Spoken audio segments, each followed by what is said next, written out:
right, welcome back to the party, everybody. I am your host, Lutch, aka TheIndianJesus, here to resurrect the second coming of common sense. And today, we are going to be answering the question, does wisdom come with age? Oh, we got somebody already. We got Jimmy Dean in the building, and away we go. Welcome to the party. We got Dr. Evil Genius in the building. What is going on, brother? Lil Toes asks, who is Sneako? And I have got you there. Don't you worry, we will be getting into all of that. We got Tyler Smith today. Yes, sir. Thank you very much for the reminder. I did, in fact, do all 10 of the push-ups that I was supposed to do today. Thank you for keeping up with that. And Dr. Evil Genius says, Sneako lost frame very early and often. Very interesting. Very interesting. I'm curious to see if how that plays into things. Because I think I know what you mean, but I'm not sure. But we will definitely get there. Before we jump in, I do want to give a shout out to the replay gang. You see all these people here that you are missing a party. So make sure if you're watching this on the replay, I guarantee you, you're going to have fun watching it. But if you want to be part of the conversation like these guys, make sure you hit the subscribe button, ring that bell, and you'll be here just like they are. One more thing before we do jump into the stream, I want to give a shout out to the sponsor of the stream. And of course, as always, it is mysickt-shirt.com. Got great designs, political stuff, some meme stuff, and of course, you can get your very own Indian Jesus here to resurrect the second coming of common sense shirt right here at mysickt-shirt.com.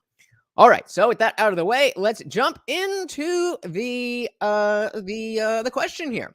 So, as Lil Toes asked, who is Sneako? Hey, I'm not making I'm not making all of them. I just all right. Yeah, so he was asking who is Sneako, and people may not know exactly who ABBA is either, which I would assume most people on the internet know who ABBA from Abbott and Preach are. But either way, we are going to jump in and learn about them. And then they had a really interesting debate about manhood and red pill stuff the other day. And I thought it was an amazing thing to show to you guys, specifically because, with the last stream when I was talking with Anirudh, the topic came up about mentioning people's age and saying this and that. And I think the conversation that we are going to watch perfectly exemplifies what that wisdom is and how your age absolutely can be something that is relevant when it comes to how much you know and all of that good stuff. Jimmy says, anyone got a good tomatillo salsa recipe? Gotten as far as removing the husk. I need Mrs. Evil's help. You guys can handle that one on your own. So, without further ado, let's find out who the F is Sneako. Even Jesus just published an article about my authenticity. Always gotta slow it down for you motherfuckers. Actually, I'm gonna go normal speed because he speaks pretty fast.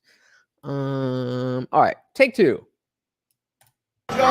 Even Jesus just published an article about my authenticity, or maybe just Jesus Garcia of Boston University, which 5 years ago was my top choice school. And they rejected my application, probably because students like Jesus wrote better essays. Since I didn't get to go to school there, maybe there's a life lesson in this. And it's bigger than just telling Boston University to suck my dick. Why do you think the school that said I wasn't good enough to attend has students doing homework about me now? Although it takes him a while for him to upload a video, it's clear that each one is raw and full of his own personal thoughts and beliefs. Even as he acknowledges that he might be wrong, from a very young age, Sneako has kept his content real and understood that having flaws isn't necessarily a bad thing. Sure, as many of us, his opinions have changed, but he has never backtracked and deleted an old video just because of the backlash.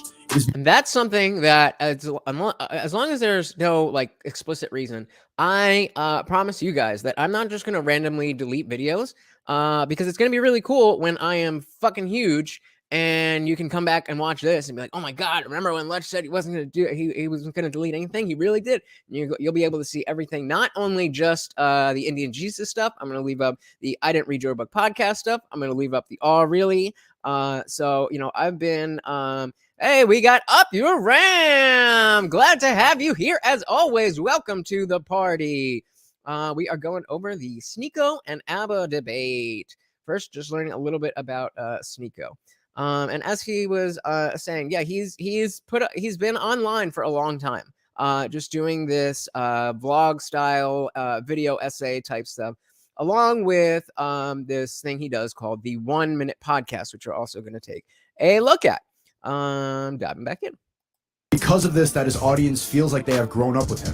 He's not like other YouTubers focused on making a brand out of themselves and using their audience to cash in on advertisers and sponsors. With Sneako, there is no facade or filter. Have you ever heard of the phrase, drinking the Kool-Aid? Oh, yeah. Now, in 1978, this cult leader, Jim Jones, got 900 people to willingly drink cyanide-laced Kool-Aid so they could all go to heaven together or whatever. Regular, degular people with families. 300 of that 900 were children. So even the parents listened to their orders from their leader and gave their kids a magic heaven drink. They all died. Maybe they're in heaven, you can decide that for yourself, but they all drank poison Kool-Aid because someone powerful told them to. If you don't believe me, pause this video and look up a picture of Jonestown. Then take a deep breath, come back and be mad. Out of that as Jimmy Dean says, base Jim Jones. I don't know if I would say it just like that, but Jonestown was insane and really just goes to show the power of persuasion and the power of being in a cult. Definitely, if you're not familiar with it after the stream or in a new tab, at least go check that out. 900, there must have been at least 250 thinking, maybe this Kool-Aid cult juice is a bad idea. But when they saw the other 650 sipping, their lives were lost to peer pressure. I always found it stupid how people are so patronizing to cults. Right now, there's someone watching this who just learned about Jonestown for the first time, and they can't believe how stupid and gullible those 900 people were, right? Humans all desire community, fear death, and need answers. Cults provide the same comfort as religion, the same community as any society, and the same answers from one powerful leader. There's no difference between a cult and your religion. We blindly take orders from our leaders every day.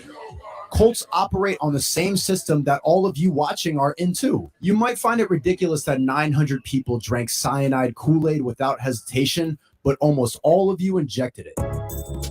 I like being in a place as beautiful as Barcelona because you forget to... I don't know if y'all caught that, but y'all heard what he said about injecting it. Facts. And shout out, if it is Flavor Aid, then we are fact checking Sneako here. It was not Kool-Aid. It was in fact Flavor Aid, according to Jimmy Dean. What does a sausage know? Maybe lots, maybe nothing. Check your phone. When you're in a place not ruined by social media yet, it dawns on you how there's not one BBL in sight. People don't try to be anything they're not here. You can actually see how TikTok has affected America on people's faces, their clothes, and their complete lack of unique personality. Guys, there's 5 of you here. Can you get me to 5 likes? Thank you. There's a level of brainwashing going on that we don't even understand because of how easily manipulated we are by the immediate spread of information. One viral video of police brutality was enough to get the whole world out of quarantine and into a Gucci store. Before you've had time to even think about what happened, your phone told you the right opinion. Rather than judge his opinions, maybe one should just sit back and appreciate his willingness to share these things with us, to experiment artistically on a platform that doesn't value experimentation. Sneako is an open book. He's not an example of what humans should be or how they should act. Rather, he's just a representation of what humans are at their core. Smart, ambitious, creative beings that are just a little messed up. Okay, there's a lot of stupid out there, but I get your point, Jesus. Freedom of speech is dead. Young people would rather deplatform than disagree. If you have the wrong opinion, they can slap a shiny misinformation sticker on it. The former president is completely banned on social media and nobody cares. Some smart dude will say Google and Facebook are private companies and they can set their rules. as if these apps aren't just basic forms of worldwide communication now. Censorship is happening directly in front of our eyes, and they disguise it as monitoring hate speech. There's a reason we have no problem letting lizard corporations decide what hate speech is. You're okay with Zuckerberg thinking for you because thinking is hard. Peer pressure is stronger than ever, and so is people's need to be validated by strangers. Why would you think independently when you could nod your head and agree?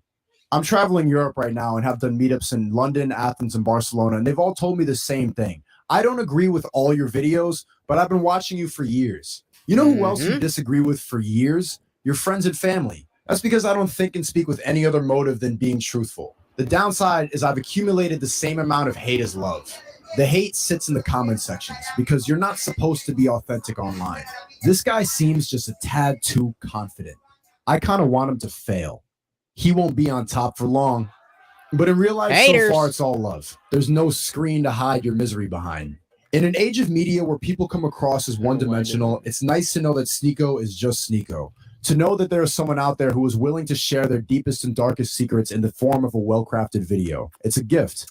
Without him or people like him, it would be a lot harder to know that there are other people out there confused and hurting and thinking the same thoughts as we all are. He's turning YouTube into an art form. Yeah.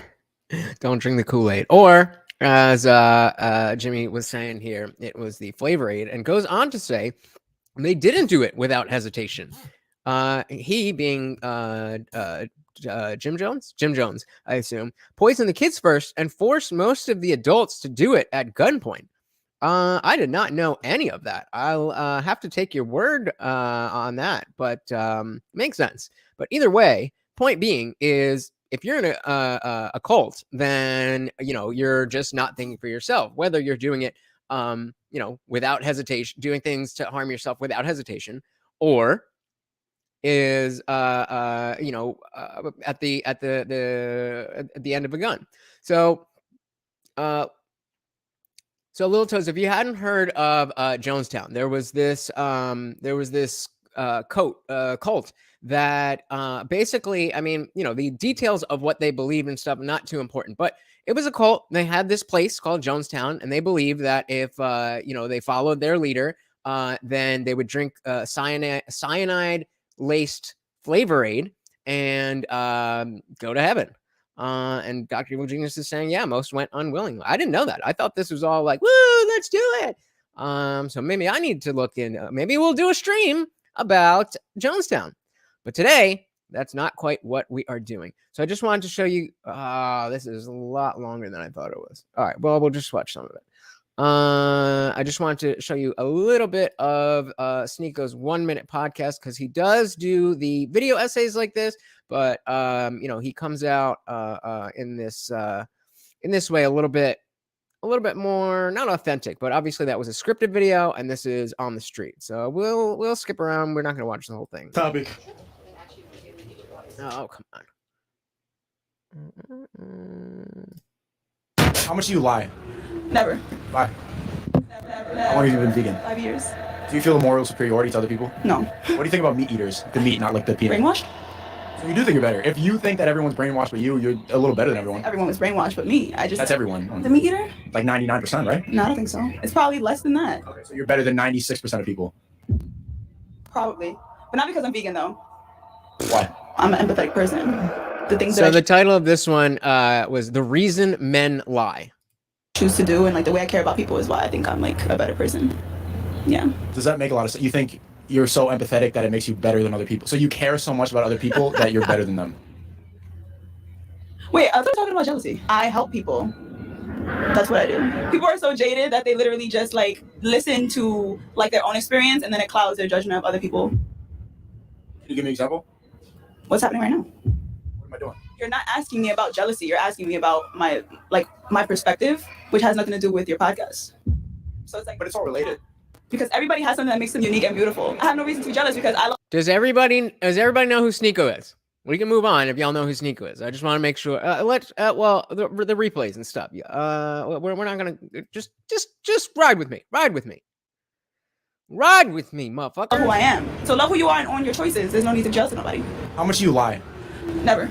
Bye. Now, Thank you. Are you really lying? what is this? I'd love to. Last question. What makes you? had. Brunch with a friend. Is she already there? Yeah. What is your excuse for being late? I have no excuse. I'm just a late person. What did you tell her? I told her I was on the way like 20 minutes ago. So is that a lie? That was a lie. That was a lie. She'll figure it out now.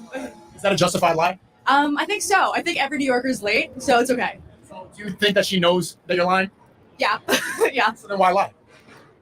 You got me there. You got me there. I have no answer to this. When do you get mad when people lie to you? No, because I'm always like this. You're single. That's bullshit. That's fucking bullshit. Everybody, I don't care how much you lie or don't lie. You get mad when people lie to you. Right? Yeah. When was the last boyfriend you had? When or what? A couple months ago. How long were you together? 4 months? 5. Didn't you get mad when he lied to you? He didn't lie to me, actually. Nope, never. Why did you break up with him? He moved to Berlin. He never lied to you? He never lied to me. Yeah. He was probably the only honest one I've ever had. This is like longer than a minute. How? Is he the one that got away? No. We were better off as friends. Why is that? I mean, we started out as like best friends, so yeah. You friend zoned him. Yeah, I did. So you lost attraction for him. Yeah, I did. Is this podcast gonna like be on the air? So what was your relationship before that one? My first one. How Yeah. long was that?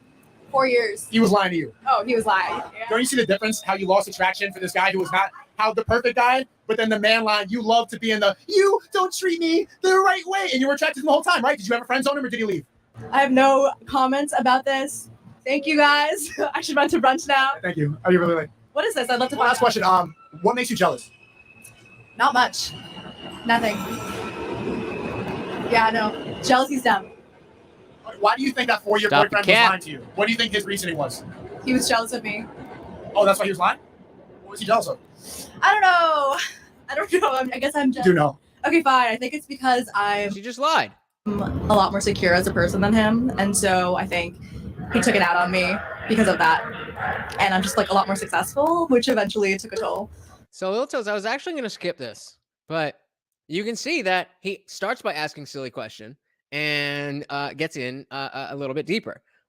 He opens people up by having that charisma of, you know, talking about silly stuff, and then he gets in a little bit further. We'll just watch this one girl's segment, and then we can move on.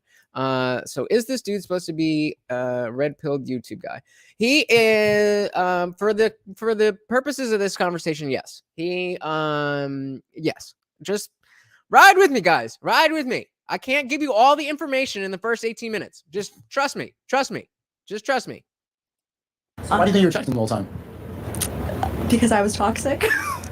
Yeah. But I'm healthy now, guys. How were you toxic if he was the one lying? By staying. Yeah. Well, what was he lying about mostly? Fucking other bitches? He was like having an affair with his cousin. It was crazy. What the fuck? Yeah. Wow, I did not expect to like share my life story here. Wait, so how long? Okay, but you didn't even leave right away. You said, how long did you stay after the affair with the cousin?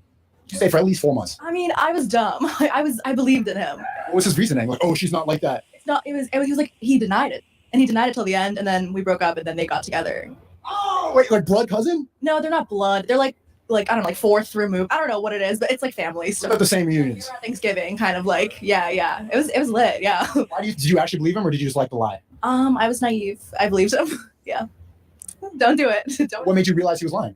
I don't know. I guess when he would actually come to New York all the time. This is where she lived, and I would be like, "Oh, he's having fun in New York," but he was just seeing her. Yeah.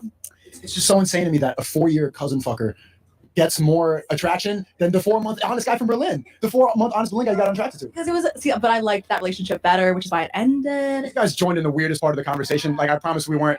All right, so that's, you know, again, I basically just want to give some context to who it is that we are talking to. So this next video, we are going to watch the whole thing because I haven't seen it yet. Abin Preach just put this out today, and it is called Will Smith is Back. You may know more about this than I do. I have no idea what Will Smith has done, at least in the last 48 hours. So let's do it. Let's see what's up with Will Smith.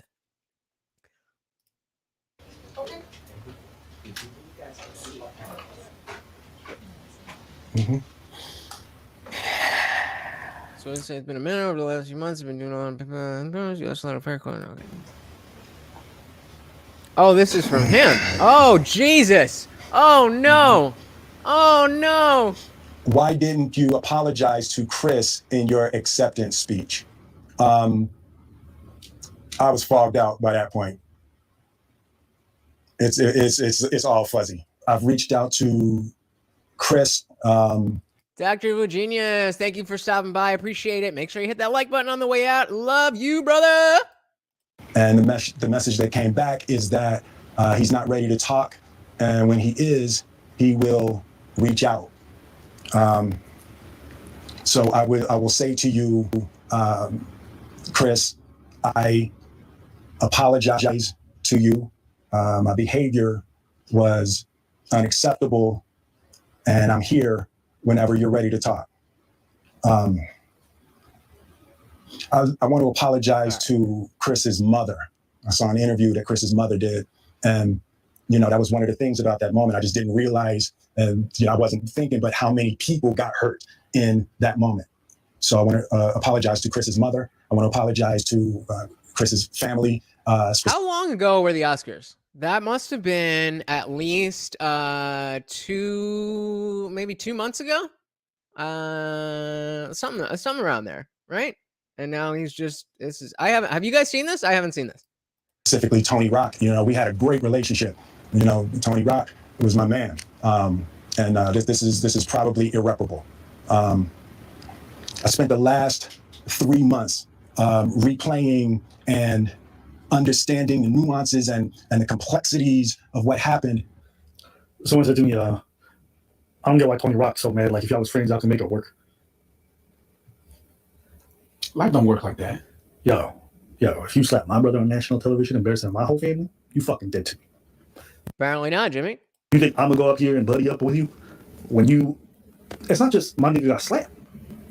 He gets people coming after him and talking to him about it everywhere he goes. He got to relive getting punked on national television everywhere he goes. And can we talk? Maybe you want to say, I don't think people recognize how emasculating it is to get smacked in front of other people and you don't do shit. You know that fucking meme of Kevin Hart pacing next time when I see a motherfucker, that shit. You replaying scenarios, you think about what you're gonna do, what kind of like that. Because it's that infuriating that somebody crossed your physical boundaries and put their hands on you like that. That's not light work. This is why I tell people don't get physically violent, folks, because you don't understand how much that can escalate from there. It's cool till it's not. You get what I'm trying to say? So yeah, if you do that to my brother, I don't care how tight. No. Until my brother cool with you, I don't even think I can even open that door. He did. I believe that. So in case you don't know, this over here is Abba. It's Abba and Preach. This is Preach, but this is the guy who's gonna be in the debate. We'll set the right thing. Whenever you're gonna be ready, I'm gonna be there. That readiness may never happen. You smack my sister on national. You smack my sister because I don't have a brother. Those who know me know what the fuck is gonna happen next. I don't need to put it out. I'm not gonna advertise that. I don't know if you agree with me. I would have rather a motherfucker punch me than slap me. You got bitch slapped. Yeah, okay, so I want you guys to understand, when you smack somebody like that, like a man smacks another man like that, Would you guys rather be, if you were just like that situation on TV at the Oscars, would you rather be punched or open hand slapped like Will did? a show of dominance. You throw hands with somebody, it's a fight. When you know you above somebody, you smack the shit out of them. Smacking is what you do to your child. That's why parents don't be out here punching their kids unless it's a real beating. If they want you to put your place, they smack you to be like, that's why I would even hate it more if a grown man tried to be like this to me. I'd rather a motherfucker punch me so we can go at it than this. My face. Yo, don't touch my face. But isn't it worse? Even putting your hands on my chin. Don't touch my face. You understand what I'm saying? Absolutely. That's what I'm saying. Yeah. That's what I'm saying. Look at him here like a head. Over a smack. Like you don't even understand. Yo. It's just me imagining just a random motherfucker touching my. Kevin Hart has another fucking skit about that, okay? Which is weird.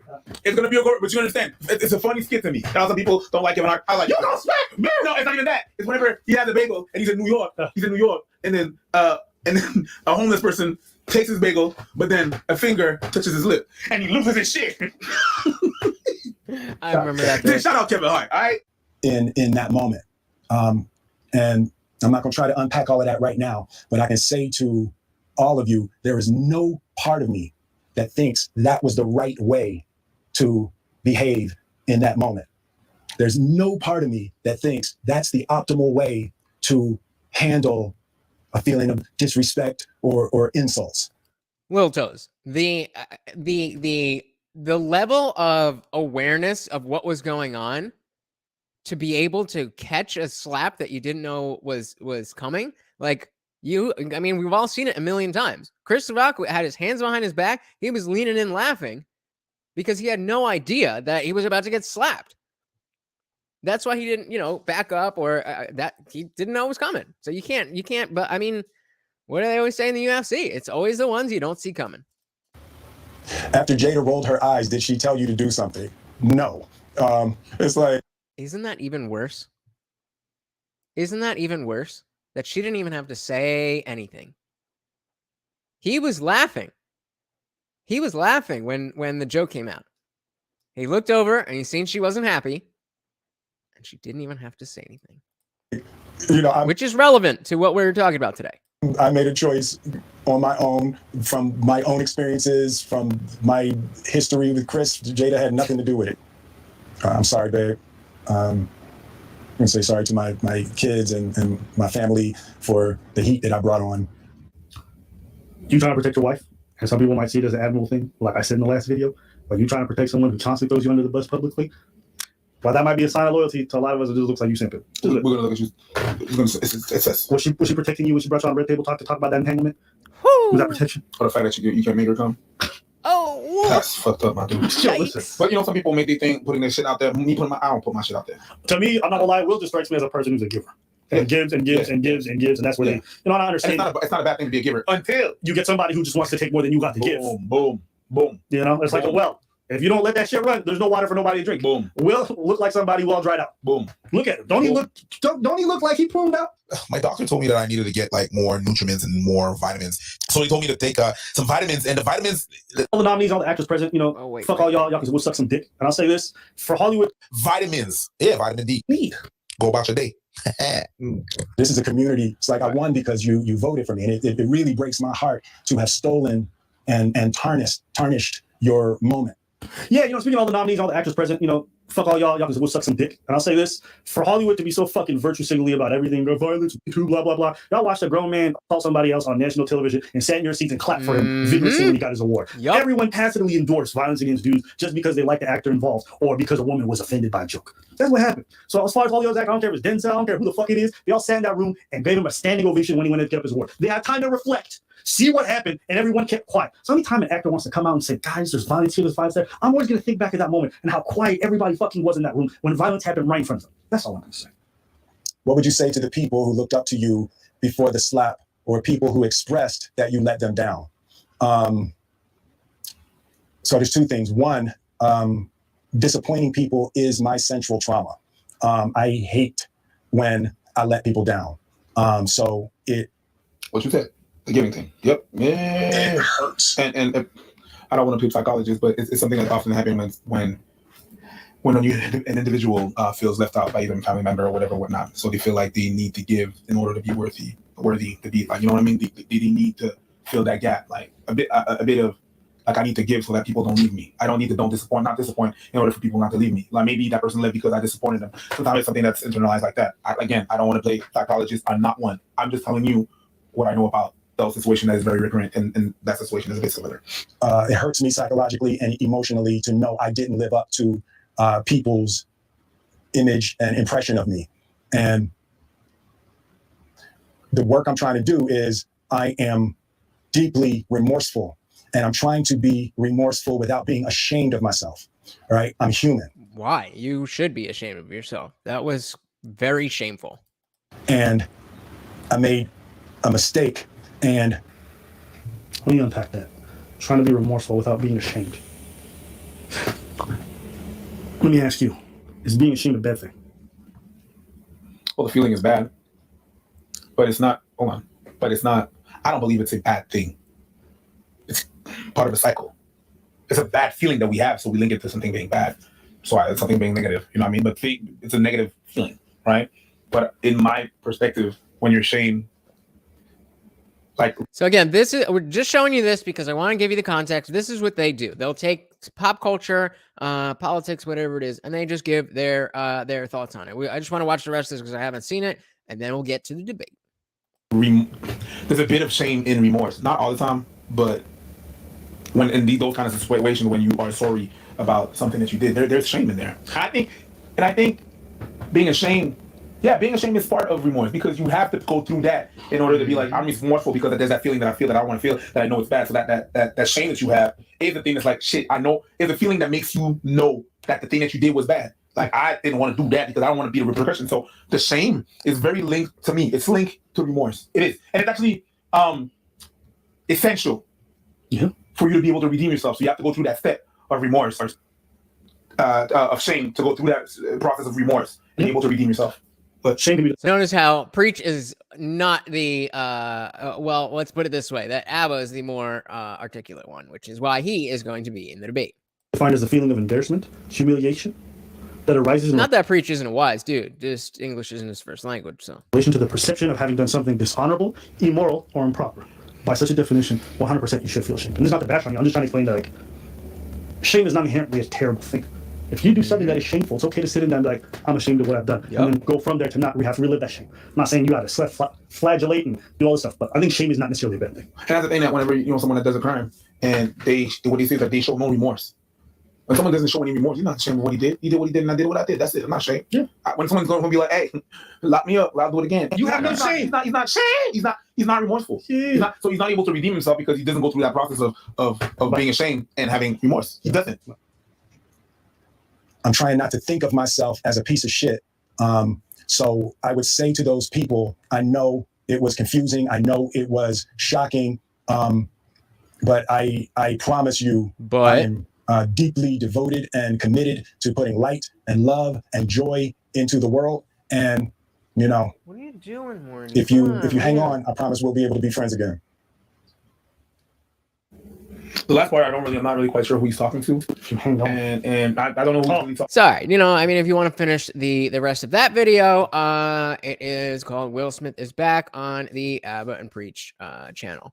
There was another video that I was going to show from them, but turns out you guys know who these guys are, and you're ready to get into it. So if you are, let's do it.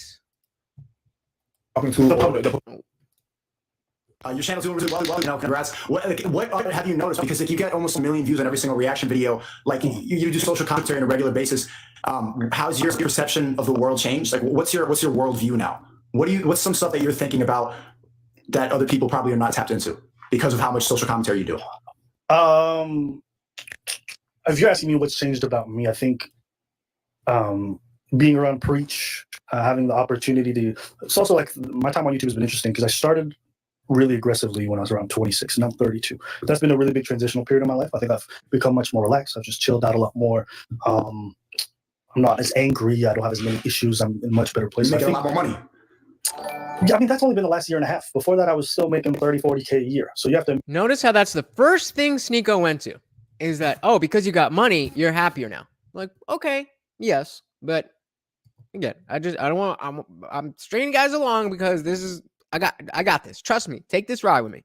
Imagine the period where most of my change happened. I was still making the same amount of income, and I've been living on 30 to 40K most of my life, either working in the military, running my own business, doing all this stuff. It's only during the pandemic that things blew up, because people don't realize during the pandemic we went from 120K to 1.1 million. So people are like, oh, you guys are rich now. You guys are rich. It's like, bro, it's only been the last year and a half. Like, what do you think? I went through 30 years of my life living one way, and then I got to 32, and now I'm a different human being. Like, they don't know me like that. But my homies who I've never changed. I still got the same friends from when I was poor to today. We still kick it. We can spend time. My family members, like, none of these people see me as changed, but everyone online is convinced I have. I'm just like, hey man, it's all well, maybe it's not how people perceive you, but how has your worldview changed? Getting money. Yeah. So to that point is like, because I've changed as a person in terms of being much more mellowed out. I'm much more reflective. I'm much more spending time listening, which is part of like why I can't stream, because I feel like I talk too much. Me personally, I can't do it because I have to spend a lot of time listening. Or sometimes, I don't know if you ever have this, Sneako. Sometimes I'll talk and I'll be mid-sentence and I'm like, wait, why am I still talking right now? Like, what the fuck am I even saying at the moment? Yeah. I have moments like that. And that's when I realize, like, oh, I might need to shut the fuck up and do some reflection. And people meet me in person sometimes and they realize like I'm really quiet and I like prefer listening. And so I think that's like the biggest change. I'm just slower. I just take my time a lot more. I just spend more. That's one thing. If you guys meet me, like if I'm out and I'm doing my thing, I'm out doing my thing. But the rest of the time, I'm chill. I'm easy. Time listening to people. So I can see the ways, rather than being so antagonistic and sitting across from somebody like, you're fucking wrong or whatever it is, I can spend time and be like, where do we agree here? Where's our common ground? Where do we disagree? And where can we get to the point of the shit? And so I'm much better at problem solving. This is even something I reflected with my relationship with Preach. It's like there was a lot of turbulence business-wise and through a work relationship initially because conflict resolution wasn't something I was the best at. But over the years, having somebody you work with over that time, you have to learn a lot of really important life lessons. And it's taught me a lot in that regard. Just like I know how to step back and listen a lot more nowadays. You know what happened to me when I step back and listen? Like I realized like most people don't think. Most people have nothing to say. Most people just echo the same stuff that you see online. Most people are virtue signaling and like genuinely like that's why I get so frustrated and I interrupt people and I don't have that same thing where you like mid-sentence like what the fuck am I talking about? I'm pretty like set in stone with my worldview. Mm-hmm. Now it comes up later, but Sneako is, I think he said 24, and Abba just said he's 32. So a big part of what we're talking about, as per the banner, is we're thinking about wisdom and age. Both of these guys are, they're very similar in so many ways. You know, they're both YouTubers. They're both, good-looking cats. They've talked about their experiences with women. They're more or less red-pilled. And they are very authentic. But again, the focus here is the difference between the two of them.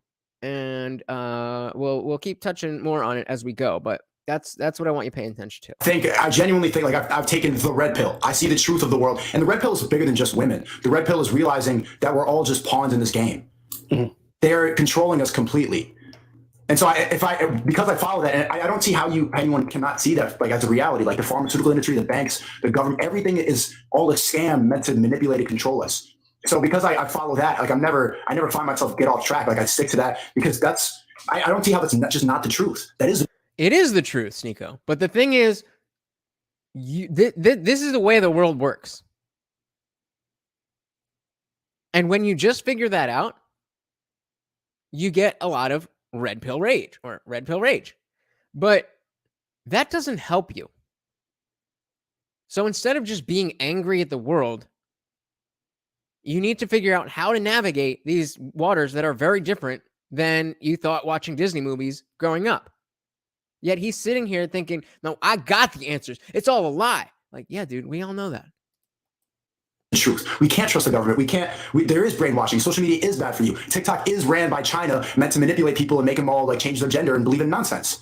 And when I say we all know that, I don't necessarily. I know that we don't all know that, and that's part of the point. Is that you're 24 years old before you realize this stuff. But the fact is, of the people who know this, we can recognize the red pill rage stage because we've all been there, and we've all grown out of it. I understand. Once I realized that and I talk to people, I'm like, oh my God, these people have absolutely nothing original to say. They're just saying something. They just have to go, well, this is what I think about Trump. And well, I don't like a pro-life, pro-choice. It doesn't fucking matter what you think about pro-life, pro-choice. We can't change it. There's no point in voting. There's no point in putting BLM in your bio. The world is the way it is. And the only way we can act accordingly is taking our power back and fighting that. I'd say this. There's a point where you learn that a lot of things that you've been taught were lies. So, for example, in my case, I remember being pushed so heavily to go to school. This is before the internet was like popping. And I was a 17-year-old who hated academia. And my parents pressured me so much. My guidance counselor pressured me. I had good grades. I hated every second of being going to school. And then I remember going to orientation day for university. They let you come in to see what university is like. And I walked in and I went to lecture hall and I fell asleep. And I realized like, I can't do this. There's no way I'm paying money to go do this shit. This is not for me, but the whole world. Fun fact, yesterday was 14 years. 14 years since my freshman orientation at college. Getting old, man. Getting old. Just constantly coming. So I ended up just joining the military instead. My mom stopped talking to me, and it was a tough period. Spent 2 years in the military. My third year, ended up leaving after that. And then had the money I had. Speaking to a lot of my friends from university, I saw how miserable they were. And 4 or 5 years later, what I ended up realizing is a lot of the stuff that I've been forced to accept as being true, like you need to go to school, you'll be a failure, all this stuff, turned out to be bullshit. And I was angry for a long time. And then I get to my latter years and, and talking with my parents and understanding, what I realized wasn't that these people were trying to feed me a lie. They just cared about you. Exactly. They were trying to feed me what they thought was Which right. is It's a not, lie. Hold on. It's not that they were lying to me. They didn't know they were lying. Okay, exactly. So this part right here, again, exactly what we're talking about. The disconnect. They both believe the same things. They're just at different parts of the journey. Yes, that's why I'm angry. Because everything people believe is breathe. Bring it down. No, why bring it down? Hold on. I understand your rage because I've been there. I just want you to hear me. Okay? I hear you. So when my parents are saying all this stuff, I'm realizing the intention that they came at me with, and it made me resent them a lot less because I understood the misconceptions that they were taught, right? I understand that. So again, see, I understand it. I get it. Like, yo, listen. You're angry. This man understood that you're talking to, understands what you're saying, and is not angry about it. That automatically should say, what does he know that I don't know that allows him to know the same things that I know, but not be so angry about it? Once I realized that, it kind of hit me that a lot of people who are doing wrong things to me, or maybe the way that society is structured in some ways are doing wrong things to me, isn't necessarily because they have evil intentions. Sometimes bro, that's obvious. There's some obvious stuff. I know that because everybody's brainwashed. It's not obvious because you just figured it out at 24 years old. If it was obvious, you would have known it since you were a little kid. And again, I said it's obvious before, but that's exactly what I meant. That it's not obvious. It's just obvious to those of us to whom it's obvious. It's not their fault they make no sense. They tell us to make no sense. So I'm trying to wake people the fuck up. Everything you believe in is a lie. The government doesn't care about you. School is a scam. All the fucking history books are lies. Again, look at Abba's face as this is all going on. We need to wake up and stop letting them control us. I'm not mad at my parents. I'm mad at the fucking system. I'm not mad at the dumb girl who believes in this nonsense. I'm mad at the people who brainwashed them in the first place. It's bigger than that. It's bigger than just the people in your circle. It's the whole thing. In control, does not give a fuck about us, Abba. I don't believe that. I don't Name believe one that. I don't believe that. Hold on. I don't believe that. We have some right here locally in Montreal. Locally? Relax, man. I do a lot of stuff within the community that I live in. Okay, I'm involved with some people. We set up community centers. We set up stuff like that. Really important stuff that's important to me. We work with government officials who help us get the funding.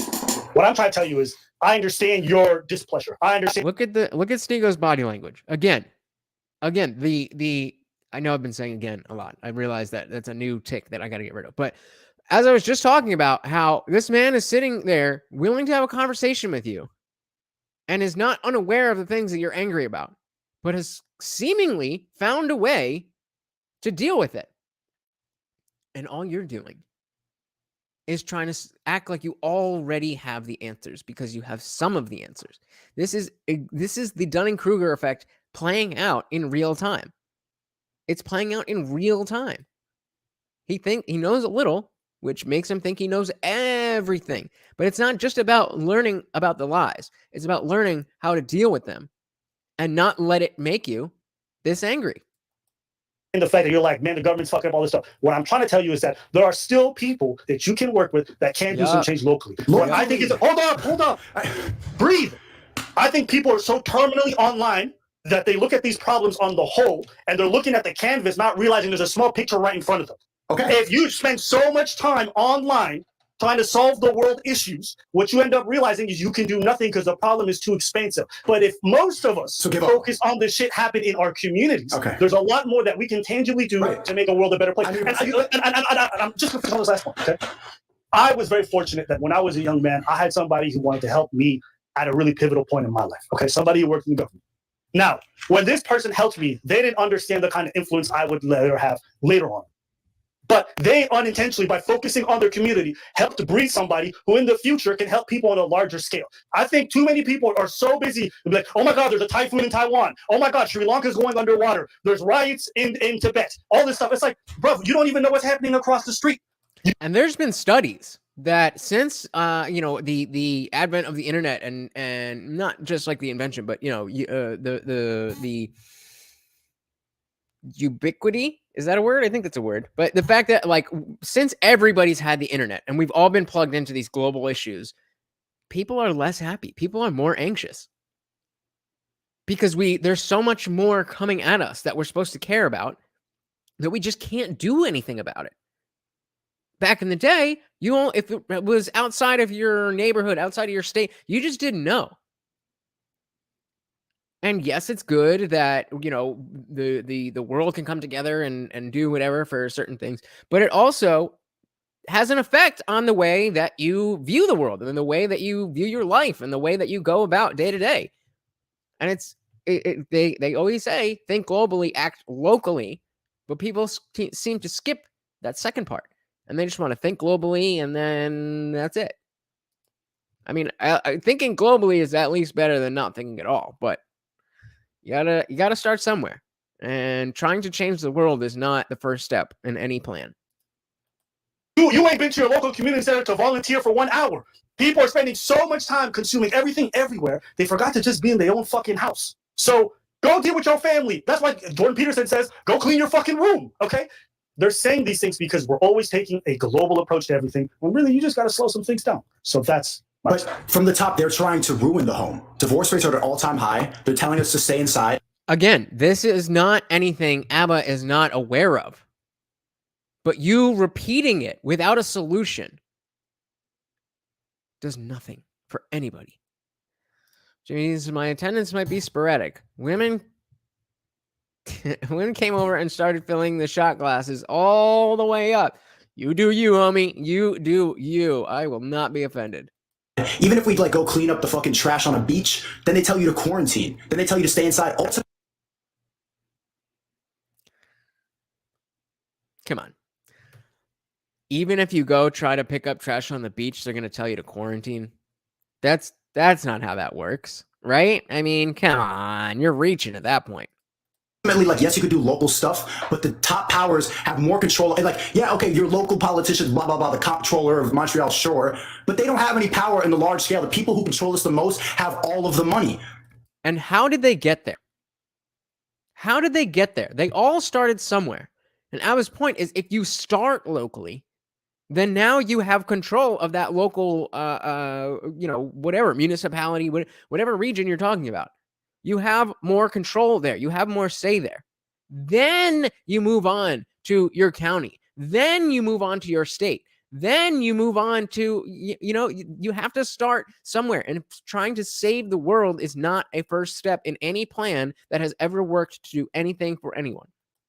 Like the local stuff going on, like it has a minor effect on what's really happening. And I'm pissed off that the top people control us more than anything. And people don't realize that. So I'm trying to talk to the people on the stream and tell them what's actually happening. Because people are like, well, the mayor of Wisconsin, bro, who gives a fuck? They don't. The people of Wisconsin give a fuck. The people of Wisconsin give a fuck. So if the people of Wisconsin are getting a life that is better than whatever you're proposing, then the people of Wisconsin can then talk to other people and spread ideas the same way that it's always been, except now we have a supercharged version called the internet. So again, it goes back to Abba's point about starting locally. If you're trying to fix the whole world, you're going to be a drop in the bucket. But if you start locally, you're a big fish in a little pond. You have a lot more power. But Sneako doesn't want to hear it because he's got all the answers already. He knows about the Illuminati and at the top, and this is what they're doing. Like, yeah, dude. Yes, but there's more to the story, and there's more for you. Have any power. Here's my challenge to you. Notice, I was just like, okay, there's no way to get through using this level of logic because he doesn't get the connection between local politics and you know, controlling the world. Go get involved in local initiatives, whether it be your community center. Go do some of that shit. Okay. Go work with those kids who are at risk. Go do that. Stream it, film it. I don't care what you got to do. Get permission, do whatever. Do it for a short period of time, and then come talk to me. And if you really felt nothing about that, if you really felt like you didn't influence none of these motherfuckers' lives or didn't do something for you, or you didn't feel like it didn't matter after that, then I'll concede. See, now you're doing it not because it's actually helping the global problem. You're helping it so that you feel good about yourself for volunteering. Who cares? There's a million, billion, trillion things that you could be doing in this world. If you're doing a good thing for a selfish cause, better than doing a shitty thing for any reason. Why does that matter?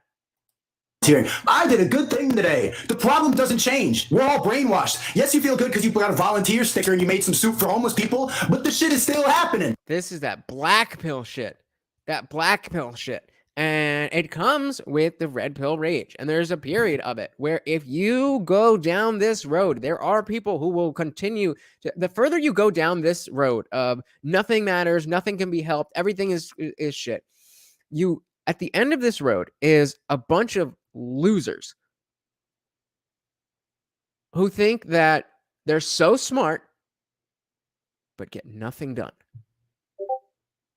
And the way out of that is to see that you are on that road and to take a turn back into the red pill, away from the black pill, and realize that just because you've been lied to, just because the system's set up to screw you, doesn't mean that you have to let them win and be angry about it. Doesn't mean you have to let them win and have a shitty life.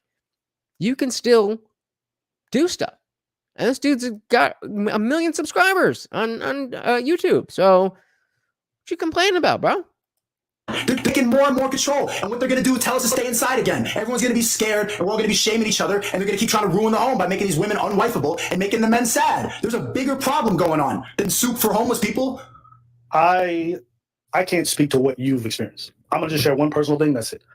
I've had the luxury of mentoring somebody who, from the suicide attempts, has gotten their life back together. They still struggle, but we keep in touch and we go through that process, little things like that.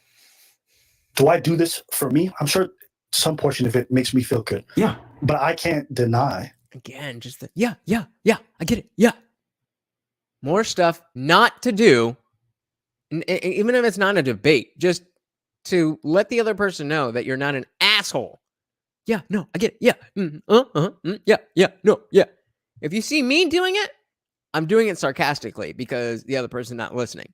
But we can do that afterwards, certainly.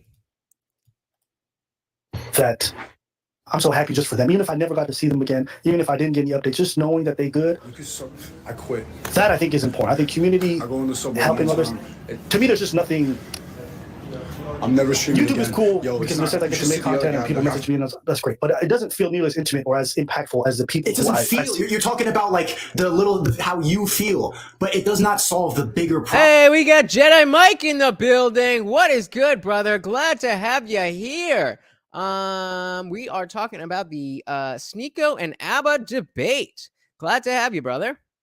Problem that's going on, and it makes you feel good that you mentor people, stuff like that, but that's one person compared to all the population that's getting brainwashed every single day. And imagine if every one of us tried to make an effort to help one or two people. You're looking at it as like, I'm trying to fix the world. Exactly. Because you can't fix the world. I can wait. No. You think you can, and one day you're gonna realize you can't fix the world. It's okay. Hold on. I'm finished. And you're convinced you can. And listen, maybe if you're able to do it, then I'm wrong, and you were right all along. I would much rather convince people to just take one step rather than tell them wake up tomorrow and run a marathon. My goal is simply like help the people around you. Take care of your family. Do whatever you can. And if you could do at least that much, then if you got enough, help more people. That sounds good. But wait till the next pandemic when we can't even go to the shelter because we got to stay inside. When they tell us to quarantine and we can't even mentor the kid because then you're at risk. That's what he's always going back to. And you guys know me. You guys know I am against the lock, all of the bullshit that they put down on us from the Rona regime. But that's not. So what? Not so what in the sense that it doesn't matter, but in the context of what are you doing? How does pointing that out, how is that relevant? Let's go back and see what ABBA said and see if that's a reasonable response. Do at least that much, then if you got enough, help more people. That sounds good. But wait till the next pandemic when we can't even go to the shelter because we got to stay. So he's saying, ABBA's saying, go help people, and I promise you, it will make you feel better about all of this. And instead of just saying, whatever, okay, I'll try it, I'll film it, we'll see how it goes, whatever. He just goes back to the quarantine. Like, are you here to have a conversation or are you here to win an argument? Inside. When they tell us to quarantine and we can't even mentor the kid because then you're at risk and we got to stop the spread. They don't want us to do that. Okay. There's something bigger going on. They control all the people like that. And again, I said it again. He is correct. That doesn't mean they can stop you. That doesn't mean to just let them win and give up. That's how we got here in the first place. Everybody gets manipulated by their phone in a second. So what we can do, the power we have on social media, is to tell them the truth so people wake the fuck up. You're being lied to. The whole system is designed to make you fail. What he doesn't understand is that a lot of people, too many people, are more than happy to swallow those lies whole. Because they, like he was saying in the video that I showed, thinking is hard. People don't want to do it. So he's here angry because he's found out all of these things were lies. And now he's trying to tell everybody else, and he's not getting the response. He's not getting, cheered on. Welcome to being an adult man, brother. Nobody gives a shit about what you think. And nobody cares that you've got the answers unless they're already primed to look at the world in that way. So again, you're just screaming into the ether. That feels better than giving a homeless guy some soup. That's one guy versus people like, oh my God, I didn't realize this. Okay. I get that. And I feel like if you feel like that stuff is not valuable, then it is valuable. It is valuable, but then they're going to tell you to stay inside and you can't do that shit no more. Again, right back to the same point. Stuff. But I'll leave on this note. It's going to happen again. This is my last point. To anybody listening, Sneako, whoever it might be, if you guys get the opportunity, maybe it's not just giving soup to some random person, but if you guys have something you can do consistently and try to help out within your own communities, I'd just volunteer to do it. I know it sounds crazy. I know you're like, why would I take the time to do it? I think there's nothing wrong with doing it for yourself. I don't care. I don't give a fuck if people donate $100,000 because it makes them feel good. If you help out people with that $100,000, the people you help out don't give a fuck if you did it because it feels good. I'm not one of these people who believe that altruism has to be done because you're a fucking saint. Help people if you can. And if you did it, fantastic. I'm not going to question the reasons why. If you want to do it because it makes you feel better, I don't give a fuck. The kid and the people you're going to help are going to be grateful regardless. So if you guys get an opportunity, be it your friends, be it your family, just have opportunity to support the people around you. That's what I would encourage, because not only is it tangible, but you're going to see the progress of the little things that you do. And if you get to be good at that and you got that down pat, then maybe expand beyond that. As some of my friends do with your community. And I think that shit is meaningful. Even if you don't see. You don't think that you're ignoring a bigger problem to some extent by taking that approach? I don't think so. I think what you're doing in these kind of circumstances is you're focusing on what's in front of you and what matters. You just think that what matters is different for me, and we can agree to disagree. No, I agree that matters too, but I think that taking that approach is a smaller impact than what we can do with the platforms we have. We can wake the fuck up now. I just want you to appreciate. Earlier we spoke, and I said you don't need to be rich to be happy, and you semi-agree, but you try to encourage everybody to be rich. Your mindset translates directly to this. I'm saying, guys, help on a small scale. You don't have to be rich. You guys can do it on your whatever you got, okay? And you're saying, get big. I'm just saying, not everyone's going to be able to get big, and not everyone needs to. Not everyone's got the same size shoulders. Everybody handles. People at the top get to fly all over, do whatever the fuck they want, while we just give soup to one homeless guy, and they live the life that they want and control and manipulate us to the extent that we have no idea about. But we're not friends. Well, you're not that accessible. Right? Shit. Okay, hold on. So that was part one, and we can see that Sneako was very much not amenable to the message that Abba was trying to give him, and it's frustrating. It's frustrating because I've been in both of their shoes. I've been the one who thought I knew everything, and had people telling me shit, and I thought I knew better, so I didn't listen. I talked over them, and nah. Only to find out that they were right. I've also been in the position of being like, bro, trust me. Just trust me on this. And they don't trust me. And they come back. And they're like, oh, yeah, you were right. I know. Moving on to part two. I don't know why necessarily they split it up. Probably just to keep it shorter. But it's the same conversation. So this is something I noticed when I heard you. I listened to your conversation with Jadion. And I enjoyed it because I think you guys are very good in contrast. But do you agree with this? Do you believe that perception is reality? Yeah. Okay. When I watch you speak, you know what I think? I think that you believe that your perception is reality. Woo! You think your perception is reality. What he's talking about is not that he just answered the question, is perception reality? Perception is subjective. We all have our own perception. And so if perception is reality, then we have to make room for the fact that other people have different perspectives. But he just, said in his own way that he's, or at least Abba accused him of saying that he thinks that, but he's got the right perspective. Everybody else is wrong, and Sneako is right. That you're convinced that the way that you view the world sometimes is so accurate that irrespective of what other people are saying, you're like, no, I already know. Which is why I think at one point during your conversation with Gideon said to you, yo, before the person's even done speaking, you're like, you said you're not listening, Sneako. I'm listening. No, you're not listening. Sneako, you already have what you want to say in your mind. And you literally said this in your video. I literally heard you say this clip. You say you don't listen to what people say. You go on and assume what they're going to say. Bro, you know how many times on TikToks I've seen where you assume what the girl was going to say, but then she said something different? You're like, oh, shit, I was not expecting that. And when he called, you said, yeah, because I already know what they're going to say. And 95% of the time, I'm right. And then Gideon comes back to you and says, no, you don't actually know what they're going to say. You were wrong a few times. Me and hearing you, a lot of your conversations, I know it's the same thing when you had your conversation with Don. It's like, I think you're not listening nearly as well as you believe you are. And as a result, when you're having these conversations with these people, it feels very disconjointed. It feels disconnected. And I think there's one thing you said that I thought was really peculiar. I think Gideon says, you got 2 ears, one mouth, speak less, listen more. And your response was, but we're streamers, which made me laugh. You have 2 ears and one mouth. Listen more, speak less. Okay, we're streamers. We talk for a living. Yeah. Is that a relevant point in the discussion? That's a deflection. That's a deflection. The fact that you are streamers does not mean that you shouldn't be listeners. And in fact, should mean that you are better listeners because it is your job to be able to respond to other people who are also streaming. This is what women do. This is what women do. We talk for a living and stuff like that. Like, that's obvious. But you can let the person finish what they're saying. And he interrupts the very next sentence. Bro, but you know, like, I mean, I'm not like...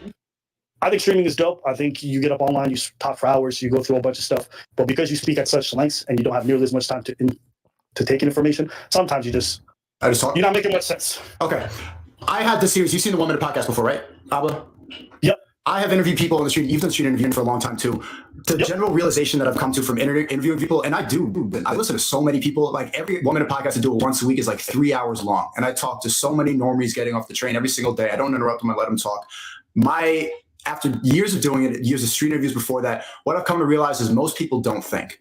Most people just believe what they're told. Most people accept the reality that's in front of them. And the reason why I think that I can predict people quickly is the general idea that people trust the elites too much. People trust what they're told too much. And they put faith into people who have power, and you shouldn't, because they don't care about you. So does anyone think that Abba does not know this stuff? Does anyone think that Abba is going to take this information? Oh, wow, really? Wow, I never thought of it like that before. You're preaching to the choir. You're just talking to hear yourself speak.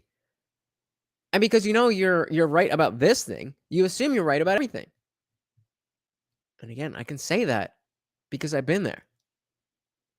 And it's a trap you don't want to fall into. I mean, inevitably we all do, but more important than not falling in is realizing when you're in that position and climbing out.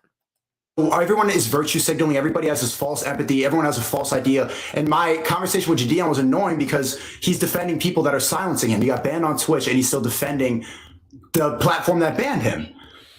Like, why are they censoring him? Like, people never think about that. Like, I talked with Destiny, another debater. He got banned on Twitch too. And he's like, well, I said some bad things. I'm like, you should be fighting against that. Freedom of speech is dead. You know what they promote on Twitch? Hot tub streamers, simp behavior. They want to have men just go, and feeding all their money to this platform. This is relevant to something that I think I get from Tim Pool. He tries to make his Timcast IRL podcast very family friendly. Like they try not to curse. Obviously they got to watch out for the YouTube algorithm, but just in general, they try to keep it family friendly because there's, parents that listen, and they'll listen in the car with their kids or whatever. And a lot of times people will super chat in and ask, how come Tim is not willing to talk about the things that really need to be said on YouTube, but he'll put it behind a paywall and act like he's so virtuous. And the answer that he gives is so on point. The fact is, if he were to say something that were true but would get him banned on YouTube, then everything that he can say on YouTube goes off into the ether. And then you have if you care that much about what he says in the after show, you can pay the $10 a month, support the cause, and get the videos. But why should he blow up his entire a way of communicating when he can do so much more by simply toting the line and then simultaneously doing something on the side? It's the same thing with these Twitch streamers. If you're on Twitch and you know Twitch has rules, whether or not those rules are stupid, if you broke the rules, then you don't get a voice anymore. So what exactly does Sneako think that Destiny and whoever else, what should they be fighting against? The rules were there. They clicked OK on the terms and conditions or whatever. Taking away their power. I think you're conflating two things. I think you could look at Twitch and say they do some fucked up shit, and also recognize the ways in which your behavior contributes to a negative situation. This is just like any relationship that you have. You could say that your partner cheated on you and that they were fucked up in that relation. You could also look at your own behavior within that relationship and say, you know what, I was neglectful. I didn't listen to my partner. I didn't treat them really well. Two things can be true at the same time. Jadian could have been wronged by Twitch, and Jadian may felt that he owed Pokimane. Okay, why do you think? Why do you think those things? Again, not listening, waiting for his turn to talk, can be true. Why do you think he felt like he owed Pokimane an apology? That's for Jadian to know. But that's none of my business. What do you think? To be honest with you, I didn't even look up the situation that deeply, so I don't know the ins. I don't know what exactly he said. I know he said some stuff off the cuff, and that she felt something. I don't know that, so I'm not going to speak on that. But as a man, if I say something about somebody else and I don't like what I said, and I said it publicly, I'll apologize publicly. Not because somebody else told me, not because YouTube's breathing down my neck, because I feel like I did something wrong. Part of being a man is being accountable to yourself, and that means that you showcase that accountability outwardly. So if I say something about you, right, even if you don't call me out, even if you don't demand an apology, I'm going to still come out and say, you know what, yo, last week I fucked up. On Sunday, I released a video that I feel is very important. If you haven't watched it, please add it to a playlist, your queue, whatever. It talks about the Black community. It uses some of Real Nathan Daly's stream. And when I was talking about it, when I was on his panel, apparently I had misinterpreted a previous panelist, a previous panel guest. And even though I actually didn't, I made this person feel badly because of what I said. Nobody had to demand an apology from me. What I'm looking to do with this channel does not include hurting people's feelings. Now, I'm not going to apologize for speaking the truth, but I absolutely, if I say something that you don't like, if I say something that legitimately makes you feel bad, then you can come and talk to me. And I'm not necessarily going to take it back, but I absolutely will apologize for making you feel a way that I didn't mean to make you feel. And again, that's not meaning that just because you didn't like something I said, you're going to get an apology from me. But these are the nuances that Abba seems to understand, that Sneako is just not there yet. And to tie it all in, this is why when I talk to people like Anna Rude from the last stream, that their age is relevant. It's not an ad hominem, oh, you're just young, you don't understand. No, there are things that happen through your life, particularly if you haven't really lived life outside of an institution.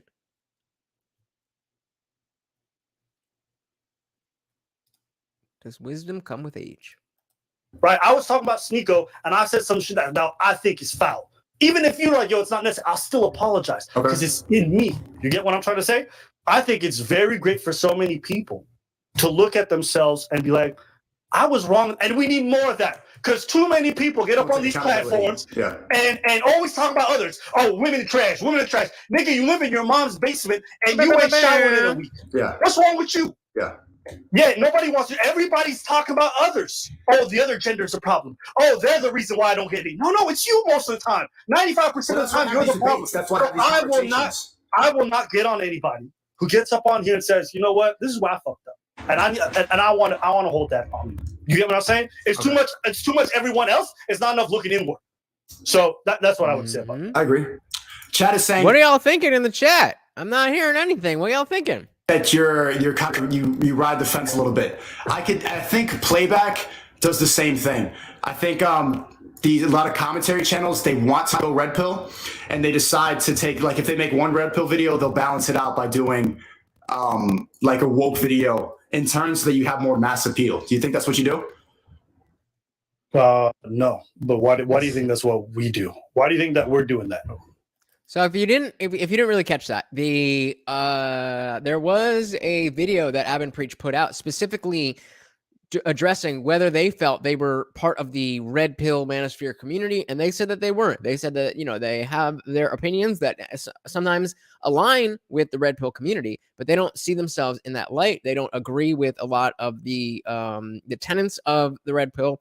And that's fine. I think they are really intelligent guys. They have good takes on what happens, and I enjoy their videos. But the not being red pilled doesn't mean, or not being red pilled, but not identifying and sticking yourself with this label doesn't necessarily mean that you're trying to appease anybody. Right? It just means that that's not what, like, I don't call this a red pill channel. I do a lot of red pill adjacent content, but I don't think this is a red pill channel. Unless you guys disagree, I don't know. I guess that's for y'all inside. To get a wider audience, and so that you don't get canceled. Right. I understand the intention that you're putting behind. I understand, like, the mentality. Why do you think that we're doing it? What have you seen from us that convinces you that we're being disingenuous? I don't know about disingenuous, but yeah, look. Well, that is what you're insinuating, which is fine. Why do you think that? Maybe I want to also point out that Abba just did a great thing in terms of, we talk a lot about debates and how to have debates and not just the content of the debates. And Abba's asking the question, okay, this is your claim. Your claim is that, we, aren't really red pill, and we do this and we do that. What makes you think that? And he's centering the conversation on a single word, disingenuous. And Sneako was ready to say, no, I'm not saying you're disingenuous. But what you just described would be described as disingenuous. So words matter, but notice how Abba doesn't feel the need to go on the defensive. He's just asking questions. He's looking into the issue deeper. It's not intentionally disingenuous, but maybe you are trying to appeal to everybody, and you're trying to, like, in my opinion, red pill is just the truth. Like, I feel like there's no doubt in my mind that what's really going on, about the gender war that's going on, about the spiritual warfare, about what's really happening in the world. And then there's no doubt in your mind. There's no doubt in your mind. You're not even 25 years old and you know everything about everything. There's no doubt in your mind.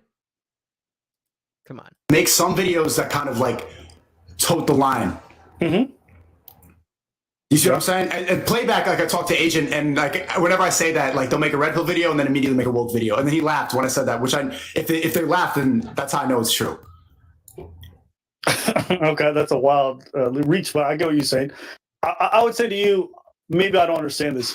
Why is it that because I agree with some of what you say, because I don't agree with everything that you say, I'm inherently disingenuous? And this has nothing to do with the red pill. This is a blanket question that should go to anybody who takes on the persona of, this is what I think, and if you think anything different, then you're wrong. Whether it's religion, whether it's politics, whether it's whatever it is. It's the same exact question. Or I'm coming at this from, like, I'm trying to appeal to a group. Well, at the same time, I'm behind. I need to catch up on your videos. But what's your take on the manosphere? Okay. Hypothetically, even if it's not me, all right. Let's say you're not talking about me. Let's say you're talking about Playback. Yeah. Is it not possible that Playback agrees with certain things within the red pill community, but not everything? We're just gonna skip over We're just going to skip over the fact that he's like, well, actually, I don't even really know. I'm just saying in general. And we talked about with XQC or whatever and Andrew Tate. If you have issues with something I've said, have examples of those things that I said. You can't just say, oh, well, you say shit sometimes. What say you? Maybe I think a lot of people are brainwashed and people don't want to fully agree with someone because it's provocative and because you come off aggressive. So this is a general take I hear from a lot of people who watch my videos or watch Fresh and Fit or the Manosphere stuff. Andrew Tate, any of that, they'll say like, oh, I agree with some things, but not everything. What's wrong with that? What's wrong with that, Sneako? But in my opinion, it's just the genuine. How often do you hear that? I agree with some stuff, but not everything. You hear it often because people aren't actually as dumb. Not not everybody is as dumb as the people that you are plugging into this heuristic of everybody else. You're thinking, I'm so smart and everybody else is in this other category. You hear it all the time because those people have humility and those people are able to listen to somebody and not either just blow them off completely because they said something they didn't like, or swallow what they said whole because they did say something that they like. Yeah, what's wrong with that? Because it's just people's way, I think, of inserting their opinion.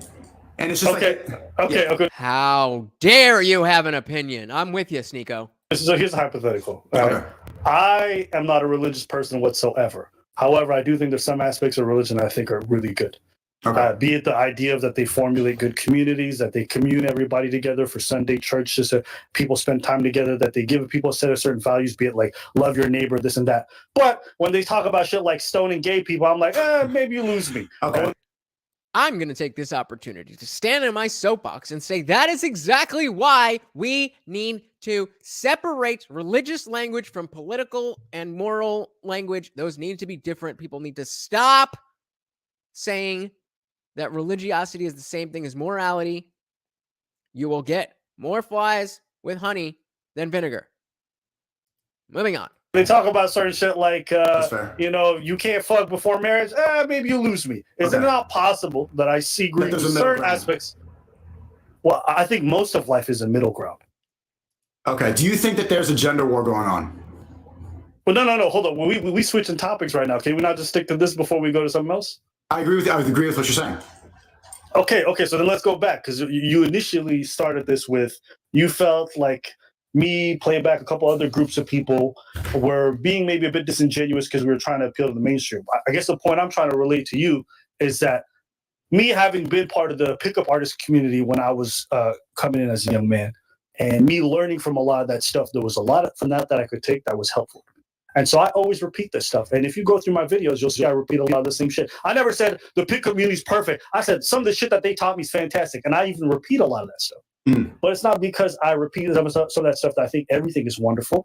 And most of the folks who I looked up to in the pickup artist community when I was there at like age 19, 20, they grew out of it and they tell you in later years, oh, I changed my mind about certain things because life experience, it makes me realize that certain things that I believed when I was younger no longer apply. I'm just saying the same could apply for a lot of other folks in regards to most things, be it the way you view voting, the way you view women. The way I view women at 18 is not the way that I view women at 32. But have stuff you believe in, but don't make the stuff that you believe in consume you in that sense. And there's a lot of stuff they talk about reflection and pondering that you realize like, oh, okay, there's a certain sense of like, as you get older, and this is true for most people, and you're going to go through it yourself, you're going to have... See, that's something that Anirudh would take as condescension. This is something that you're going to go through. But it's not. Especially those of you who are younger, if you are under 25. When you're talking to people who are older than you, it doesn't necessarily... I mean, there's a lot of dumb people of all ages. But that wisdom that comes with life experience, even the dumbest people can teach you something. Even the dumbest people can teach you something.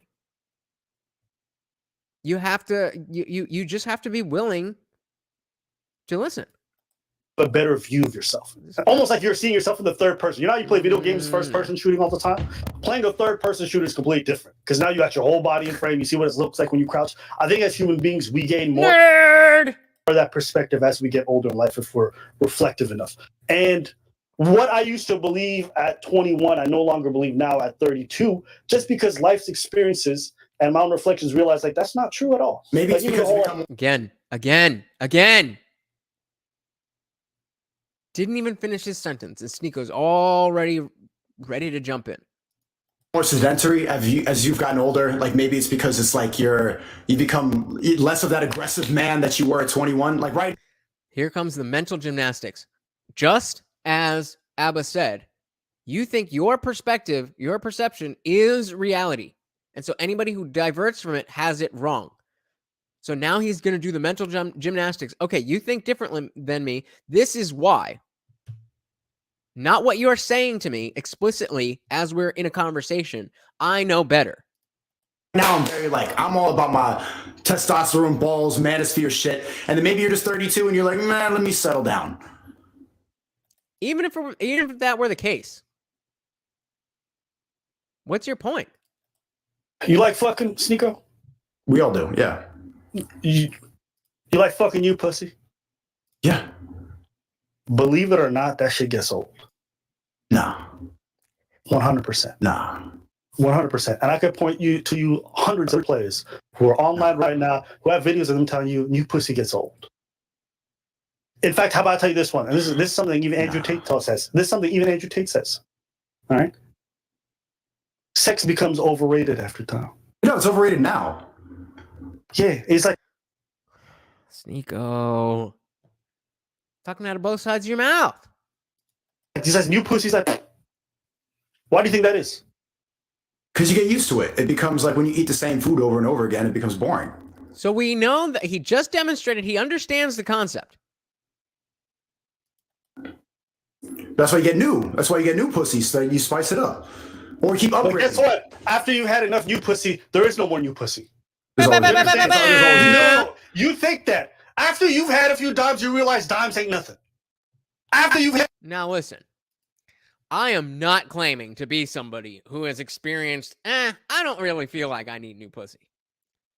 I will always welcome new pussy. I'm just saying I understand that for those who do have an abundance of new pussy, an abundance of anything gets old. That's human nature. And he's just like, nah. It's like, I thought you knew everything, bro. I thought you were red-pilled. I thought you had all the answers. You don't know that pussy isn't the end-all, be-all of life? Come on. Childish. had some baddies, you realize baddies ain't nothing.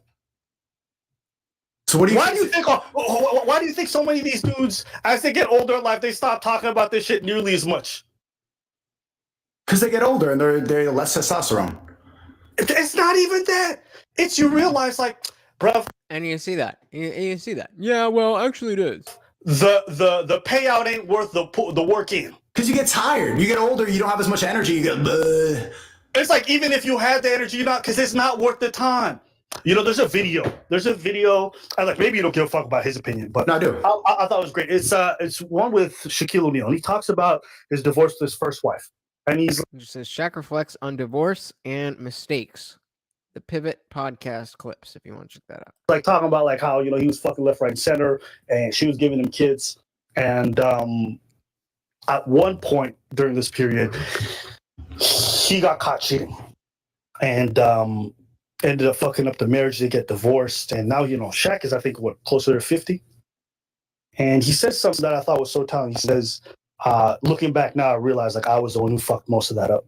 And you can pull up the clip later if you ever get a chance. I'll send it to you on Discord. But he says, the most joyous moments of my life were coming home and then seeing all my kids around and then getting to spend time with them. And that divorce, going through that whole process, that really stole from me like what I realized was my biggest joy.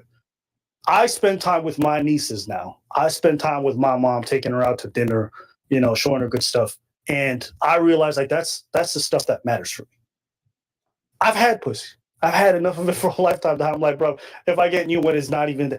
But when I spend time with my niece and I'm watching her like walk for the first time, or I'm seeing her say words, like that shit hits different. So you giving up on your And before I'm gonna have to run it back because but even as you know, I'm the same age as Abba. I don't have any nieces that I'm close with. I don't have any kids. I don't have a steady girlfriend or anything like that.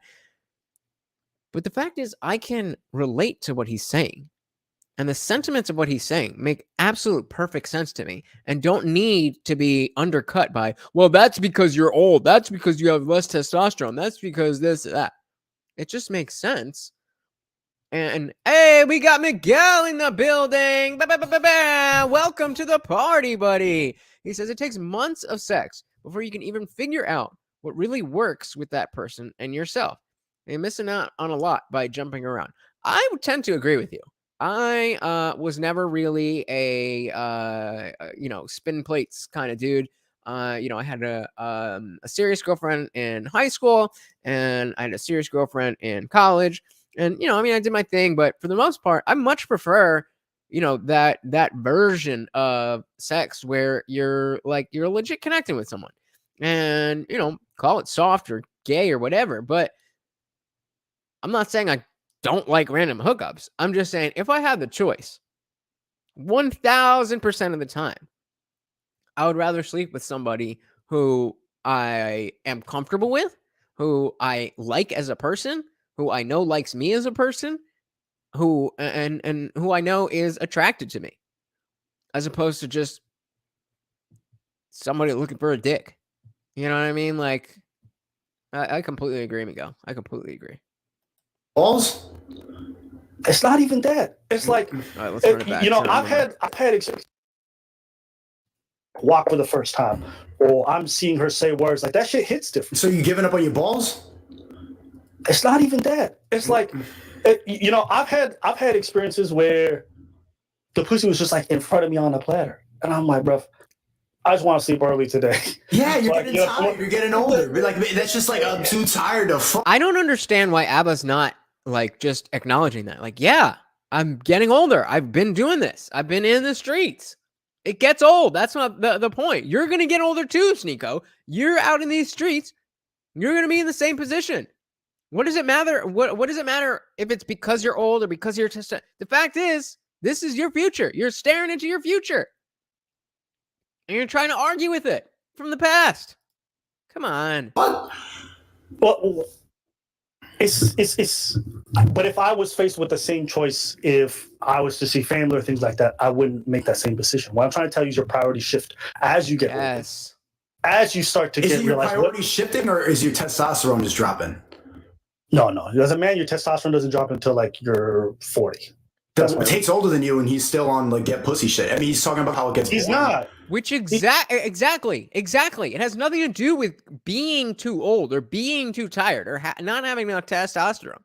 It has to do with exactly what Abba just said, that as you get older, your priorities shift. And especially if you're somebody who, running train on bitches, that priority is going to go way down. I'm not somebody who is really into the random spinning plates and dealing all of that. I like my simple life. But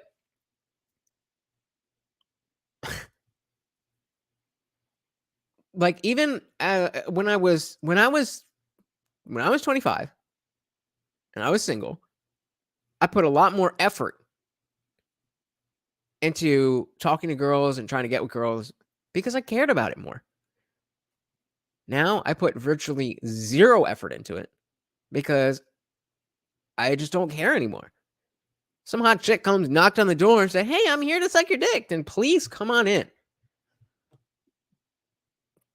But I got shit to do. And I like sleep. Like, that's it. Maybe it's because I'm old and tired and out of testosterone, but whatever the reason, it is what it is. Yeah, he talks about how it gets boring and how he's barely on it nearly as much anymore. But every video you watch is like, I wake up and I push two bitches out of the way. Are you waking up and pushing two bitches out of the way? Bro. You know that he's saying a lot of that shit for shits and giggles. Okay. Yeah, but If you, I think it's true too. no. Listen. If you're making money and you're making moves, you ain't got time to be with hoes all day. No, and I'll tell you this right. No, Most of the day. Most of the day. Most of the day. I got shit to do. If you're making money and you're really making money, you ain't got time to be with hoes most of the day. And you don't want to because you realize that making money and being able to take care of your shit is far more rewarding. Again, you a young man. What are you, 24, 23? 23. I ain't mad at you. I ain't mad at you. Be about that. Get as much pussy. Go do whatever you gotta do. I'm just telling you that when you see people speak differently. Comments. I want comments. Women, money, yourself. It's not because, oh, they're turning into beta males or, oh, they want to be feminists all of a sudden. Life gives you experience. And as a result, it shapes a lot of the way that you think about stuff. Ask any motherfucker who got kids and talk to them about it, and they say, that's the best thing in my life. I don't have kids. But I have the understanding that there's something, you know, they say there's things we know. Then there's things we know we don't know. Then there's things we don't know that we do know. But then there's the things that we don't know that we don't know. That's exactly what Abba's talking about, is something that Sneako doesn't know that he doesn't know. He thinks that he has the answers and doesn't realize that he doesn't. That's the most important. And then your wife leaves you and takes half your money, takes your house, takes your dog. That's a separate issue. That's a separate issue. That's not. I'm talking about. Half of marriages end that way. Over half of marriages end. And now he's just letting out red pill talking points because he doesn't have he doesn't have the foundation to understand these things. That, whoa, he thinks of marriage and then he thinks that, bro, even if that's the case, that man still cares about those children more than he cares about getting other women for the most part. Miguel says yourself, money, women. I didn't put him in order. I was asking. That wasn't a ranking for me. I was asking y'all. So Miguel says yourself first, money second, women third, and I completely agree.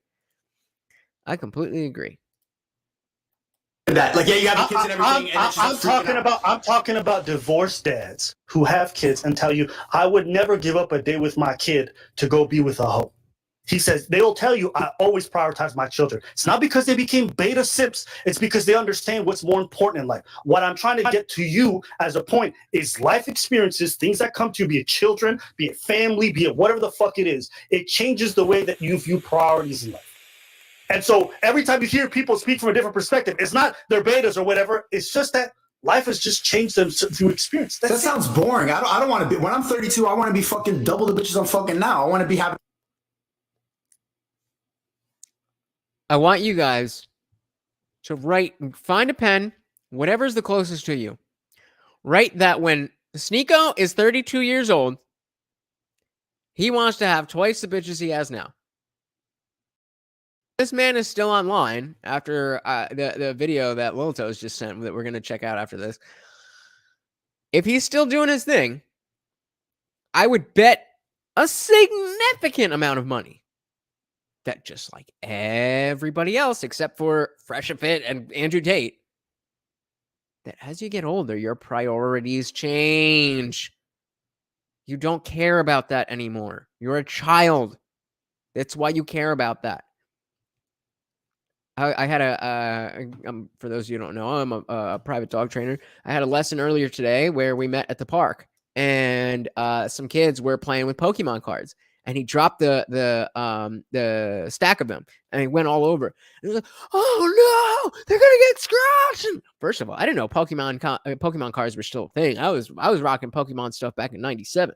But point being, when I was that age, my Pokemon cards really meant that much to me. Today, I hadn't even thought about it again until just now. Why? Because at age 7, Pokemon was top priority. It would be a little weird if I was 32 and that was still my top priority, right? a bigger house, having like, I want to be down the Hugh Hefner shit. That's what makes you excited. That's what keeps your balls going. Like you can't let go of that. You can't let go of your manhood at a certain age. If you give up, I feel like it's not even his age, because this sounds more like a 15-year-old talking, thinking about what adulthood is. I want to have 7 bitches and the biggest house and the da-da-da. Like, don't forget, this man is already successful. He's already successful. He can already buy a house. It's confusing to me. Maybe because he's been online and he's kind of had his development stunted. But this doesn't even sound like a 24 whatever year old. He sounds like a 15-year-old. I want to have as many bitches. I want to have twice the size of the house. Yeah. You know what a pain in the ass it is to own a home? It's amazing, but everything is your responsibility. You know that pool in the back? You got to pay somebody to deal with it. You know that however many hundreds of thousands of square feet of lawn you have? You either got to mow it or pay somebody. You know those 12 bedrooms that you want? They get dusty. Are any of your bitches going to be cleaning up? Or you got to pay for that too. And so you just want more money, more bitches. Do you see what I mean? It's just a fantasy. It's a fantastical, simplistic, childish way of looking at the world. And it's surprising. It's surprising because from the content that he puts out, he seems to be a lot wiser than this. I think he is a wise kid, but before I saw this, I would have said he was a wise person. He's a wise kid. on that, like, oh, I like playing macaroni drawings with my kids. You know what you sound like? Downplaying. Did you hear that? Did you hear that? I know we only did it for a second. But anybody who knows anybody with children knows how ridiculous. Like, I think I would not personally want to spend time making a macaroni thing with children, but I don't have any children. Listen to this. That's what keeps your balls going. Like you can't let go of that. You can't let go of your manhood at a certain age. If you give up on that, like, oh, I like playing macaroni drawings with my kids. You know what you sound like? You sound like a lot of the young women I know who say they just want to travel for the rest of their life and live on the beach. And then they get to 30, 35, and you know what they realize? Damn, I want a husband. I want to have kids. No, I want to have kids too. But also okay. in the kitchen. Okay. And you know what? That sounds even more like these modern women. I want to have kids, and I'm going to be a CEO, and I'm going to have an athlete and a side dude. Bro, this is not how life works. What is it that you want here? Do you want kids? Do you want a real relationship? Because you were just talking shit about, modern dating and all this. Do you want that? Or do you want to be living a baller lifestyle where your, money is just whatever and you got a different bitch? I mean, those are two different lives. Did anybody just see that fly go right in front of the camera? But this is Abba's exactly precisely correct. Except for the fact that Sneako's talking about masculine stuff. He sounds precisely like somebody who would call in to Kevin Samuels. They have those who realize, oh, this is the shit. I don't need to be out here in Cancun taking fucking selfies all day. Listen, it sounds great to be fucking many women. No. I'm just telling you, almost every guy. Who's interrupting one more time? Comparison. That's not a good comparison, because a woman saying she wants to travel and drink martinis in Mykonos all day, that's giving up and that's not doing anything. For me to have 10 bitches in the crib, like in bikinis serving me food, I need to constantly be getting it, because if I'm not getting it, then they can't be here. They don't respect me. So he's wrong. They're exactly the same thing. They're exactly the same thing, except for the fact that men and women are different. All you're doing is fantasizing about this Hugh Hefner life in the same way that they fantasize about all the things we were just talking about. It's exactly the same, my friend. constantly having women in my life is to motivate me more to be the best man I could be. The more. Did y'all hear that? That's his mistake. Let's make sure we hear it. Constantly having women in my life is to motivate me more to be the best man I could be. The more bitch. Constantly having women in my life is to motivate me more to be the best man I can be.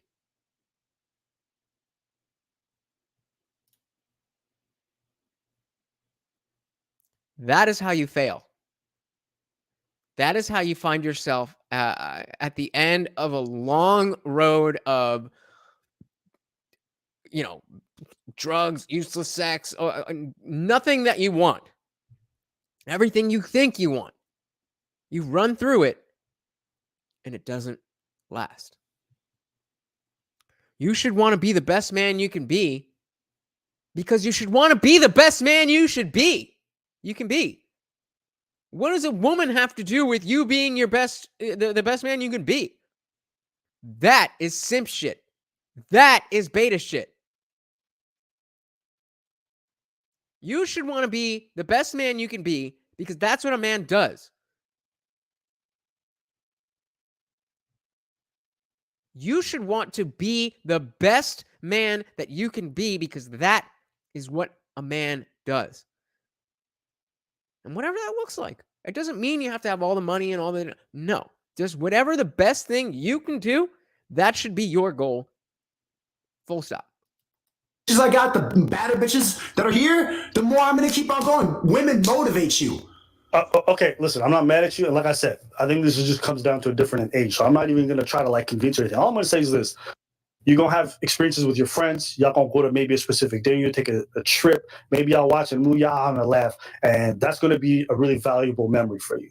And as you're going to get older, you're going to forget about 95% of the women that you fucked. Yep. But you're always going to remember the stuff that you spend with your family, the really beautiful moments. And so you don't have to believe me today. You don't have to believe me tomorrow. I'm just saying, if you come at a point later on in life where you start to question certain things, maybe just think back on this and just think about it. That's all.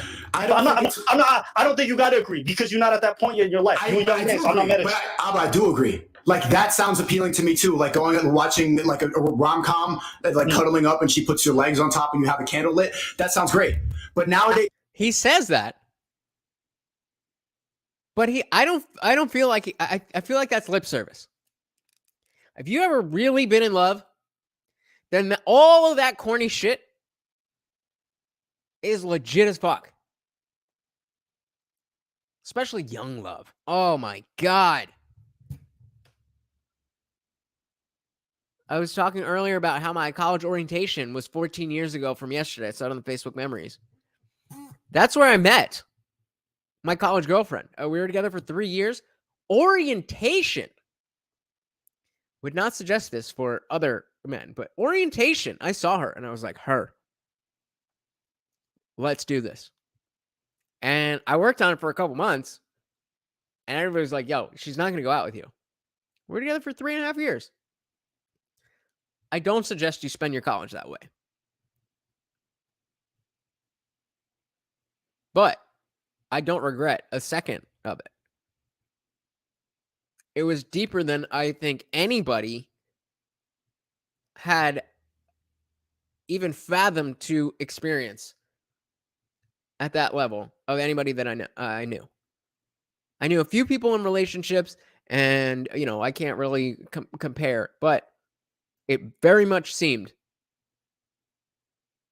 like what me and my ex-girlfriend had is something that it's been, that's a significant reason why I'm not out in these streets. It's because I know what you can get. I know what is out there. I know what is possible. And some annoying girl who's got big tits and looks good doesn't do it for me. Does not do it for me. But it's not cuddling up with that girl who you can legit talk to on a level where you can't even talk to your boys. Maybe that makes me a bitch. But it's real. Is the way Western women think. They always are aiming for more. So that does sound ideal, but all of them, because of Instagram and because of the stuff they're looking at, women don't want to settle as much as, like, at the same level that men don't want to settle. What is your general opinion on the manosphere? My opinion on the manosphere, at least from like a lot of the content creators that I've seen, I think there's a need for it, which is what I've always said. There's a need for content that kind of helps you guide young men because we don't have any tools. I just think that a lot of the people who are doing the leading aren't very good at their job. But I also say I'm not going to be one of them people who's going to take over their spot. So I can't even knock them that hard for trying to do what they do. But sometimes I like to have a laugh at some of the goofy shit I hear. I'm like, I ain't buying that. So Yeah, that's how I like feel. your girlfriend needs to delete her Instagram. The girlfriend, so I've had this conversation many times. My issue isn't that the girlfriend needs to delete the Instagram. My reason is just some of the reasons that they say is goofy. Like if you want to say your girl doesn't want it, you don't want to have Instagram because you don't want her thirst trapping or having her ass out online. I'm like, that's perfectly sensible to say you don't want your girlfriend doing that. You get what I'm saying? Me, it's the whole. Y'all gonna have me hanging at 9 likes? Can't one more person hit the like button? Double speak that these guys do. It's like, oh, my girl can be thirst trapping, but if I want to do it, it's perfectly fine. It's like, okay, yeah, if you're making millions of dollars and you one of them high value dudes, that's fine. But most of the motherfuckers watching your shit are poor, so them rules apply to them. So let's talk about real people. And that's not just. That's another big point that takes maturity to understand. You know, this red pill manosphere stuff is relatively new, or at least it's the explosion is relatively new, and especially with Kevin Samuels, RIP. And it's crazy that your average dude it's so easy for him to point out what every woman is doing wrong. But you see, like, for instance, just today, there was a sponsored video where from Rich Cooper, where you can send him an email. He'll read the email and give you the answers on in a video. He does that pretty regularly, maybe once a week or so. And almost all of them say they're a high-value male. It's like, that's just a thing you heard, bro. If you're not having these dime pieces competing for you, then no, you're not a high value male. And that's okay. Most of us aren't. I'm average as fuck. But you have to understand that. Because if you go into the world thinking that you're hot shit and you're not, you're gonna have a bad time. Let's talk about what rich niggas do. So do you think maybe it's not that you're being disingenuous, but that you appeal to normal people rather than trying to elevate people? Sneako, at the end of the day, most people are never going to be filthy rich. You're the exception. You're the 1%. That's not possible for everybody. Rich. I'm not rich, but like I tell my chat every day, like You are. Rich. Whether you realize it, Sneako, you make well over 6 figures. Yeah, you are less than 1%. I'm still like my student loans are being paid off this week, so technically I'm in debt. It doesn't matter whether you're in debt. You're How many of y'all making 6 figures? I'm not. Imagine the gall on this motherfucker to tell all of you, oh, you need to do this, and this. When he's got money from telling you to do this, and this. And you'll never be able to do it. You'll never be able to make that kind of money. You could. This is, and as we go through the rest of this part, I think the miscommunication is that Sneako is saying everybody or anybody could, and Abba's saying everyone can't. So keep that in mind as we go through the rest of this. Your projected income for this year and for the next subsequent years, you are less than 1%. It's projected because I'm putting in the work. But right now, I don't disagree. On paper, I have negative money.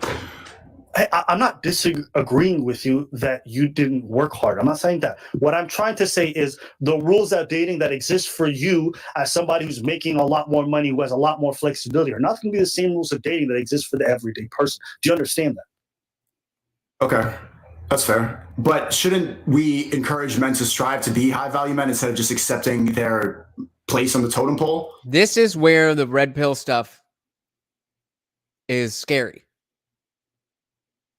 Shouldn't we as high value men, shouldn't we try to be high? No, not necessarily. Maybe, but not necessarily. As was said earlier, instead of just doing it for the women, do it for yourself. Just be the best man that you can be. Why does that have to be high value? Why does that have to have a number attached to it?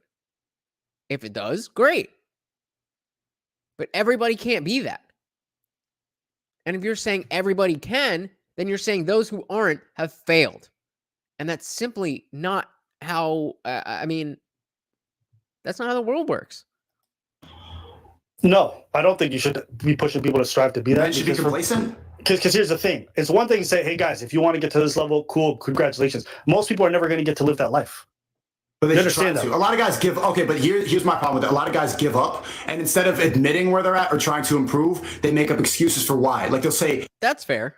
That's fair. I definitely support telling men not to give up and to, do the best they can. But it's placing this goal at being a high value man. Some of us are short. Some of you are ugly.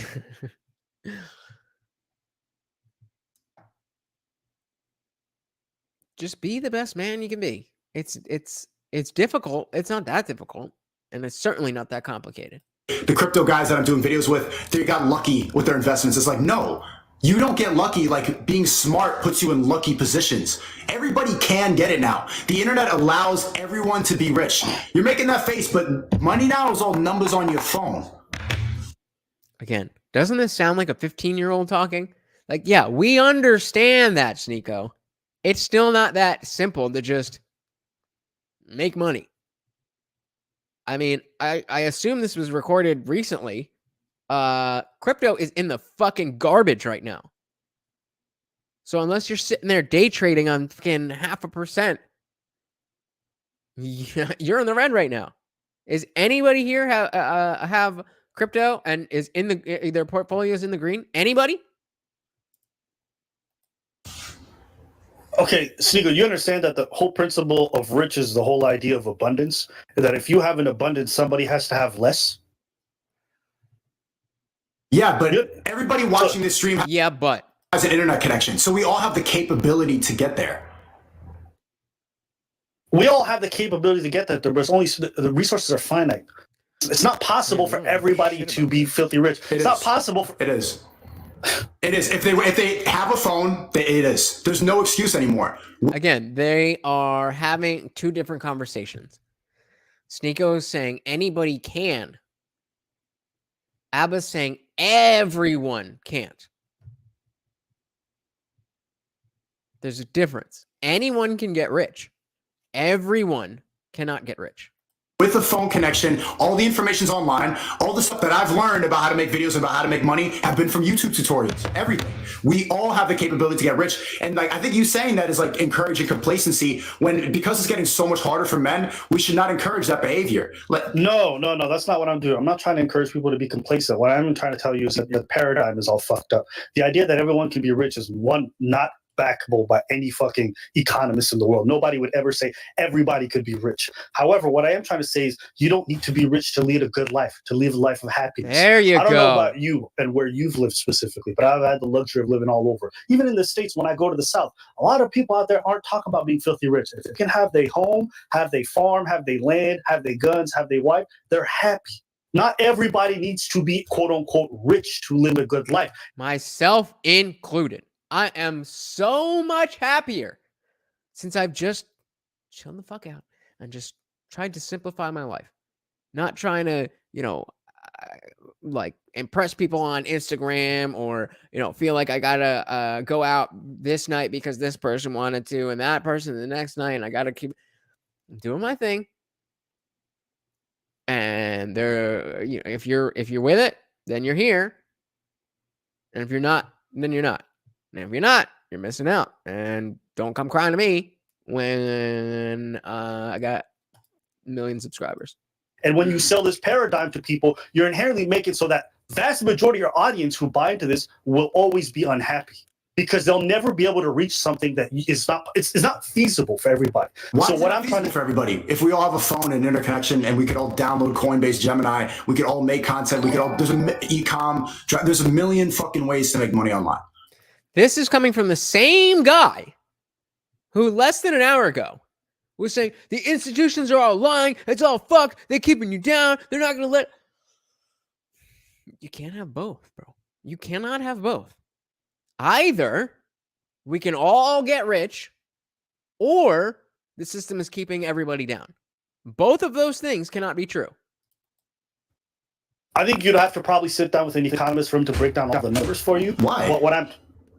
Because you're asking me how to explain the breakdown of resources in the world and how not everybody can have an abundance. If everyone has an abundance, the word abundance doesn't even exist. Richness nearly determines that you have more than others. You understand that? To get rich in the first place, you need to accept the realities of the world and that things are unfair, and you need to apply yourself. Okay. Most people hear what you're saying. A lot of people hear what you're saying and just accept, yeah, I'm never going to be rich. And then they won't. If you think that way, you will not get rich. But if you think it's possible, I have to get rich or die trying, more likely than not, you will. Sneako, this is like one of those things where... No, honey, no. You got, there's more, no.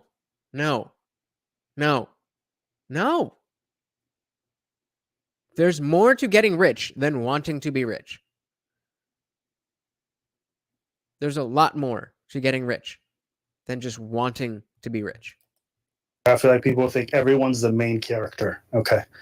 No, not everyone is the main character. Some people are side characters. Some people are really good role players within a storyline. Not everyone gets to be a main character. Not everyone gets to live by the same rule. Not everyone gets to be a king, okay? There are kings, there are jesters, there are other people, but not everyone gets to live at the top. That's just not the way the world is built.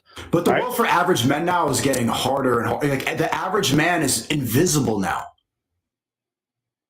Yeah, okay. I don't disagree with that. So we can talk about that. But the solution to that is not making everyone a high-value man. Even Kevin Samuels will tell you that's not even possible. God rest his soul. That's not possible for everyone to be filthy rich. Shout out to the Godfather. Which is why Kevin always talked about encouraging these women to understand the importance of a blue-collar person and to be respectful of them, because the guy doing your plumbing is extremely important in society. And even though he might not be the most rich person, he still brings the ability to give you stability. His goal with what he was saying wasn't that everybody got to be rich and all these thoughts got to get with kings. No, what he was trying to say is that your standards are unreasonable and that you don't deserve that. So relax. You understand? You can't just sit there and relax and calm down. What I am telling them is that everyone trying to buy into this whole, like, I'm going to get rich one day is making them miserable because it's not possible.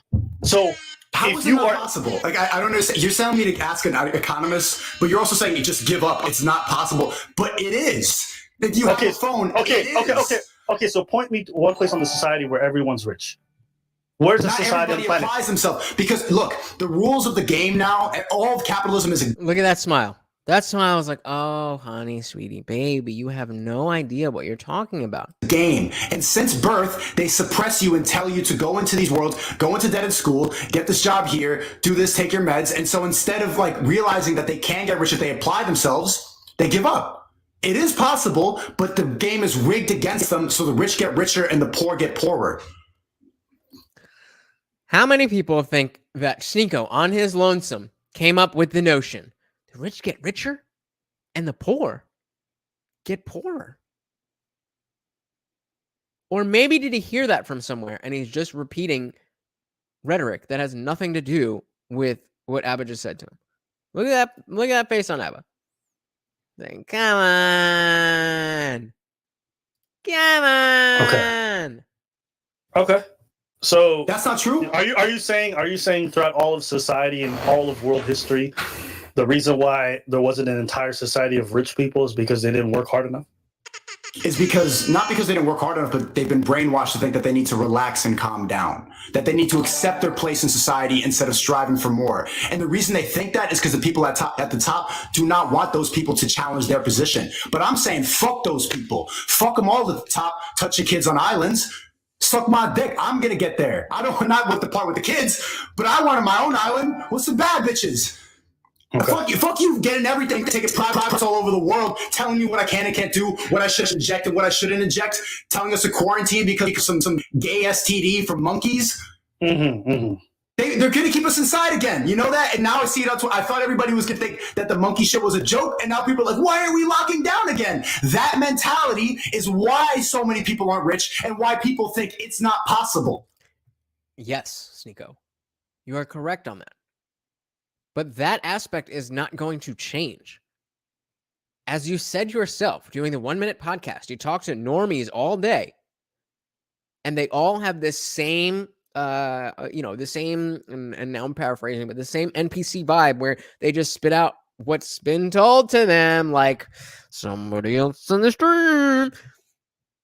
And you just think that, okay, well, I'm gonna change everybody's opinion and let them know that there's this thing called crypto, and you're gonna be rich, and we're gonna take over the world. I was there too. I wanted to help the world too. I still want to help the world, but I realize that right now there's less than 500 people that I reach. And that's okay. I'm focusing on the 500 people that subscribe to this channel and the 2 people who are watching right now. I don't know who you are, but I appreciate you being here. And you are helping me to complete my mission of spreading this information. It's just 2 people. It's just 2 of you. I don't even know who you are. Well, I mean, I might know you are. I don't know which ones you are. I just know that there's 2 of you here because it says 2. But that's it. I could easily be like, 2 people, that's it. And what does it think? The 35 views, that's it. Average view duration, 9 minutes, that's it. Why am I even here?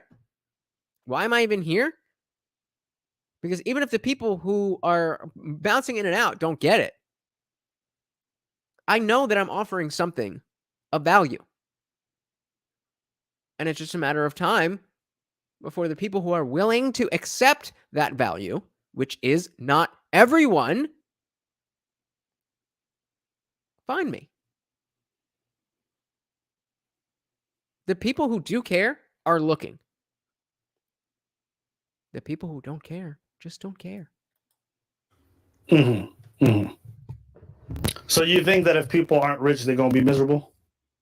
It's getting harder to be happy if you're an average person. Because that's not what I asked you. I asked you, if people aren't rich, can they be happy?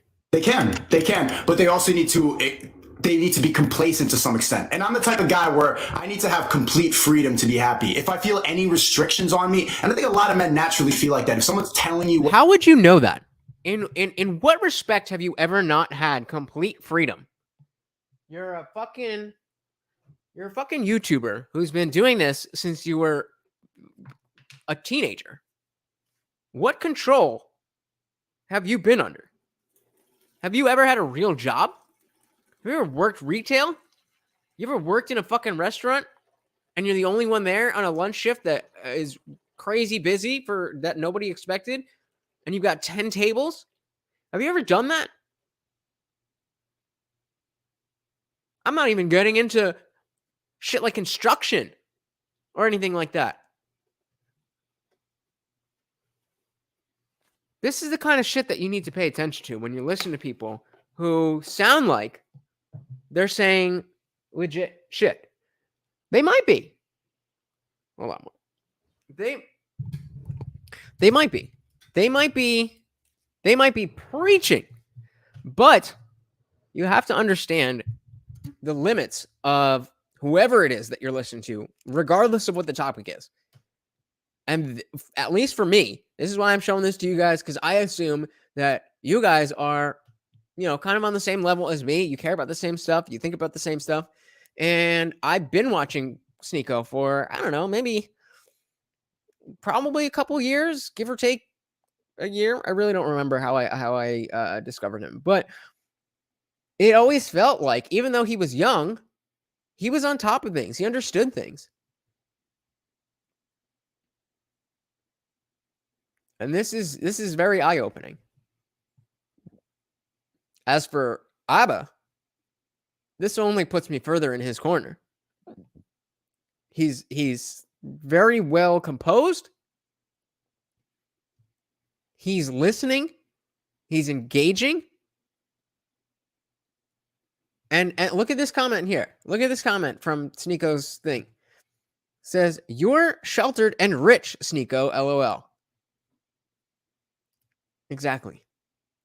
You're trying to talk about how we are all poor and this and that. And it's like, bro, you're in the 1%. You are the 1%.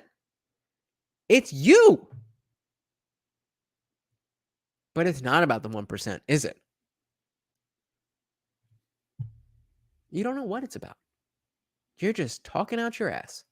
What to do? There's a part of you that's being suppressed. Because men, naturally, you just I'm want going to to run that back. I don't remember what he said. And if someone's telling you what to do, if I feel any restrictions on me, and I think a lot of men naturally feel like that. If someone's telling you what to do, there's a part of you that's being suppressed. Because men, naturally, you just want to conquer. Like, I get pissed off when people have more than me. Or like, I see hotels and resorts. Like, why can't I own that? Why?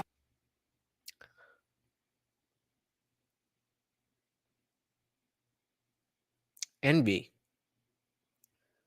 That's a very masculine thing, right? Envy. I can understand you wanting more out of your life based on what you've seen out in the world. But to live your life on the basis of, I got to get girls so that I want more money and I want those things, so I'm going to get, that's backwards. Miguel said it earlier.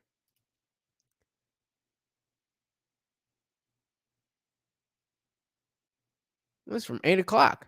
It was half hour ago. Miguel was on point. Can I get that? Okay. But let's just take a couple steps back. So you agree with me that it's not because people are poor that they can't be happy, correct? Yeah. Okay. Yeah, whoever's here, just let me know who you are, just so I can thank you. You're the only one here. Good. So we're on the same page. So my prescription to people isn't that you have to aspire to be rich or aspire to be this. What I'm trying to sell folks is you can be happy regardless of some financial situation. Well, I mean, above a certain level. Obviously, if you're like struggling to make your rent every month, then obviously that's a different situation.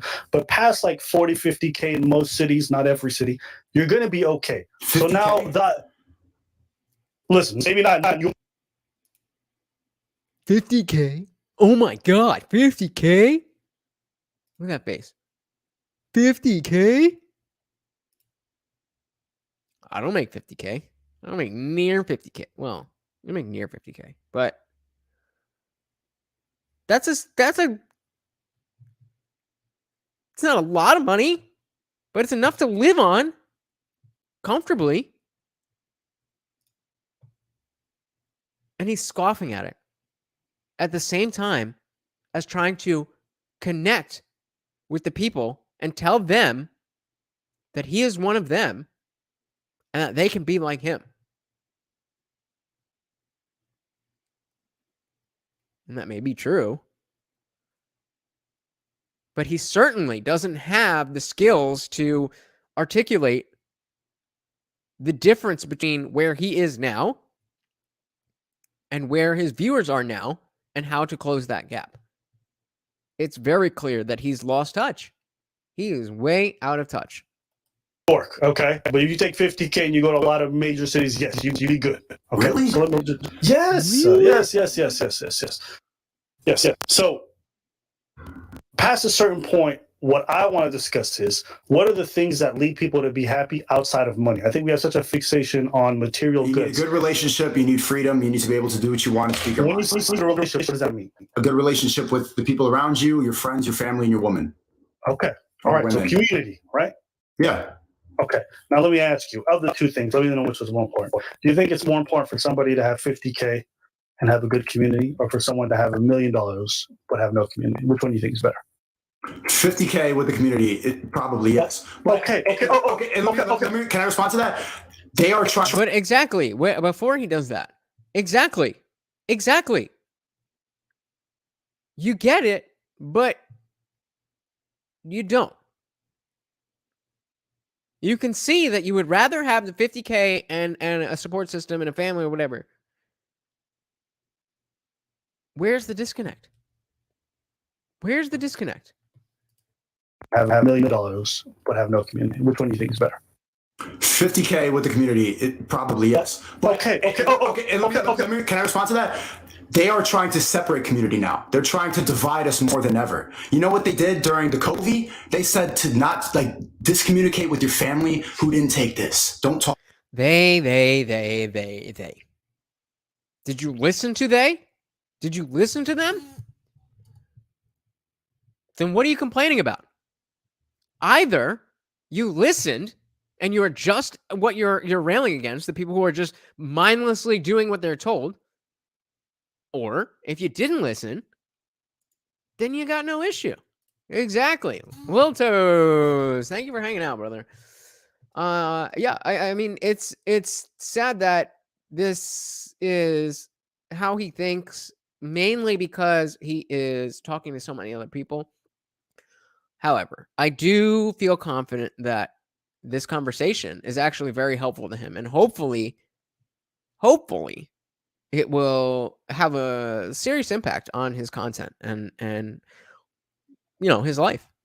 Talk to them. If someone's not wearing, don't talk to them. They try to divide us more and more. If you voted for this orange guy and not the older guy, then don't talk to him. They try to divide us more. If you don't put a black square on your Instagram, then you're racist. They try to divide more. So the community is falling apart. Like, so many people are so polarized because of what they believe in and their standings, and it's all encouraged from the top. They say, you need to believe in this.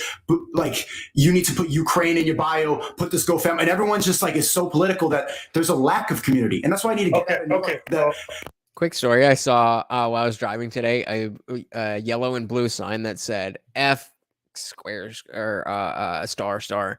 Obviously, fuck you, Putin. It's like, okay, what is that doing? The idea is that people's worldviews are so different that there's a genuine lack of community, and especially on social media is making it worse. Mm-hmm. So, just taking a couple steps back. So we started off at young men are really miserable and they're unhappy, right? And then we talked about income, and you agreed with me that even with 50K, it's probably better to have $50,000 a year and have a really good sense of community, family, significant other, friends, than it is for you to be extremely wealthy and have nobody around you. Right. So you put community above money. Yes? Right. But it's almost impossible to have a good community now. As a young man with 50K, it's almost impossible. Of course it is. Yeah. I mean, that why else would the White House care? Why else would the White House care? Possible. But that's not true. That's not true. Okay, why is it impossible? Because of how divided everybody is. I missed that. I'm sorry. I gotta go back. Possible to have a good community now. As a young man with 50K, it's almost impossible. But that's not true. That's not true. Okay, why is it impossible? Because of how divided everybody is. Because of how. Again, this is the same shit, dude. You're saying they're dividing us and they win. I'm feeding into what they're trying to do to us. They can try to divide you all you want, all they want. But if you don't comply,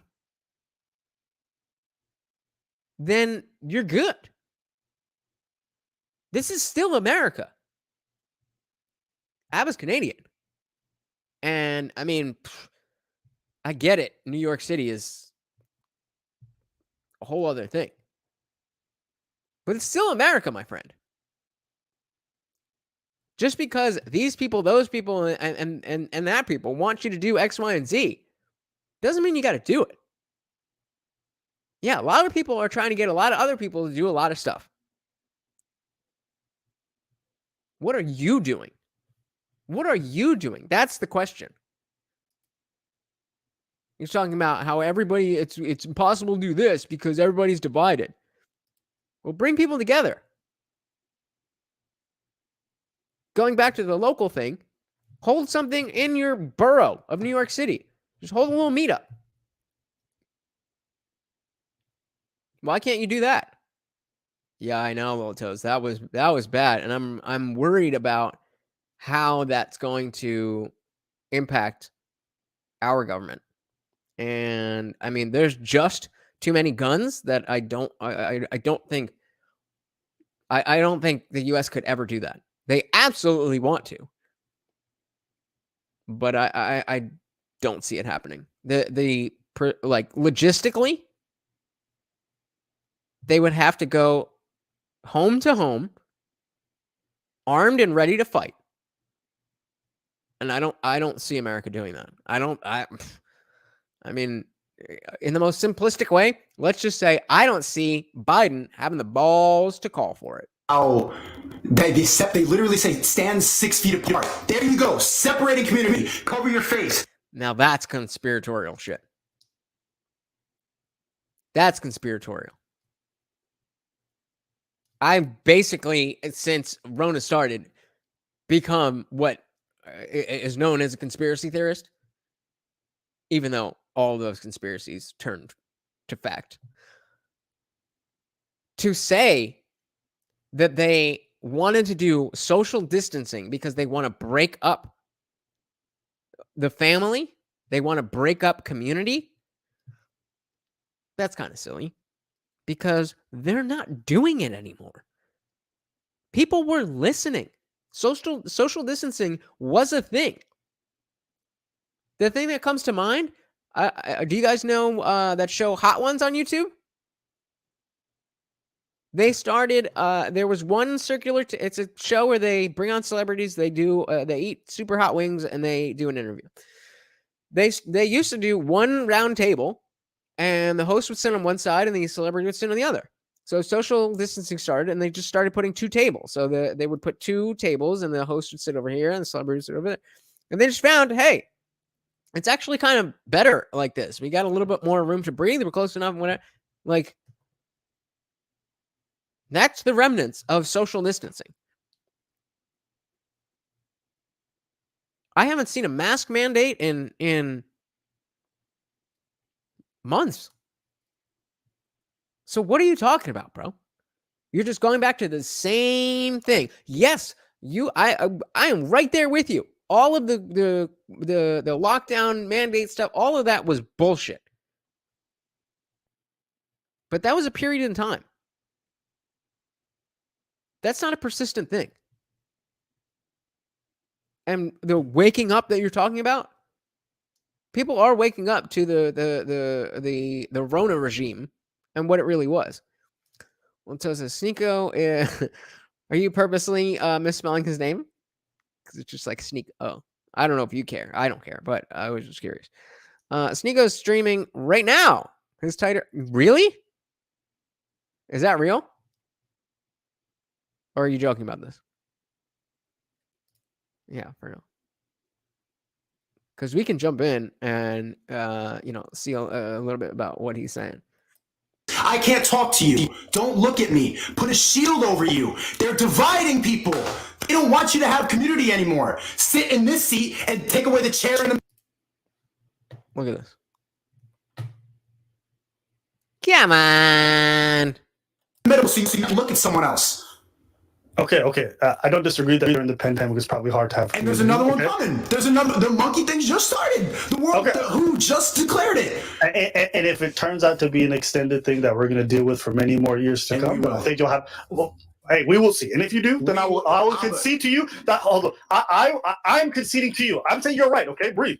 I'm saying you're correct. If we have to continuously live in lockdown in perpetuity, where we never get to spend time with other people and be around other folks, I would agree with you that it is extremely dangerous for people and it makes it untenable to have communities. Okay, do you know how many people I'm conceding to you. Okay, do you know how many people I talk to who are like, man, I just moved out, I got a job, I'm making money, but like, how do I make friends? Where do I talk to people? Like, I can't go to school because my school's shut down.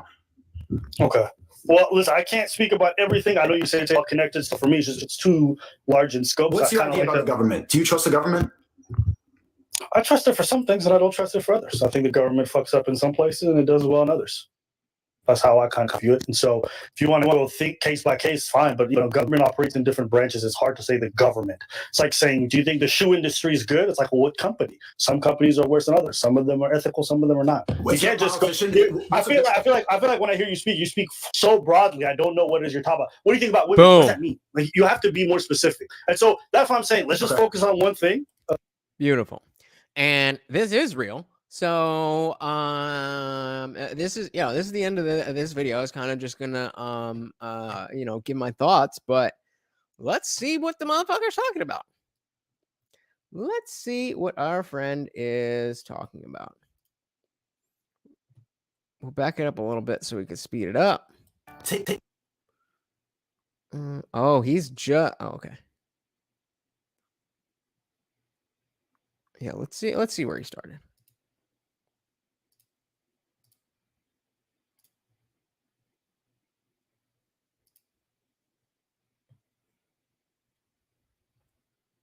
No. Police are robots. Wait till they bring new COVID shit and there's no human element in the enforcement. Wait till it's fucking pure. All right, let's see what this is. I mean, this is live now, so I don't know what it is. Robotic. When they program the robots, if they ain't got a mask on, take him out. There's gonna be a new. They won't give a fuck. There's not that's a grandma without a mask. Exactly, Chad. You can't be talking about the Chinese overlords like that. To be, oh, that's my brother without a mask. To be, you know what? This pandemic's gone on too long. This guy doesn't have a mask on. It's not gonna be, he's asthmatic. There are certain things you could, even as stupid as the police were during this thing, because the police proved themselves to be fucking retards. As stupid as they were, you could still reason with them. Maybe not in America, but in many places in the world, you could say, gee, I'm not wearing a fucking mask. At the wedding, I want a wedding photo. And they'd be like, okay. Like in many places in the world, COVID wasn't really that real because the police didn't really enforce it because they do it stupid. Once it goes robotic, then that's a great reset. And here, you know how they're gonna do it? They're gonna do it in the guise of safety. They're gonna come along and say, all these accidental shootings by human cops, accidentally killing people, we can't trust police officers as people because we're all flawed. A machine never makes a mistake. You're gonna be safe with the machine cops. Don't worry. Machine. Some Half-Life 2 1984 shit. That's the reality we live in now. Cops come along. When the machine cops replace us all, then the enslavement. But we're a long ways away from that. We're okay. Then let's take electric cars. I'm gonna slow this down because I think he's got it sped up. But this is, I really want to, I'm glad, thank you, Little Toes, for showing this, because I would love, I'm very excited to see how Sneako is, based on what we were just watching, how he responds to this. So thank you, shout out to Little Toes. Cars is the same deal. Electric cars is the same thing. They want us all to have electric cars so they can turn your car off. That's the only reason they want you to have one. They can turn it off. They can't turn off your combustion engine, but they can turn off. Exactly. One thing I learned about Teslas from Luke, that they can just turn it off when they want to. Don't buy a Tesla. They control it. Get a gas car for real. Because if your car is plugged up to the Wi-Fi, then you don't have control over it. It's a bot car. The Tesla's a bot car for real. And what would it look like? What would it look like on social media if Elon Musk just shut down a bunch of Teslas for no reason? I didn't realize he was this conspiratorial. And again, I've been called very conspiratorial, but we learn in here. Welcome to the fucking party. Off your fucking electric car. So they're forcing us all to have them. What about the environment, though? Here we go. Now let's talk about that. Talk about that bullshit. They want electric. Climate change is not real. Climate change is meant to just manipulate you and like protest nothing. I'm going to a climate change protest. What the fuck are you talking about? This naturally happens. It's all, even recycling. Do you know that recycling is all a scam? It's just meant to make you feel good. Cars, they can stop you. Recycling is pretty much bullshit. But there's nuance that this kid is missing. Is climate change as the woke leftists present it? No. Can you have the amount of carbon emissions that we've had around the world, mainly India and China, and expect that the environment is not going to change based on the billions of years that it operated?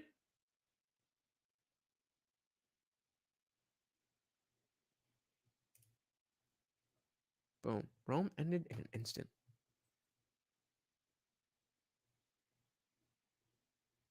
This guy thinks he has all the answers. I'm saying this as somebody who was going into, the first time I watched that debate, I was like, oh, this is awesome. This is going to be, something, this is going to be stimulating. And I was so disappointed. And now watching this, the few seconds that we have, I don't know about this guy anymore. But I want to be fair, so let's keep going. Let's give him a chance. Moving. So that's the whole point of it. You think they give a solitary fuck about the environment? You said environment. Yes, I do think they give a solitary fuck about the environment, not because they're environmentalists, but because without an environment, there is nobody to sell shit to. So yes, companies care about the world not ending, if for no other reason than having people to sell their shit to. The amount of lithium they're digging up to make these batteries is doing more damage to the environment than a fucking petrol engine could ever do. You're telling me about the environment, and these people are so scared about climate change, but then the second they get I think money... they're just doing it because it makes money, though. Because people will buy something to feel environmentally friendly. For what I'm saying like, I don't think Elon Musk's sitting there thinking, "Oh, I want to turn people's cars off." He's thinking people are going to buy electric cars to save the environment, and I'm going to make fucking money. But the people who are in charge of the world are going to propagate. Yeah, they'll get behind. They're going to propagate it and purport it under the guise of control, because it's all they're interested in is more control. It's not. No, I think Elon's. I actually believe Elon's a relatively good guy, just making a good product. The point I'm trying to make is this: the way they're going to make us. Because if Elon was a good guy making a good product, fine. But why are they going to force us to have electric cars? Yo, but Elon, why are you suspending me on Twitter for posting a picture of makeup? What the fuck is that about? Coming already in Europe. You can't sell diesel cars after 2026. Elon, why did I get suspended on Twitter for saying that monkeypox was just spread by gay people who are fucking teenage boys? Really? Yeah. I'm about to get fucking policy violated again. Yeah, for real. You're about to violate my shit too. Cars within 10 years. No, they don't care. But then, That's crazy. Yeah, but then every manufacturer is just gonna start to make electric cars. Correct. So so not about Elon, because all the manufacturers make electric cars, right? So let's see. Lil Toe says, do they really care though? The leaders and owners will be rich while they're alive. How do you get rich if they don't care what happened after they're dead? Right. But while they are alive, you can't have capital without a society. You need a society. You need people to live. Like, do I think they care about your humanity? Of course not. But like I said, they need people to sell shit to. Everybody needs people to sell shit to.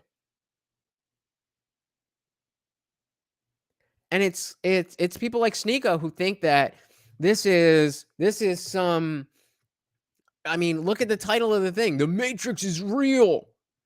Bro, that came out in 1999 or 2000 or whatever. You think you're groundbreaking? I mean, fair, but you know it's going to happen eventually. And in economics, 60 years is like that. Economic trends, 60 years, that's tomorrow. You think these people who own these companies aren't concerned about what's going to happen in 60 years? That's right around the corner. That's right around the corner. America, the reason America is delayed in this, because America, a lot of the lobbying to the government is done by oil companies. That's also why America doesn't have rail. Have you ever wondered why America, as big as it is, doesn't have bullet trains? Like bullet train. Pretty sure we have bullet trains. Do we not have bullet? I'm pretty sure I've seen a bullet train before. Am I making that up? Somebody fact check me. It's like China or Japan. They have bullet trains. They have 300-mile-per-hour trains that are never late for even a single second. America would be perfect for that, but they don't have it because big oil comes along, lobbies the government, makes sure all the rail projects are shut down, so you have to drive your ass on the freeway, on these huge freeways. Which Elon doesn't own Twitter. He just bought it. What are you talking about? For the oil companies. Actually, Sneako, they're still in. This is live now, so there's no excuse from saying this is old. But he does not own Twitter. A bullet train. Well, he was just. Let's back it up because he said it better than I. But it's just a train that goes fast. And I believe they don't have it for it goes like 250 miles an hour or some shit. But they don't necessarily have it for passengers. But for freight, I'm pretty sure. Bullet trains exist, so let's just back that up. So. It doesn't have bullet trains. Like bullet trains, like China or Japan. They have bullet trains. They have 300-mile-per-hour trains that are never 300-mile-an-hour trains. Late for even a single second. America would be perfect for that, but they don't have it because big oil comes along, lobbies the government. I didn't say that we did, Little Toes, but a bullet train is something that I remember when I was in middle school in, let's say, 2004. No, it would have been earlier. So let's say 2002. That I remember my middle school rec lacrosse team was right by the train tracks, and you'd see some trains go like the old trains, and then some other trains zip by, and you could be like, "Oh, there's the bullet train." I don't know if they're right. I don't know if they're wrong, but that's what I'm saying. I think that we have these high speed trains, just not for for passengers. Now I'm not saying we shouldn't. I'm just fact checking a motherfucker. Or make sure all the rail projects are shut down, so you have to drive your ass on the freeway, on these huge freeways. And so there goes the conspiracy. Maybe just like everywhere else or everything else, that America is so heavy with bureaucracy and red tape that we can't get trains that go that fast for passengers because there's so much government intervention. I'm sure. I mean, the technology exists, but that's what the government does. Elon doesn't own Twitter. He just bought it. What are you talking about? For the oil companies, for the gasoline. So that's a side note. So that's why it's delayed in the No, Elon totally does own Twitter. What the fuck? Oh my God, is he really about to do this? Let's watch him be like, "Oh man, I guess you're right." Oh, this is gonna be great. What's a good banner for this? Let's just leave him. Talk about.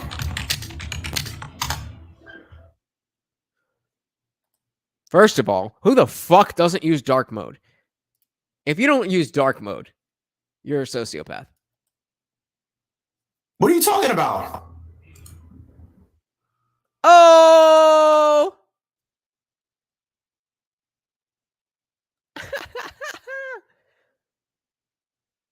So he's scrolling past it. Musk is terminating the merger agreement because Twitter is a material breach of multiple provisions. Is in multiple breach of multiple provisions of that agreement, and appears to have made false and misleading. Can't see what that word is. Which Mr. Musk relied when entering the merger agreement. Yeah, no, dude, he doesn't own Twitter. The deal has been on the table, and there has been talk about the bots and all of that shit all along. So maybe you're not as smart as you fucking thought. He doesn't? Oh, he doesn't. Oh shit! I thought I knew everything. He's terminating the deal? He backed out? Oh shit. America, because the big oil is involved. But if you look at Europe, most European countries are already starting to say you have to have an electric car. You can still drive your petrol car, but you have to buy an electric car or a hybrid by 2026. Lamborghini's just gone hybrid. Aston Martin's new car is a hybrid. Even the supercar companies are going hybrid because they know they're going to have to, right? And they're doing this under the guise of climate change. What did I say earlier about Trojan horse? We care about the planet, climate change. So you're saying, chat, if Elon Musk owned Twitter, then I wouldn't be suspended right now? Who runs Twitter right now? Who is it? Jack Dorsey still owns it? I don't. Oh, the elite's on his ass, right? God damn it. Fucking Illuminati. Trojan horse inside of that is we're going to control you. We're going to stop you eating as much meat. We're going to stop you flying around on planes. You're going to have an electric car that we can control. We know exactly where it goes and we can turn it off. We're going to stop doing X, Y, Z for the environment. But the people who are in charge of the world Ooh, I'm not really a car guy. I don't know if I have a dream car. I would definitely love to drive a Maserati. But I would also like a nice compact sports car. That M5 would definitely be nice. But I don't know. I think BMW and Mercedes, as a brand, they're so common. And if I'm gonna get a dream car, it's gonna turn heads. And a BMW of any type is just really common, and most people aren't going to know the difference between M5, M6, 7, this 6, whatever. So I would want, like an Aston Martin or a Lotus or something like that. That's what I want. Something that was like, oh shit, what the fuck is that? That's what I would want. Purport this shit. Are they flying on economy planes or are they flying on jets? Jets. They're flying on jets. When they get rich. And another conspiracy, because Tim Pool, of all people, just talked about how practical and not relatively as expensive as you would think for business people to fly private because of the timing of commercial air travel. If you have a meeting in New York and you live in Connecticut, it does not make sense to either drive all the way there or to get on a commercial flight when you can just drive to the airport, get on the jet, go to your meeting, finish the meeting, come back, and finish the rest of the day. It's not for any other reason but practicality. The same reason you have your own car instead of taking the bus is the same reason that rich people, business owners, have not their own private jets, but they pay for use of that private jet. Rarely do you see somebody who owns, obviously rich top motherfuckers own their own planes. But for the most part, you don't see people owning private jets. You see people paying to ride on a private jet. But what were you saying, Andrew Tate? Rich, and they're so scared about sea levels, they buy a nice big mansion on the water. You ever notice that? I thought the sea was coming. Yeah, if climate change is real, chat, then why the fuck are all the richest people buying seafront water, like buying property on the edge of the water right now? They know better than that. The truth is always. So you can't sell a home, right? You can only buy a home. Once you buy that home, that's yours forever. Oh, that's not how that works. Right? You can live there while it's still beachfront property and then sell it before the theoretical rising of the ocean. I'm not saying that's what it is. I'm just saying that's not the gotcha you think it is. Lies where the money goes. If the richest people in the world are getting private islands and getting beachfront properties, then climate change, bro, the tides are rising is fucking nonsense, man. Coming, but you want a fucking mansion on the beach. You're not very scared of it now, are you? No, not scared of it now. But have any of you lived in a place for less than 10 years?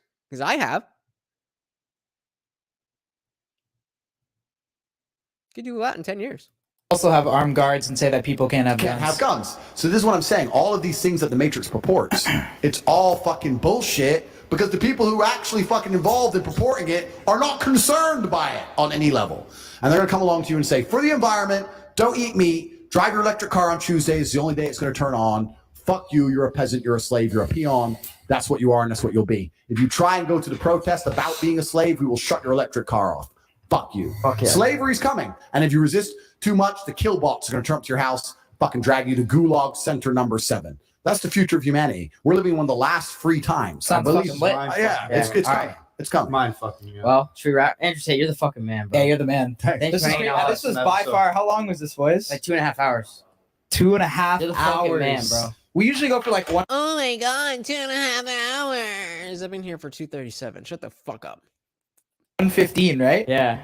This is great, though. This is awesome. You're the man. I'm warmed up now, so we can do another one sometime. Yeah, let's do it. So Thank what's you. good? What's good for the rest of the week? Is there anything we should do? Like, Sorry, I what else want is to fucking. Well, can we kick it for a little bit? We'll smoke a cigar out there and talk about it? Yeah, Can we still hang out with you? Cigar, let's chill. I'll get you guys. I'll speak to some of my friends in Croatia and get you sending me messages, making fun of me because I wear. Tate, absorbing your energy's energy. Tate speech.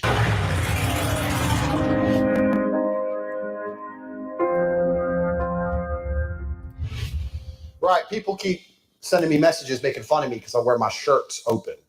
Button up your shirt, Tate. Fuck, I button my shirt up for.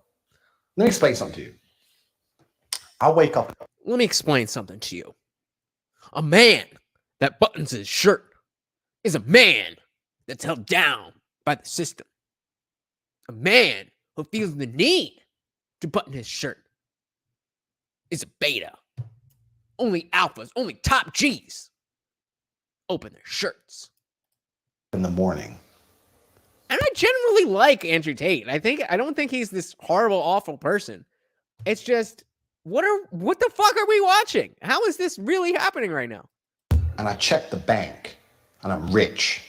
I stand up, move a couple bitches out the way, and I'll. This is the thing that he was referencing in the debate. This is exactly the video. So he's already watched this video. If I was ripped, I'd probably forget to button my shirt up.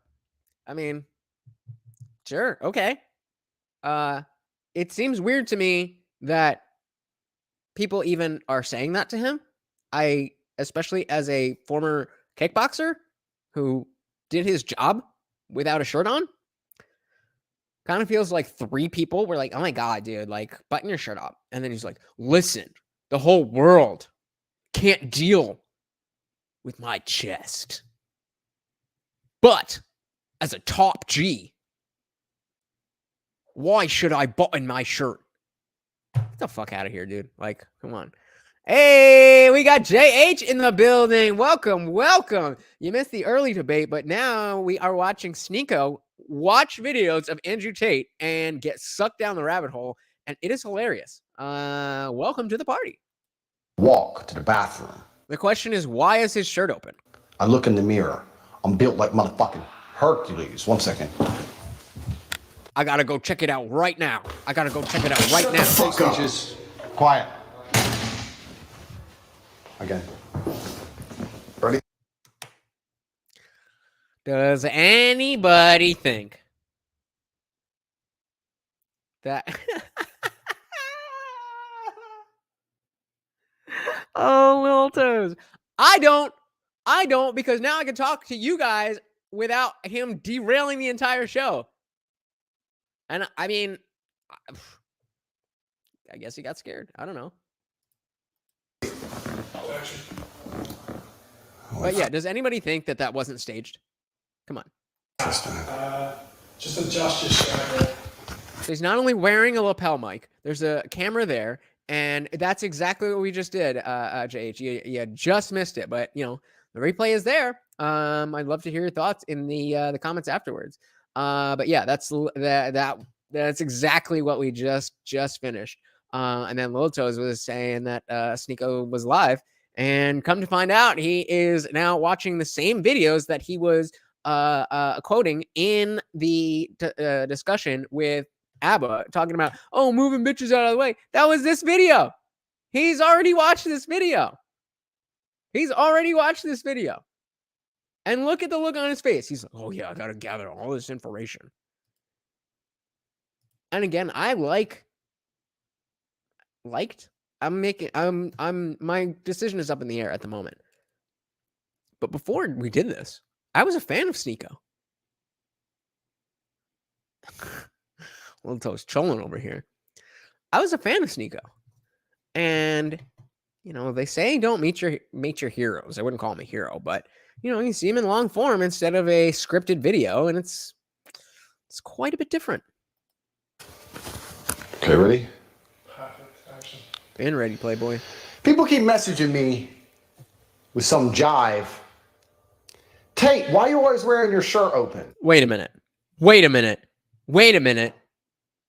So you're telling me that this is a second take and he left the first take in because he was telling people to shut up? Cool, bro. It's like I'm broadcasting to the world. I'm the motherfucking man. I show you my chest. You want to take a shot? I'm right here. That's what it's about. I put my chest out. You want to shoot me? Shoot me. You have to understand something. Imagine this. You wake up June 20th. I guess that's what he was looking at. Up in the morning and you're Tate. I know it's hard for you, but let's try and do it bit by bit. Okay. I wake up in the morning and I'm Tate. I don't have to move my hair out of my face. I've got big muscles. I gotta push the bitches out of the way, and then I just gotta become the top G. Got it. Okay, I'm there. Are you guys there? Imagine you're Tate. I know it's hard. Imagine you're Tate. Wake up. Open your eyes. There's a bitch here. The bitch here. Move them hoes out of the way. Move them. Walk to the bathroom.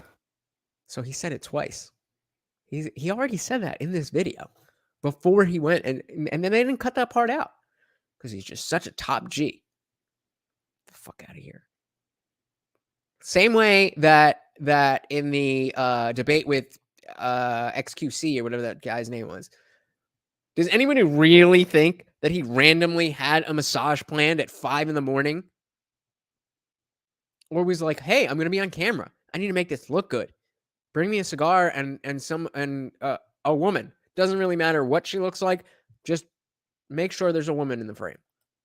Move, ho. 6'3", built like Hercules. 6'2.5", but you know, I could pretend I'm 6'3". Caramel. You check the bank, full of money. You go outside, walk out into your house, couple more bitches cleaning up, obviously. Out to the pool, one of 11 cars to drive. You pick up a $6,000 Armani shirt. And you put it on. All right. Why the fuck are you gonna button it up? What are you, a little bitch? You're my Andrew. Buttoning up shirts is for bitches and betas, only alphas.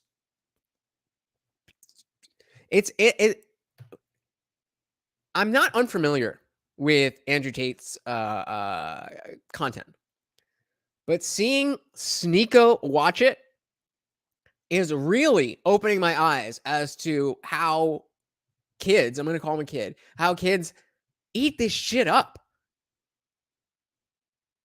Just eat it up. The fucking tape. You don't button up shit. I'll walk into the fucking most premier establishment you can name with my shirt. Cool, bro. Shirt unbuttoned. Cool, bro. Every bitch in there knows I cheat. This is my cheat. Listen, my girl say to me all the time, you leave your top undone, you look like a cheater. Because I am a motherfucking cheater. I'm a cheater and I'm a liar. Oh, snap. And I will fuck every bitch in this fucking place. All of you. Bro, I think that shit everywhere I go. It's kind of like, that's why people think I'm egotistical, but why do you not want to think like that? And now that like I'm starting to like really get on my shit and everything, people will text me like, oh, so you just think like you just have money and you think you're so good looking and smart and you think you're the man, right? And I'm like, yeah, dude. What's wrong with that? I thought we're supposed to promote confidence and everything. You don't want me to feel like I'm a fucking man? They tell you to always like, oh yeah, be yourself, strive for greatness, and then you actually start doing that and like, oh, well, you think you're so high and mighty. Oh, what do you want me to? You want me to sit there with you? And what do you want me to just cry? He's better than you, bro. He's better than you. You think you're as good as Sneako? How dare you? How dare you? He's got his own bedroom and a neon sign. What am I supposed to be doing? Y'all all get fucked. So I leave the top on. It's like a warning. You know those little frogs that are like toxic colors? That's me. That's what I do. I just walk in. You just know I'm bad news. The guys know I'm bad news. You don't want to fight this guy. The bitches know I'm bad news. Everyone knows I'm just bad news. Does this not sound like an 80s movie villain? The acting is that bad. This is blowing my mind. This is blowing my mind.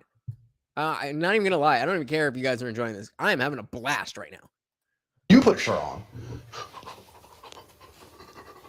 Do the buttons up. Oh, he put the buttons up. What a bitch, y'all. Oh, shit. He buttoned that bitch. What a fruitcake. Don't want to show your fucking little shitty ass flatty chest. I'm a G. So do not email me again asking why my shirt's undone. I do what I do because I can do it. And if you do what I do, you would do it. But you can't. That's Little Toes. See, this is the thing. You and I understand this. But little boy over here, he's like, yeah, this is how you live life. That's the issue. That's the issue. You and I are smart enough to see, oh, this is silly. This is silly. Even if he does genuinely think like that, it's silly. Because nobody gives a fuck whether your shirt is open or not. Nobody. Except for the 5 fucking weirdos who are just looking for your attention. But no, have you ever put on a shirt emotionally? What are you talking about?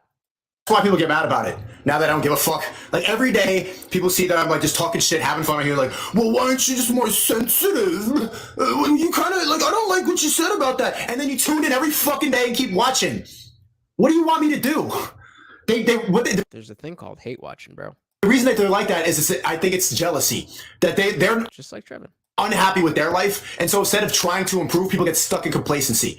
They hate where they're at. So they're like, what? You just think you're so cool, right? Yeah. So we just watched the conversation that he had with Abba. He brought these ideas to Abba, a man who is very much in his position and a decade older than him. And Abba set him straight. I was like, nah, bro, it's not like that. And the next day, he's on his own stream just spouting more bullshit. The same bullshit. You should too. Well, my life's fine. Okay, have a fine life. I want to be great. I will. Thank you. My life is exceedingly fine. Be fine, sure. I don't want to be fine. I want to be the fucking man. Be fine. Wilto's right there. On point. No more stupid questions. Shut the fuck up with dumbass questions like that. Well, you just want to be great? Shut up. What did you expect? Well, he's going more. He's going for more. All right. Tate speech, the truth about your ego. The truth about your ego. Let's go. Andrew Tate in the building. I keep getting asked where people can ask me questions, so I'm gonna put an email address here. Bang. If you want to ask me a question, email. Oh, sick editing, bro. It in there, and I'll get to it. Today, we're gonna talk about ego and why it's super important that you have an ego. In fact, the biggest worms I've met in my life are people who don't have egos. Exactly. People who are like, well, I'm fine the way my life is. You're like, you think you're just so cool. People who have no ego get triggered by people that do because of their lack of self-esteem. And so, nope, we get triggered because of your lack of humility. We all think we're the shit. We all think we're the shit, Sneako. But not everybody is. That's all right. You'll grow up one day. they get used to being in complacency. But my life's fine. Okay. Why are you mad that I don't want to be fine? Be mad at yourself, or just don't even be mad at all. Accept it. Your life is already complacent. Between me and him, which one of us seems more angry right now? Stay in that. Instead, you're like, well, you think you're so like good looking, funny, smart, and you just know everything, right? What? Yeah. Yes. See, yeah. I knew it. I knew it. Yeah, I know everything. I get it. I know, and I know it because I was this guy. I was like, why is everybody so stupid? I know everything. It's like, no, I just have figured out what I think. Oh. Stop being an asshole, because everybody's allowed to think different things, and not all of them are wrong just because they think differently than you. This self-esteem is why I'm able to say stuff with confidence. I'm not stumbling over my words, why I can speak and look at the camera without... Nope, that's your ego. Well, I wonder what they think about me.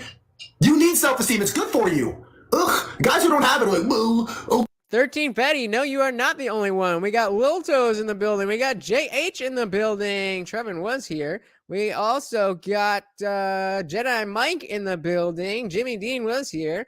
But even if you were the only one, 13 Petty, I personally would be very happy that you were here. You might be the only one on Twitch that's here, but we got the parties going. So welcome. How are you doing? We are watching Sneako simp for Andrew Tate. And I did not expect that. I used to be a big fan of Sneako, but I'm realizing, as Lil Toe says, he's got an ego and he needs humbling. Okay then, well, I didn't like what you said. If you don't have an ego, you don't care about how you're perceived. And it's not only how you're perceived by others, but you also don't care how you perceive yourself. If you're going to become morbidly obese, you don't have an ego. You can't have an ego and become a morbidly obese person. Now, I think a lot of people get confused with, there's two types of egos. You've got people who have egos who don't deserve it. That's just not a thing. That is not real. I have seen some fat people who think they are the fucking shit, and you have too. No? I've seen some fat fucks who think they own the world. And their thinking of, I own the world and I'm entitled to do whatever, is what got them to the point of thinking that being fat, didn't get in the way of that. So no. And there are people who have egos who have earned it. You gotta earn your ego, or else you look like a fucking asshole. And that's what triggers a lot of people about Tate. As you said, or you look like an asshole. I agree. Those people are assholes, but they absolutely have egos. Yeah. He's trying to turn ego into a confidence. He's just talking about confidence. That's all he's talking about. There's a difference between ego and confidence. Like an egotistical person is somebody who thinks that they are at the center, exactly as Abba was saying, that everybody thinks they're the main character of their own story. That's egotism. Confidence is something completely different. It's just being happy and content with who you are. And I felt the same way my whole life because I felt like I've earned it. I made it out of this shit. I was able to drop out of school and be a YouTuber, huh? You know what I'm saying? Oh, wow. Nobody's ever done that before. A lot of people weren't able to do that. I was in film school, and now I make bread doing film by myself. You got to intern at a studio. You know what I'm saying? Does this count as film? I don't know if we would count this as film.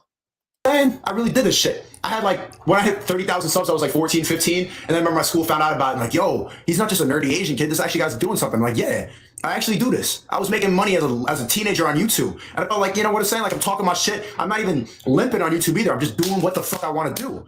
This is my life. This is my dream. I feel like that is exactly what I was talking about. He's been in this space since he was a teenager. And because he got famous for being who he was, he had to be that person. And now at 25 years old, he still thinks like a 15-year-old because he's never had to be challenged. He just I'm not really watching his chat because it's white on white and that's annoying as hell. But I bet you it's a bunch of people going, yeah, Sneako, you're the best. Nah, nah, nah. This is sad. This is sadder than I thought it was going to be. I earned it. And that triggers a lot of people because they're used to being people. They're used to emasculating people who have an ego for no reason. But bro, you can't tell me shit. There's nothing you can tell me. This is me, bro. Justified. Mike Tyson. There's nothing you can tell me. At 25 years old, this man knows everything there is to know. Watching Andrew Tate videos. Tyson had an ego. He's Mike Tyson. There's never any doubts in my mind because I'm the best in the world, even though a lot of you don't like. Well, you think you're the best? What about me? Motherfucker, you are not comparing yourself to Mike Tyson.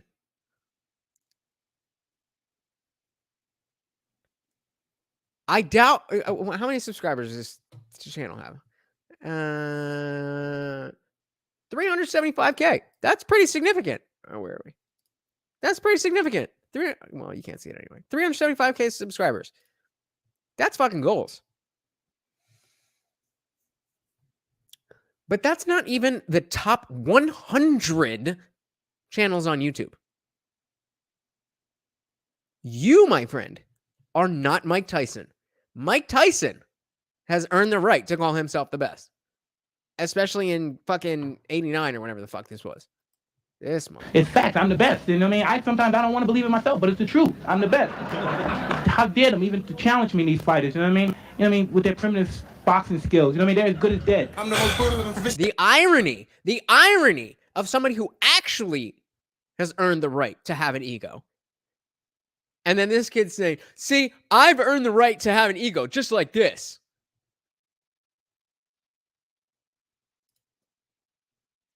Have you, though? Maybe top 300. Probably not. You're right, Little Toes. It's probably somewhere in, probably top 1,000. Right? There can't be more than 1,000 channels with 300. But even so, probably closer to 10,000. Mike Tyson was number 1.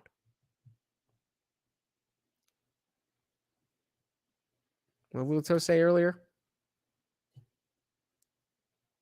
But no, listen to Tate. That ego is a good thing. That's a good thing.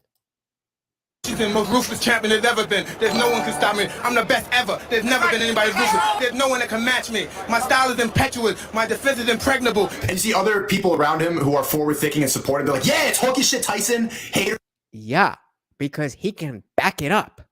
Be like, well, why is he so full of himself? And I'm just ferocious. I want your heart. I want to eat his children. Fat dork. Yeah, eat his children. Oh, Spark said, you being suppressed is proof that you're speaking the truth. If you don't know, I'm not sure you got taken on 3 times today. Also, can you watch, you could watch people die and full butthole prawn on Twitter, but you're banned? Yeah, I'm suspended on Twitter for talking the truth about the banana box. The disease, you know what I'm saying? I started talking the truth about that and they suspended my account for the day. That's what I'm saying. But that's why I have an ego, because I know I'm sticking to the truth, bro. You can't crack me. Has an ego. He's a fat dork. So there needs to be some kind of diversification in the words. We need to come up with some kind of word. Someone out there who is a master of the English language, you need to come up with a difference in the 2 words. Perspicacity. Or egotistical. Egotistical when it's justified, and egotistical when it's not justified. They're different things. I got you, bro. We already handled this. Confidence. Earned ego is called confidence, you dumb fuck. You are from 2 English-speaking countries, you fuck. Well, says Andrew Tate used to be humble when he was younger. Sneako's still young. Well, that's what you get. That's what you get with this. You have kids who think they know everything, who think they get it because they hear it from a YouTube video. You know, I didn't find this red pill stuff until I was older. I didn't find it until a couple of years ago. But at that time, I was old enough and mature enough to realize I'm not even Andrew Tate for that matter. I'm not some high-value male, whatever the terminology you want to use. To me, it was more about understanding how women think and how women operate in dating, which I had no idea about, and I thought I did.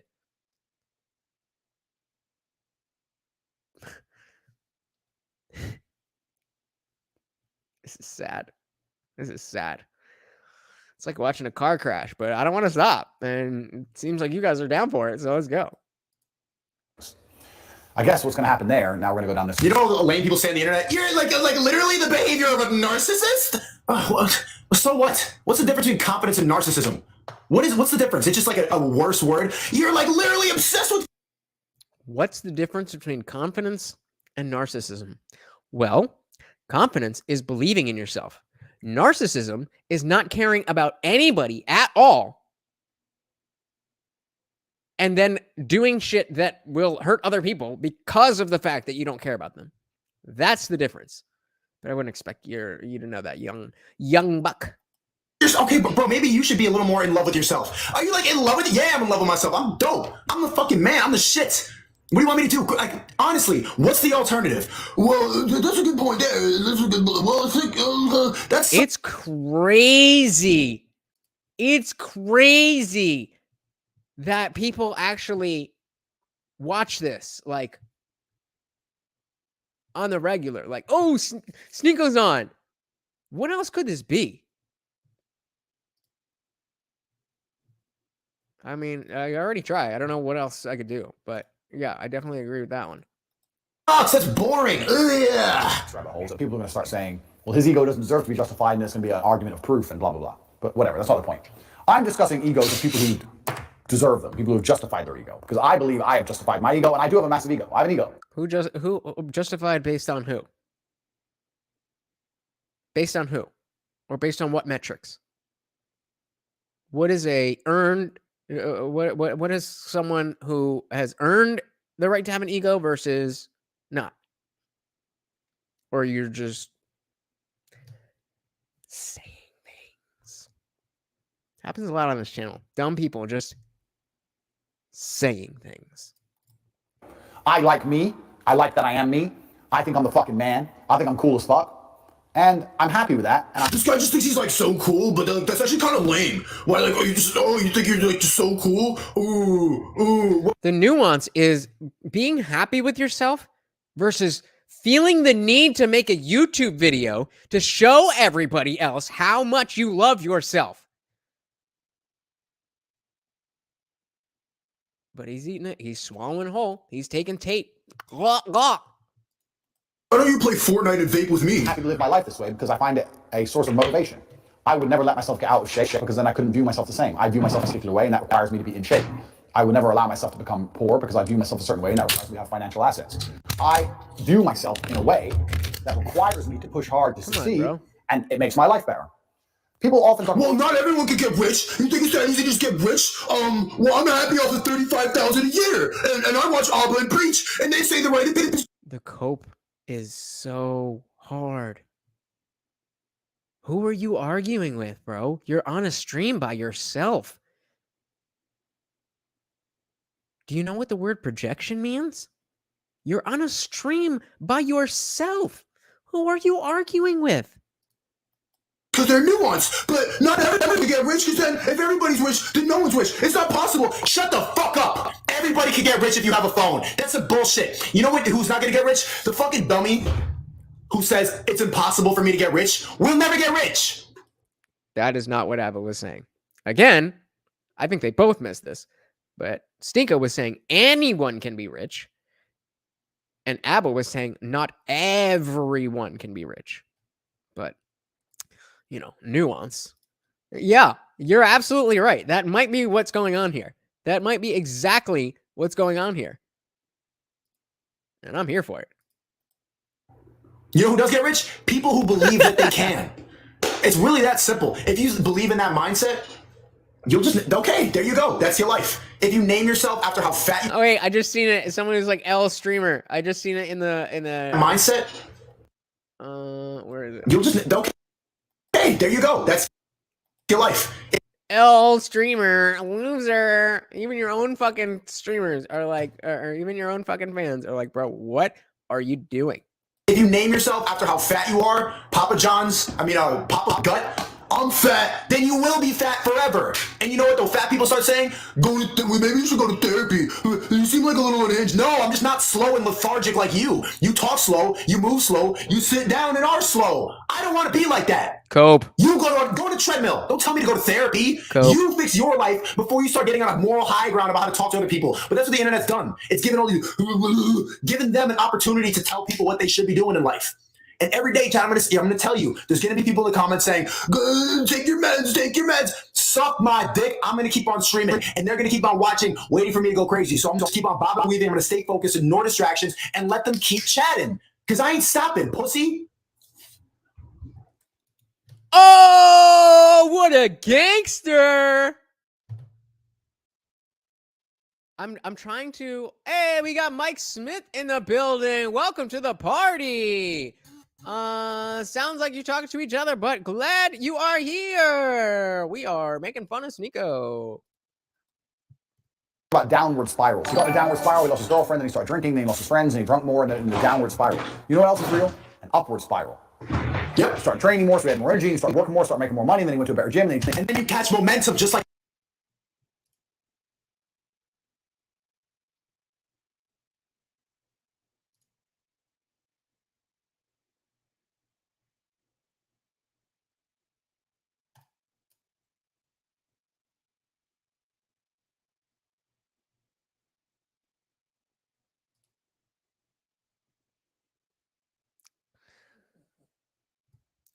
Okay. Boom. All right. Well, I take back saying that I'm glad you're here, but do whatever you want, I guess. That's cool. Talk about ego. This stream, bro. Train harder, and then you can. There's an upward spiral is exactly the same. I gained 200,000 subscribers. Got the stream! Got the stream! Got the stream! Hashtag Sneako on TikTok is about to hit 1 billion views, and I've never downloaded the fucking app. Oh my god! On TikTok, you blew up on TikTok. It's almost like there's an entire communist government behind pushing the stuff that they want to push. But yeah, stick that feather right in your cap, pal. What? Are you crazy? Are you stupid? What I did, cut out distractions and believe in myself. I wake up, boom, I'm on a mission. I don't waste time anymore. So yeah, you can believe it's impossible, and that's a... I don't waste time anymore. Does a 2-hour stream watching Andrew Tate videos. Okay. Downward spiral. Let's say you end up like Papa John's. Fuck that. I'm focused up. Does anybody actually know the story with Papa John's? Because Papa John is fucking doing all right, and Papa John went down because of woke bullshit. So I don't even know what you're trying to say. And that's the second time you said Papa John. You slipped up before. Clearly you had that one in the chamber. I don't know what you're talking about. But I agree with Little Toes. This seems like a manic episode. And they're not used to seeing people like that. Chat, do you even doubt that I'm not going to become a multimillionaire? And bro, someone got me. I went on that E-Day and that fucking OnlyFans thought that I can't provide for her. All right, bitch. By the time you too old for pregnancy, I'm going to be balling on a mansion with 10 bitches just like you. I don't need you. No, I did. That's motivation. Because I'm going to look back on the day when she remembered. I was sick of all right, well, we'll do this. I was sick of getting messages like this, where I would spend 6 hours of my time for free to get on this and talk to you guys about the things that I care about. And then I would get this. And this. And this. And this. And this. And this. And this. And I just don't want to hear from a fucking loser. So, yeah, blocked you. I warned you. I told you not to, and blocked you. Anyway. Her saying that and regrets it. Just like my Trevin is worse than Sneako. Hashtag Trevin's worse than Sneako. ex in high school, remember like founding my YouTube channel and calling my shit stupid. I saw your YouTube videos. They're stupid. Yeah, bitch. I'm up. You broke. Have fun at the Women's March. Ha ha. Motivation. So you could cry with them. Again, bro. Who are you yelling at?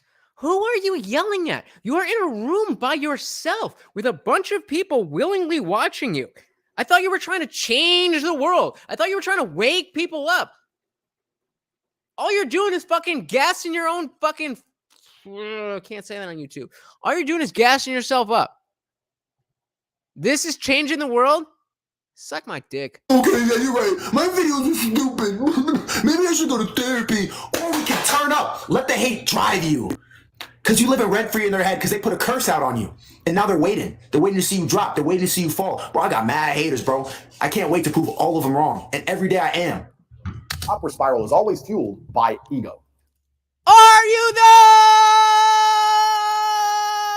So I mean, ego is not a bad thing. In fact, I encourage it. Nope. I'm the man. That's why I'm streaming every day. That's why we going crazy, chat. Thanks for the 5 UE. First, I want to thank you for changing my life for real. Second, I believe we reach peak woke, and hopefully more people start to wake up. Not peak woke, peak awake. And I don't think we have either. There's always more to learn. Ryan GG says, where do you communists think they are entitled to other people's riches? Meanwhile, they haven't worked a hard day to become wealthy a single day in their life. And I know you're rich. Ryan GG, I know you are because of your mentality. That's what separates a lot of people. They can't comprehend that they're a fucking loser. So they start saying, this is a multi-level marketing scam. You got rich on crypto because you were lucky. Is this your job? Is this what you do? Is this your job? Yeah, it's my job. My job is fucking dope. What do? Answer the phone at an office? Is this your job? The cope. I'm waiting. I figure like, all right, let's move because I just don't need. Okay, he's still going away, but like he's just yelling at people watching him. They're already there. Wouldn't it be weird if I was trying to convince you guys that I'm so great? Like you're already here. You can determine for yourselves if you like it or not. Clearly, Trevin can't stay away. Like, why are you so obsessed with me? But, like, you would leave if you didn't like it. Like, you've got people in your chat, bro. Why, like, you just spent an hour talking about, talking to Abba, who's got a channel 3 times the size of yours, about changing the world. And we've watched from the beginning. An hour and 20 to 150. So we watched about 20 minutes of content. And all you've done is watch 3 Andrew Tate videos and act like you were Mike Tyson. I have to assume that his audience is a bunch of like 13-year-olds. I have to assume that. Nobody over the age of 15 can take this seriously. You're right for 5, bro.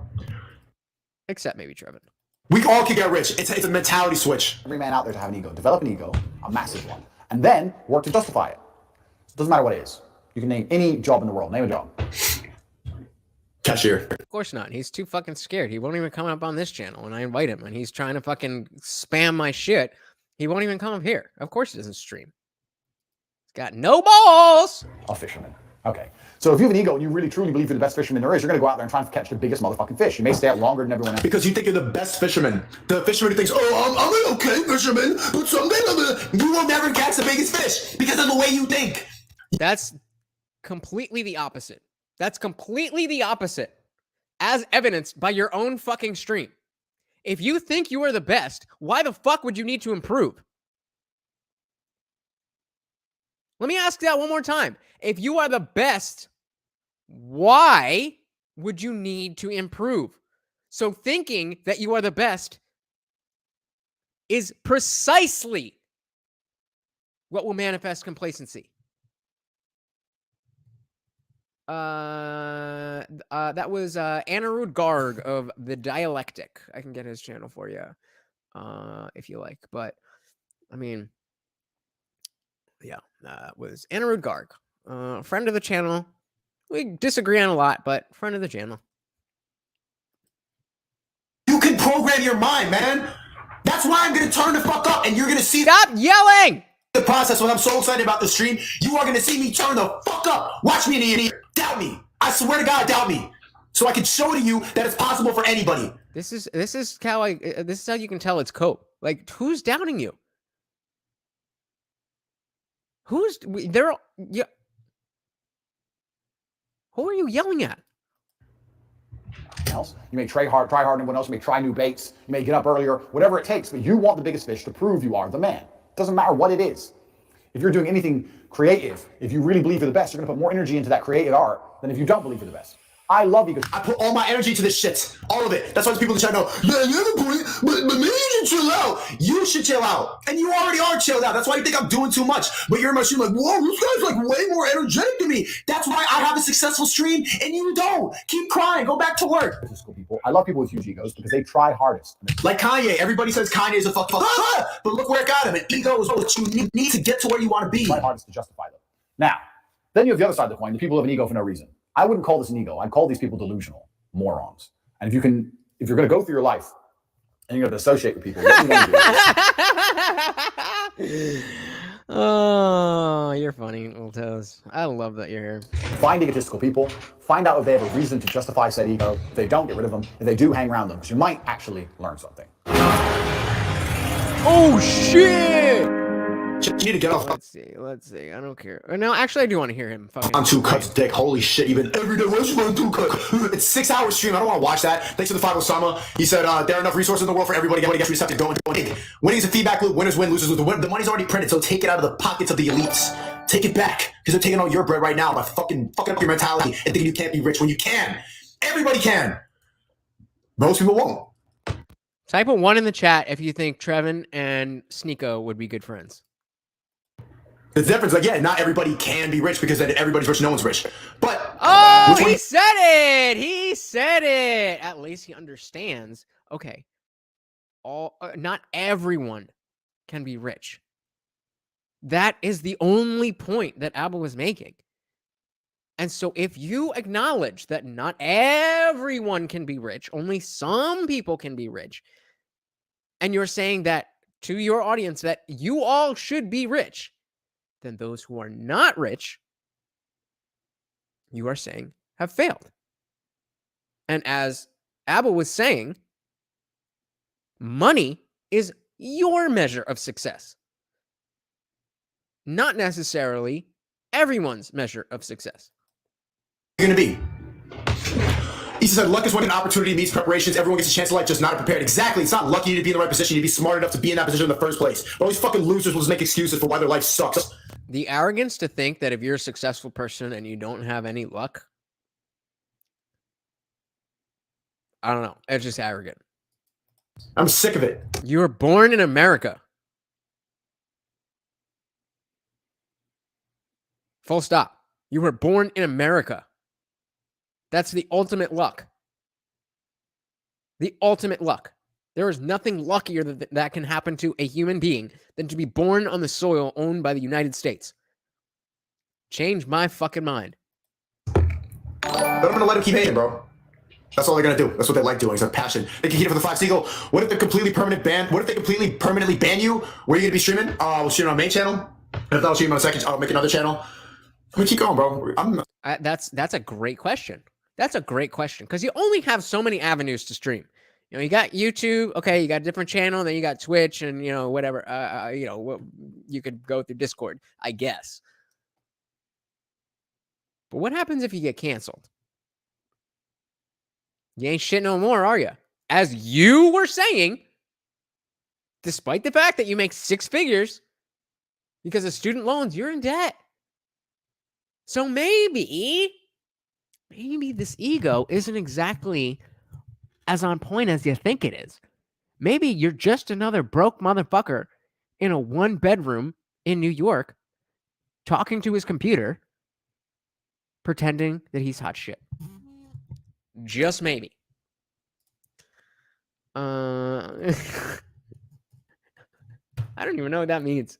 I don't even know what that means. Oh, God, you guys are funny. I ain't going nowhere. I ain't going nowhere. And they might ban me. They might. So chat, be prepared for that. And I hope you all rock with me when they do and I have to go to another platform. Damn, I'm really fucking with this hate speech. I want to watch some more shit now. All right.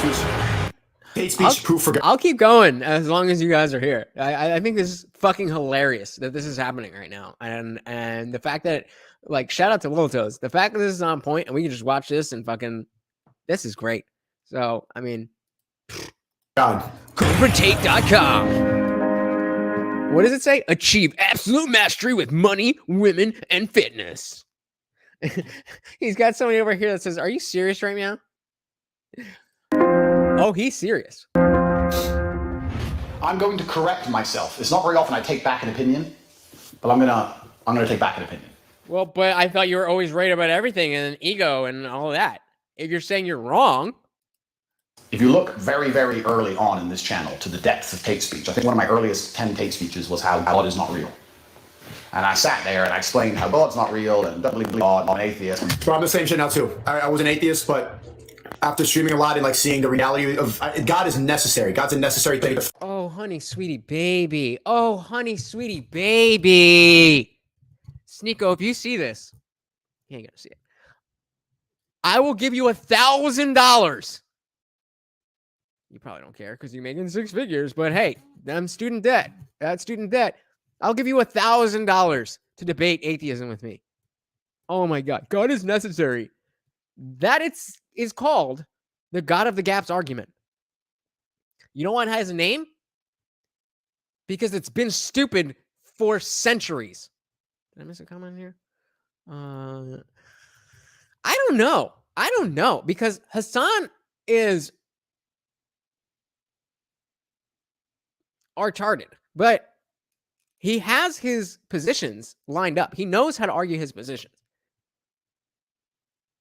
Sneako doesn't. I agree with the thought process. They're both fucking morons. But I think Hassan would take that. And I would probably agree with Sneako's position, whatever it was. But I don't think he can handle Hassan. He couldn't handle Abba, who was agreeing with him most of the time. Follow, and I've seen what happens to people when they become godless, and it's just basically just walking outside in LA or New York City and seeing, like, just walking around at Pride Month. You're like, oh yeah, we need a little bit of God, and God is a good thing to. Yeah, because I was at Pride Month, right? You guys have seen this channel. I'm super into all of that stuff. Nice straw man who remembers the logical fallacy stream. There's a reason I did that. Follow, but I've always naturally just been a person who just, is known to do the right thing and to just follow that and not to touch a child. So that's what I follow. But I do believe in God. God is positivity. God is good. God is the right decision. God is fake. It's a coping mechanism. Makes sense. All you're doing is cope. Blah, blah, blah. It's actually difficult to prove gravity, let alone God, which doesn't exist. You can't prove something that isn't there. But I want to change team. The hilarious part is that that's the most philosophically that's the strongest statement I've ever heard from Andrew Tate. That is God real? That's unfalsifiable. That's it. That's unfalsifiable. You cannot tell me if God exists or doesn't exist. You don't know. Whatever you think is just what you think. Whatever I think is just what I think. But let's I mean, apparently not, because Nate, fucking Tate and Sneako, they know better.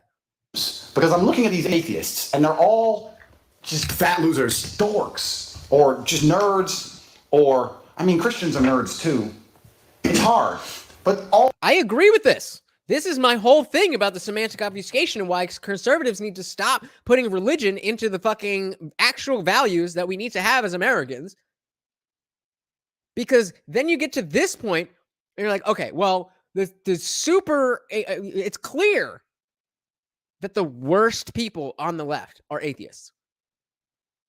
And so it makes you think like, okay, well, that's not necessarily something that's super close to my heart. So it must be the atheism. It's not the atheism. It's the lack of values. God is fake. Or at least from what we can tell, as real as a leprechaun. That doesn't mean that the religious values are worthless. That doesn't mean that the values that appear in religion are worthless. But if you keep connecting them to unfalsifiable supernatural bullshit, then people will not be able to understand it. But let's hear what Tate has to say. All the complete degeneracy you see in the world nowadays is done in the name of atheism, and I don't think that's a good thing. I think that some basic things like it's not done in the name of atheism. It's done in the name of liberalism. So fuck off. Fuck the fuck off. I haven't heard anybody say anything. This is because we're so against the church. No, we're so against the Republicans. We're so against Trump. We're so against the conservative. This has nothing to do with religion. Nothing to do with religion. Now I'm getting triggered. And women, children, etc. That only seems to be the religious people. Only religious people are propagating these ideals. Exactly. So we need to follow that. And that's the problem. You are correct that only religious people are propagating these ideals, and that's the problem.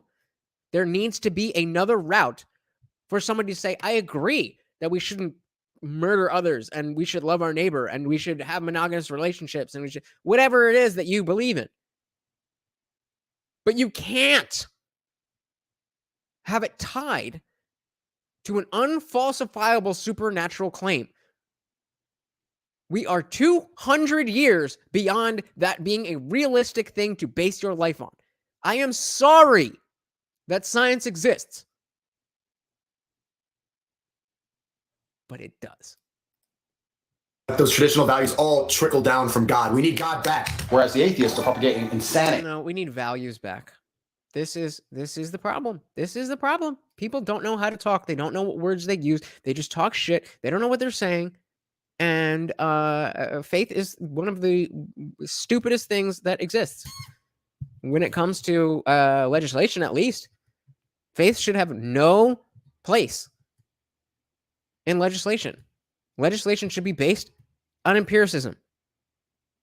Faith is what you believe when there is no reason to believe it. I'm going to say that again. Faith is what you need to believe when there is no reason to believe it. If there's a reason, it's just called knowledge. Like, this gender fluid. Gender fucking, 1,000 genders. I'm gender neutral. No, but gender's a spectrum if you think about it. And I don't really subscribe. And you're not assigned a gender at birth. So I just teach my 3-year-olds to pop testosterone and cut their dick off. Crazy. Pedophilia as a sexual orientation, just madness. Nonsense. This is all leftism. This has nothing to do with the statement, I am not convinced that a God or God exists. What is the connection between that statement, which is what atheism is from top to bottom? There is nothing else involved in atheism. It's simply, I have not been convinced of the claim that a God or God exists. That is it. It is leftism that they are talking about, not atheism. It is leftism, not atheism. It's the leftists who want the maps to be part of the LGBT community. It's the leftists who want to teach your children about sex, not atheists. And I'm not saying that they are not atheists. I'm saying it's not based on atheism. It's based on leftism. They may be atheists, just as Stalin was. But he didn't kill people because he didn't believe in God. He killed people, and also he didn't believe in God. I bet he liked ham sandwiches too. But ham sandwiches are not the cause of Russian genocide, are they? That would be silly, wouldn't it? I don't want to be an atheist anymore. I look what the atheists are doing, and it's gone nuts. And the truth is that just replace every time he says atheists, just replace it with leftism and tell me it doesn't make sense, or leftists and tell me it doesn't make sense. Most people are not smart enough to be an atheist, because as an atheist, what I did is I made myself. I agree with that. Most people are not smart enough to be atheists. The center of my universe, but most people are not intelligent enough, or people cannot live for themselves. People are not open-minded enough to create their own universe. They need somebody to tell them what to do. But I've been like that too, where I'm like, okay, I don't need fucking catechism in church, and I don't need a priest who's never fucked a bitch to tell me what to do. You don't know anything about life. You know nothing. Why would I listen? Oh, but you do, Sneako. Being online since you were 16 and never having a real job and never having to do anything. Yeah, okay. To you. I don't need you to guide me. I know it's right. Capable enough to do that. Most people are so unremarkable, they cannot make themselves the center of their own universe because there's nothing interesting about them. See, even if you think that Tate is full of shit, like the man actually stepped in a ring and fought other men. That's a thing that happened. What has Sneako done? Aside from getting beat up in the subway, apparently. So they have to find meaning elsewhere. Most people don't think, like genuinely, from doing all these interviews with the Woman podcast, most people have really nothing going on up there. They just follow orders and are meant to follow. I don't know why. I don't know why people never think for themselves, but that's the reality. 95% of people. I think it's all the distractions, or I don't know if it's the way you're born. I think you have a decision early on in your life, because it's not like, okay, should I follow or should I lead? And I always wanted to lead. Like, I don't want to just like, okay, sure. That sounds worse, clearly. All right, so before we go back in, Lil Toes sent me this before. Let's see if I can make this any bigger. No? All right, well, this is from today, I guess. Sound on? So I quit. I go on the subway one time. You go on the subway one time? Don't you live in New York and do your podcast in the subway all the time? Sorry, I didn't mean to interrupt. I'm never streaming again. Yo, it's not. You should see the other guy. He said you should see the other guy.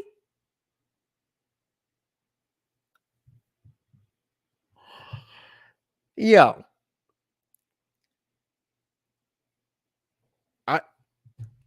Thank you, Little Toes. That made my night. Let's watch it one more time. I quit. I go on the subway one time. I'm never streaming again. Yo, it's not. You should see the other guy. I quit.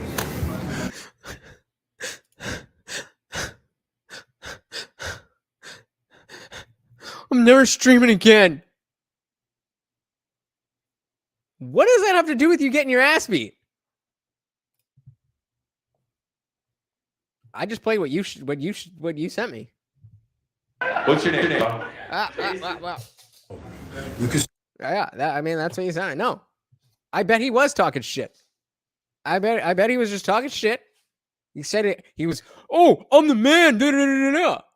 Probably went to the wrong dude. Said the wrong thing. But you should see the other guy. You should see the other guy, though. For real, though. Like, you think this is bad. You should see the other guy. No, for real. You should see the other guy. Get the fuck out of my face. And if they don't find meaning elsewhere for God, let's compare that, what we just saw, to this level of ego, not confidence, but ego. End up signing up to a new religion, which is liberalism or leftism or wokeness. Thank you! At least he understands a little bit, that yes, atheism is a path to seeing leftism as a religion. Unquestionable. That doesn't mean that religion is the right thing. That doesn't mean that atheism is the wrong thing. Life is nuanced. It's not just black and white. At least he addressed the fact that it's leftism. Let's back that up because it is important. Like, I don't want to just like, okay, sure. That sounds worse, clearly. And if they don't find meaning elsewhere with God, they end up signing up to a new religion, which is liberalism or leftism or woke. That is what I fucking talk about all goddamn day long. All goddamn day long. That people lose religion because it's fake, or at least not falsifiable, and doesn't make sense. And people just kind of make up their own shit, and nobody actually follows the Bible. They become atheists. Naturally. Rationally. Logically. But then, because you gatekeep those values to the church, they think, oh, well, that's what church people do. We don't want to be nice to other people. Why would we want to do that? That would be like the church people. And then they pick up liberalism. I bet he got cocky and started talking down to someone in that subway. Yeah, I no doubt. After watching this, what else could it be? What else could possibly have happened? But you should see the other guy. So people are always religious to something. And it turns out being religious to God is far better than being religious to any of the other options out there. Because God is... And again, at this point, because of where leftism is, I have less issues with the church than I do with the leftist establishment. Based in good. Liberalism is based in like trans and elitism and just a whole bunch of brainwashing, and they just like Trump's bad, and they're in a gang and they promote all this fake morality. It's nonsensical. All the other options on the table that society provides are terrible. So I've decided I no longer want to be an atheist. I'm going to start believing in God. That is not how it works. You don't get to choose what you believe in. You either believe it or you don't believe it. That is not a voluntary thing. If I tell you I've got 3 arms that you can't see, you don't have a choice as to whether you're going to believe that. You either do believe it or you don't believe it. You either have faith because there's no evidence, you can't see. You either have faith or you don't.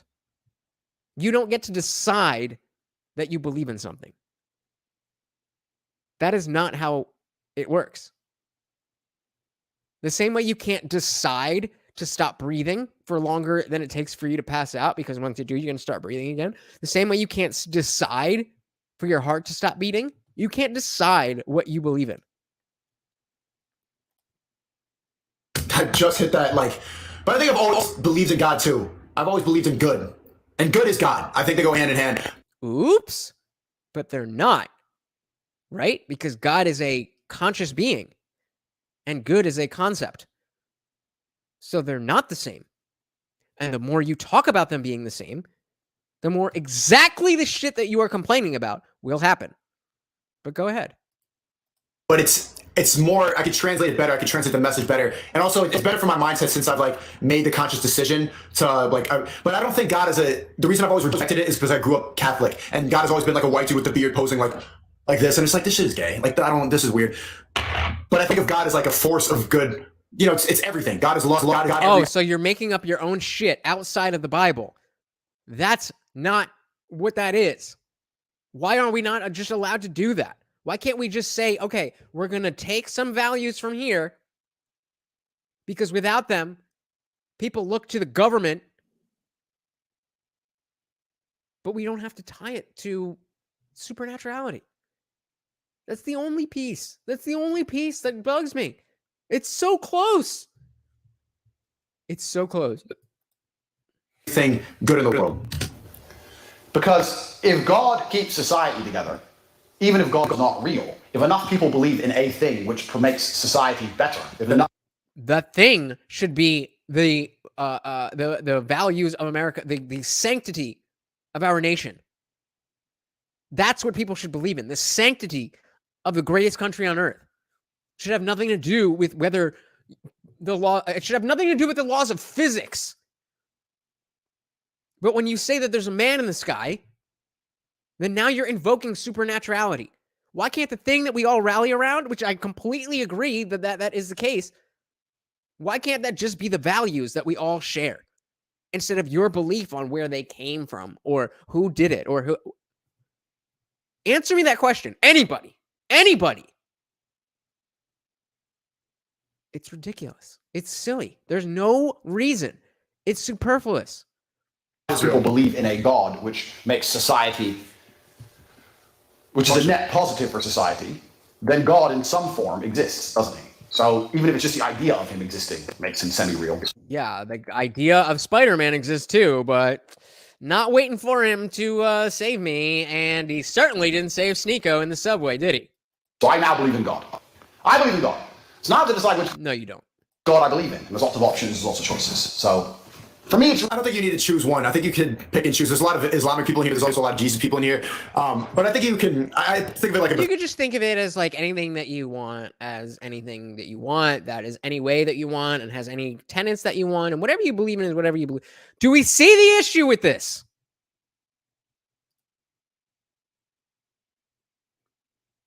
Yeah, exactly. There is no there's no way to disprove it, and therefore it is not a scientific endeavor. It is nothing. I've never claimed that God does not exist. I don't know. But you don't know either. And I don't base my life on things that I can't prove or disprove. I base my life on things that I can prove or disprove. I think you can take ideas from different ones. I think overall I lean towards Islam. I always have ever since I was like reading a lot of Malcolm X as a kid. But I think you can pick and choose from each one. But overall, it's not that complicated. Just do the right thing. Isn't it that simple? Really down to two. Hindu, I mean, no. I mean, the Sikhs were supposed to be a warrior religion. Sikhs are dope. Sikhs are some of the nicest people I've ever met. But I haven't heard about Sikhs fucking up anybody in a long time. Hindus praying to elephants. Come on, bro. I got better things to do. Buddhists, please don't hurt me. Piss off. So, I mean, the Christians haven't been gangsta in a long time. The Christians were gangsta. You couldn't mess with the Christians. Those fault, they come in, bust down, crusade, we're taking Jerusalem, bust places up. The Christians haven't done anything gangsta in a long time. If I had to... Whoa, guys, I'm still not even at 10 likes. Really? Can somebody just hit the like button? I know a bunch of you weren't here earlier. Please just hit the like button. Come on. Same way I bet on a company. Let's say you're going to put 100 grand into a company's stock. He's going to say Islam. Islam, it going up or down. I have to bet on Islam. You can't fuck with Islam. That was not me. That was him. And you get 4 wives? Oh shit! You can't insult their prophets. You can't insult. They do not tolerate disrespect. Every time I did the Muslim prayer jokes earlier, everybody in the chat, all the guys named Muhammad and Abdul. Hey, you know disrespect, and I get DMs like, yo, this is like, I like your streams, but I don't tolerate disrespect. I'm like, yeah, bro, I'm making fun of all the godless nature in the West, and I'm just using. I'm not making fun of your religion. I'm making fun of how godless we are in the West, but they're so protective of their religion that they're don't. But Christians is just in the West, bro. It's like there's nothing. You can disrespect it as much as you. Kind of like whatever the fuck you're talking about. There's just nothing. I mean, I just need to see you reacting to tape because you're just not saying anything, my friend. You can assault Jesus all day. No one cares. All the churches in Europe are getting vandalized right now by Muslim immigrants, and the Christians don't even do anything. Imagine Christian immigrants in Saudi Arabia damaging the mosques. It would be going down. In fact, recently in Sweden, some guy burned the Quran and they burnt the whole city down. Teach them a lesson. So these are not even the native people. Yeah, totally. We should totally get down with that. We should totally get down with that. That's what'll fix society. Let's get a more appropriate one here. Oh, there's the best one I got then. The people that in. I'm gonna do and that, fuck around with the Muslims, bro. All I did was go mushallah. That's all I did, bro. You know that I'm not a hater, bro. Let me convert. Thank you for the 5 Neef. There's an equal and opposite force to everything in life, and there's clear evil in the world, like the yin and yang. Exactly. And we should. I'm getting to the point where I'm just realizing that I'm old. That children are stupid, and this is a child. And if he didn't have 15 times the audience that I did, I'd feel bad about this. Because it's sad. And one day he's going to look back on these videos and cringe. How do I know? Because when I was his age, I did podcasts that are still up on this channel that are cringy as fuck. But no, he knows what's good. Follow good. To be nice. Crazy. So the Muslims, you don't mess with the Muslims. But then do I really want to go full Muslim? I mean, I get a bunch of wives, which is cool. But what I'm thinking of doing is... That's how you think of it. Well, get a bunch of wives. That's cool. Are you guys type a 1 in the chat if you know what Pascal's wager is? Pascal's wager. Put a 1 if you know what Pascal's wager is. Coincidentally, I live in Romania, which is the most Christian country in the world, and it's Orthodox Christian. And the reason I like Orthodox Christians is because Catholics obey the Pope, and the Pope is done, fully gone. He's fully part of the social agenda with this left-wing The dude's a liberal now. He's like he's at Pride Month, like in a box, you know, twerking with the people in Washington Square Park. This woke garbage. The Pope spends. So, fuck. I always do this. I say something and then I forget what I said. What were we talking about? I was asking if you knew about. Fuck. I gotta. Sorry. I gotta rewind this. Christians, which is the most Christian country in the world. But what I'm thinking of doing is, coincidentally, I live in Romania, which is the most Christian country in the world, and the Pope is what did I ask? I mean, I get a bunch of wives, which is cool. So the Muslims, that thing. Well, I get a bunch of wives. That's cool. Like, to think that you can just choose like this. This is Pascal's wager. I forget what his first name was. Some philosopher who said, well, okay, I'm exactly like Tate right now. It's like, okay, well, I'm going to choose to believe in God because if there is a God and I don't believe in him, he's going to send me to hell. If there's no God and I believe in God, then nothing. But if I believe in God and there is a God, he's going to send me to heaven. That's called Pascal's wager. And if you believe that God exists and you think that you can trick God with Pascal's wager, again, another thing that is so common that it has a name, then you're fucking stupid. You don't mess with the Muslims, but then don't really want to go full Muslim. I mean, I get a bunch of wives, which is cool. But what I'm thinking of doing is, coincidentally, I live in Romania, which is the most Christian country in the world, and it's Orthodox Christian. And the reason I like Orthodox Christians is because Catholics obey the Pope, and the Pope is done, fully gone. Thank you for 10 likes, guys. I really appreciate it, and I hope that means that you are enjoying the stream. So thank you very much. Fully part of the social agenda with this left-wing liberal. The dude's a liberal now. He's like he's at Pride Month, like in a box, you know, twerking with the people in Washington Square Park. This woke garbage. The Pope spends all his time talking about things which are against the tenets of Christianity because he wants to be liked by the mainstream media. So Catholicism, Catholics are done. That's why I quit. Bunch of cowards. You ain't got shit left. Trevin, if that's the case, then all right, yeah. I was gonna, if this is the case, then just blend in, bro. I have no ill will towards you. I'm just like, I'm trying to do my thing. So if you enjoy it, then just come here, hang out. Exactly. I appreciate that you're here, dude. Like, I do. You're right. There's not very many people watching this channel right now. So if you take the time to listen to me, I do appreciate that. But that doesn't mean that you have the right to spam my inbox and to demand answers from me all times of the day and just assume that because we disagree that I owe you an explanation. That's not the way it works. If you like what you're watching, I'm glad. I'm trying to entertain you. If you don't like what you're watching, nobody's forcing you to watch. That's it. That's the end of it. But Orthodox Christians, like the Russian, Greek, Romanian church, they still don't play games. You can't play games here. Recently, I read all the time on the news here in Romania about what the church is doing. And you can't piss off the church. You can't disrespect the church. Everyone respects the church here. No one vandalizes anything. The Orthodox Christians will still mess you up. So I think what the fuck? I now go to church at least twice a week. So what I really want to do is compare this, because I had another video that I was going to show earlier of Abba and Preach from a little while ago, but now after what we've been watching, it's so much more relevant that you went from not relevant to the stream that now it's relevant. So I want to again frame this in the sense that in the beginning, or not even in the beginning, in the debate, at some point in the debate, Sneako was saying or was accusing Abba and Preach of being disingenuous, and sometimes you'll post something red pill and then you'll post something else because you just want to. So keep that in mind. Let's see. Do I have anything here?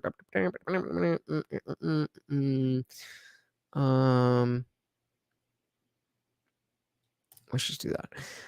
And so keep that part of the discussion in mind. And if you weren't here for it, then it was really an eye-opening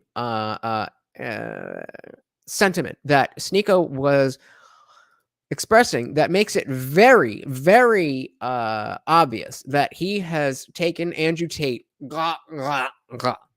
and in the vein of thinking that you do have to do that if you listen to somebody like Andrew Tate, you have to take it full throttle. Just keep all of that in mind. Really quick, Black Square, have you guys, there was at the beginning of the George Floyd stuff, there was a blackout day on Instagram, and you were supposed to post a black square so that it would show all of the blackness that's represented. And if you didn't do it, then you were racist. Didn't do it. So let me get this up in here. And again, I want you guys to think about the conversation that the two of them had. Now, this is from December 2019. So Abba would have been about not quite 30 yet. And Sneako is, I think he said he was 24 or 25. So let's just see where this goes. Rights activists versus feminists. How's it going? Type of one if you've seen this already. Hello. Would you call yourself a feminist? I would. Yes, an intersectional feminist.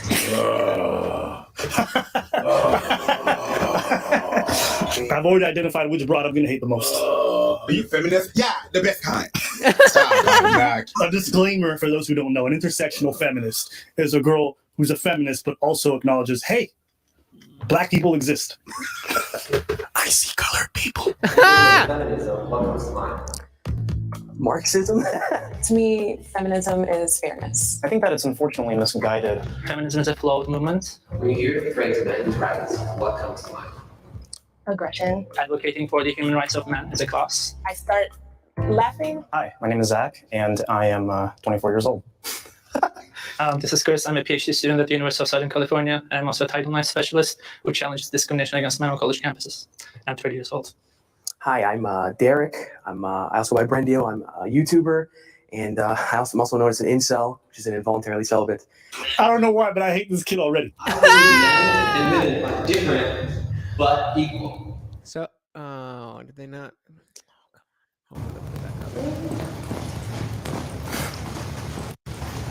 Come on.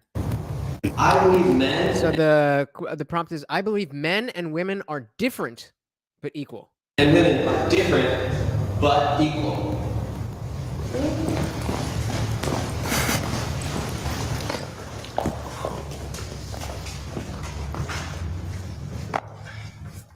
I know as a woman that I don't have the same physical.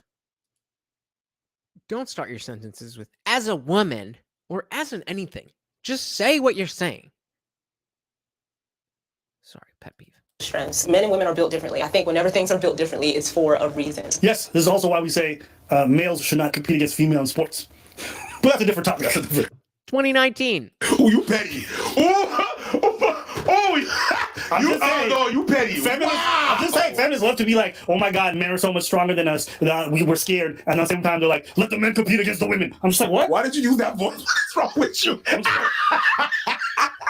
just like, make up your mind, pick one. But at the same time, the amount of limits that have been put on women historically, like the fact that not too long ago, we were just allowed to like start voting. Even today, like the wage gap, just all types of stuff like. Just stop bringing up the wage gap. It's been debunked by almost all credible economists. Stop. Women just don't have a lot of rights that are just, it should have nothing to do with what gender we are to be able to be paid equally or just be treated with respect. So, yeah. I do believe that, of course, there are biological differences between men and women. And, of course, there should also be legal equality. Of course, I disagree with the idea that women face systemic discrimination. You just mentioned the wage gap, which has been debunked so many times. You're this guy. You're Kurast. Whatever his name is. Kursat. Kursat. And Kursat, big ups to you, brother. I've studied evolutionary biology quite a bit. And men and women are very different from not just a physical, the bone structure, the neurological department as well as the chemical balances. And also, I don't believe that men and women are equal under the law either, or they should be rather. Children are not equal under the law. And it's not because we hate children, it's because we love them and we want to protect them. I want to note that you brought up children being unequal to adults. I just hope you weren't comparing women to children. I mean, it was technically a comparison of women and children. Oh, this guy is detestable. I think he was planted on that team to make them seem just even the other two guys are not coming to the other two. It's like, I don't need you to protect me. I just need you not to harm me. I can protect myself. I'm very capable of doing what I need to do. Okay?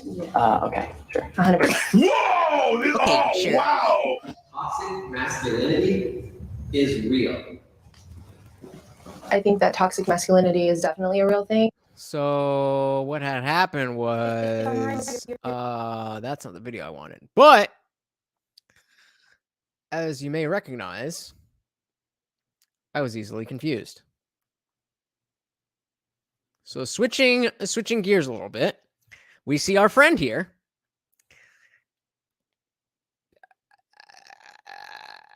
Let's see where this goes. Your opinion towards women? Like what I think of them, then? Yes. Summarize your very opinion. important. But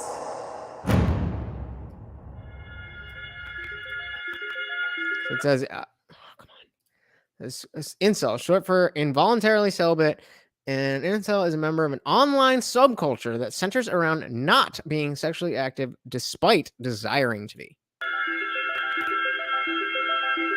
Some topics are hard to approach. More and more male hatred against women is rising up.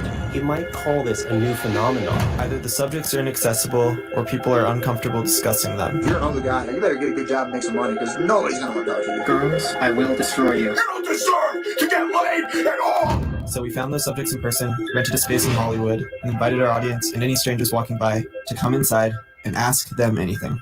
I said come inside. Oh, we got to come in here. Who did I miss? Yeah. Yep.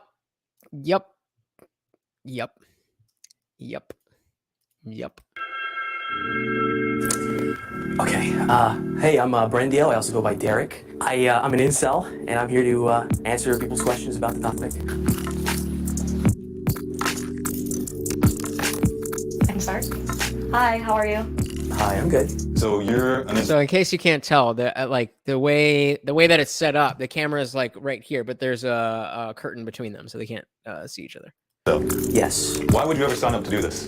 I suppose I would want to give more of a positive light on this community, which is a very negative light upon it. Okay. That's a great question. Why would you sign up to do this? And in the same way that, and again, let's see, this is of course. It's got 5 million views. It doesn't have the space to give me the date. November 2019. Are you really asking? Motherfuckers who want sex ain't getting it. No. Yeah, incel means involuntarily celibate. It just means motherfuckers who are trying to fuck but can't fuck.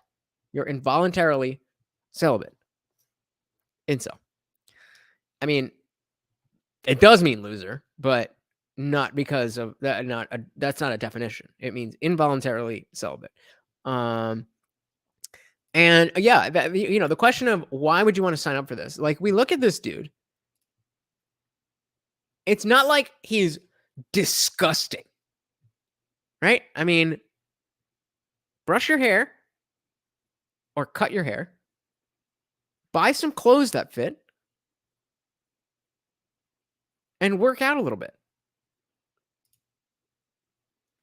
And do you think that's a good thing? Yes. Why is that? Because a lot of boys in this community aren't bad people. But you acknowledge that a good handful of them are, right? Not a good handful, I'd say a small handful. Who hurt you, or what happened? What event sort of catalyzed this way of thinking and you getting into this kind of research? Society.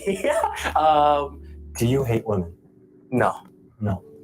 Do you have a female role model in your life? A female role model? Yeah, like a mom or an aunt or a friend? I mean, I love my mom.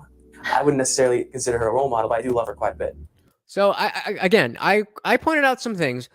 What do you guys think this guy could do very simply on a base level to not be an incel.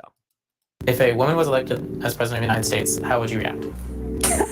I don't know. It probably would depend on the woman. I probably wouldn't be supportive of it, honestly, but.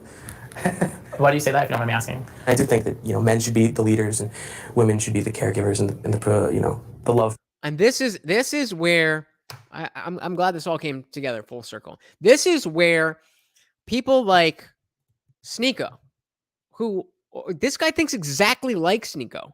Sneako's just slightly higher on the totem pole.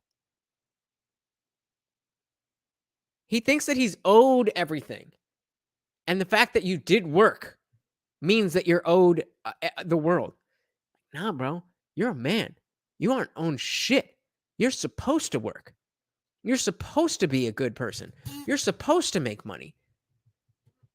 This is, and I'm a millennial. So my parents' generation started the participation trophy generation. But this is where it leads. You're fat, disgusting. You probably smell. You're wearing your grandfather's hoodie. For some reason, it's open and it's pulled up. Take it off, and then you're in a nice button-down shirt. What are you doing? Supporting and the teachers sometimes. Since women of color or women in general have been oppressed by certain systems and other oppressed communities, especially the LGBTQ+, all those don't really fit with the spectrum that incels or you. Yeah. JH is right. Like, maybe not leaning into the incel thing could make you not an incel. Have been talking about. So why do you think your method of thought would help fix what we have today? I probably wouldn't view the things that you might find fashion as oppression. I have a feeling. I would view it more as how we treat children that we love. We control them, but we control them lovingly, not as a slave, not as we're forcing them to do things against their will. I would view it more as a loving domestic thing in the past. And I would say that if we were to do it in a civilized way, maybe in a more, even a Christian way, even though I'm not really advocating for a certain religion or ideology, I would assume that women would probably... Even right there, let's listen to that one more time. What this man is advocating for, even in his shitty presentation, is advocating for people to take up the values that we all agree on. Listen to the way he says it.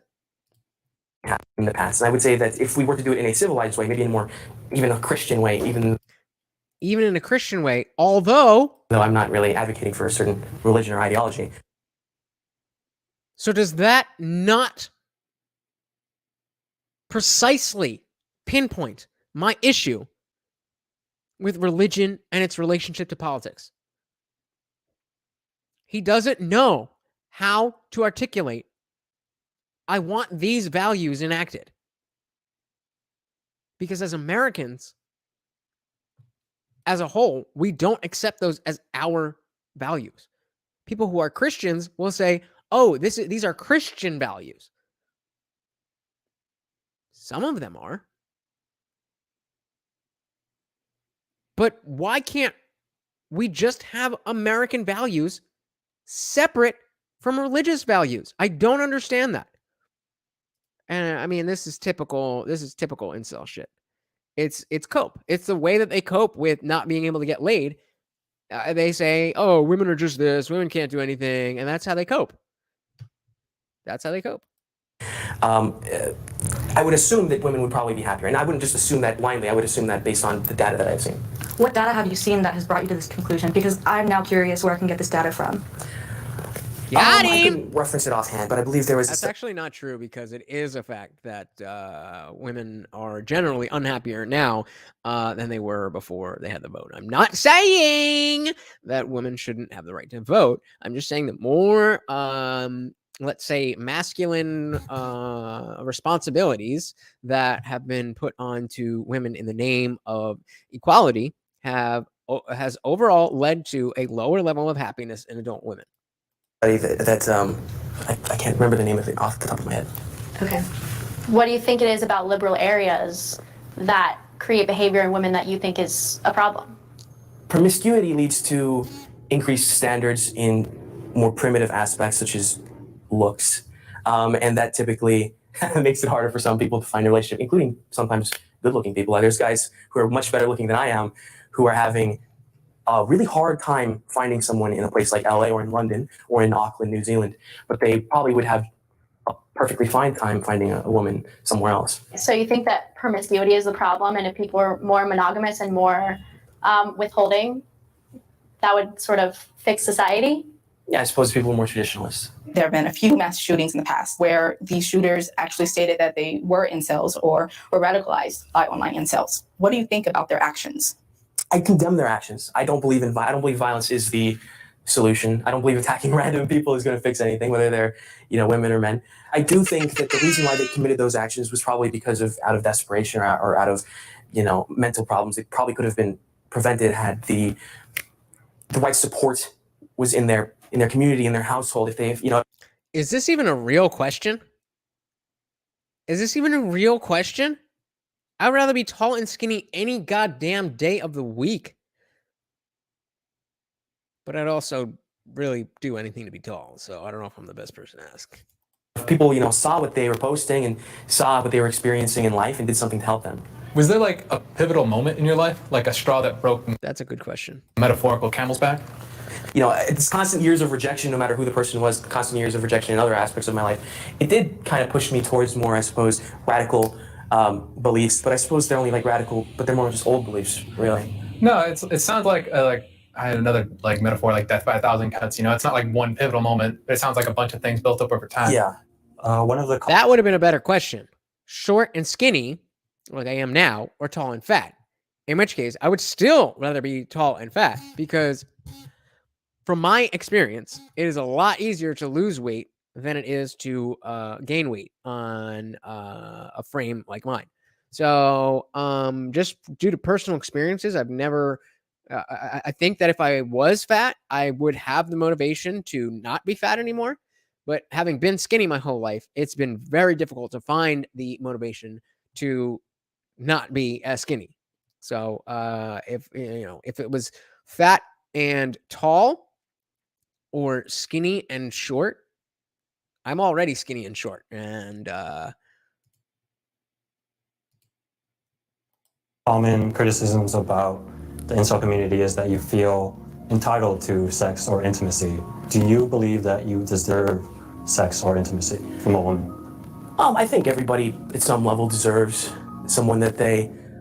That wasn't the question. Someone that loves them and, respects them, as long as you are also loving and respectful towards that person. Super facts, bro. Super facts.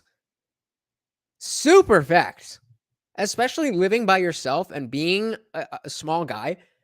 I just don't buy, like right now I have a thing of chicken in the, I cooked up some chicken yesterday, chopped it up, and then I'll make some rice, and then I'll just eat the chicken and rice. And I would love to have some fresh red onions and some fresh garlic and fill it out and have some more greens in it. But it doesn't make sense for me to buy that shit because I'm just too small of a person to be able to eat it by the time it goes bad.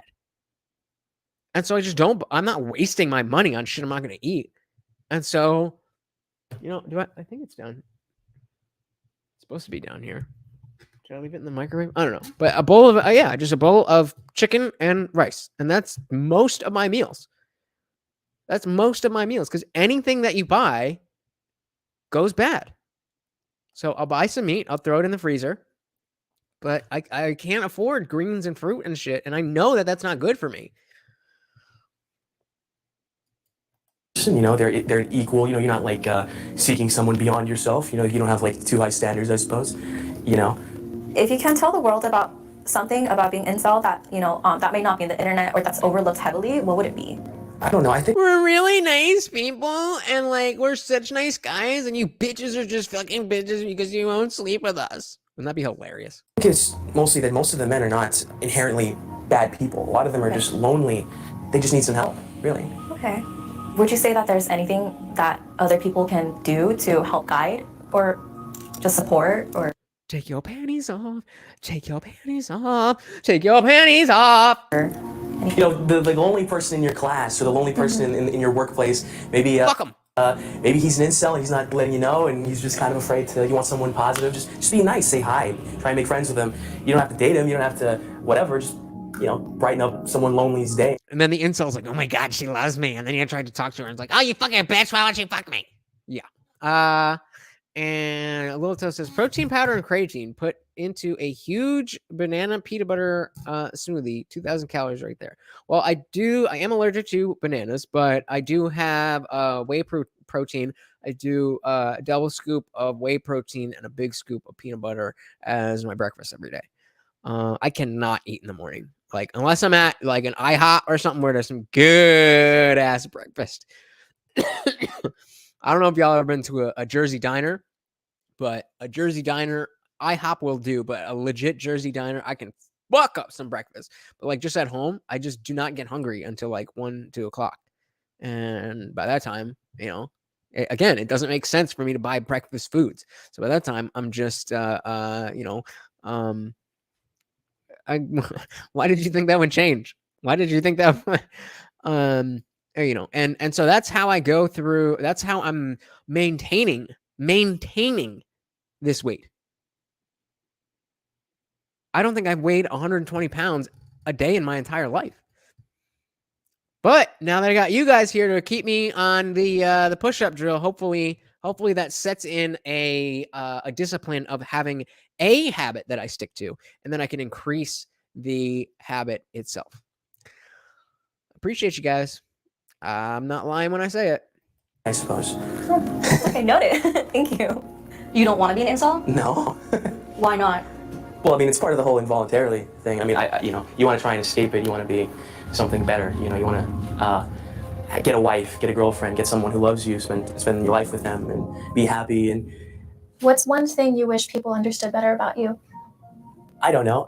I guess I wish people would recognize how much effort I'm trying, I suppose. Like, I'm working out. Are you though?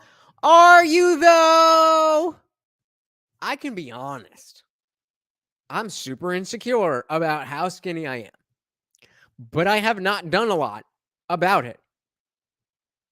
This guy is talking like he has. But guess what happens to people who work out all the time? Who used to be fat. They're not fat. Daily, I've lost over 100 pounds.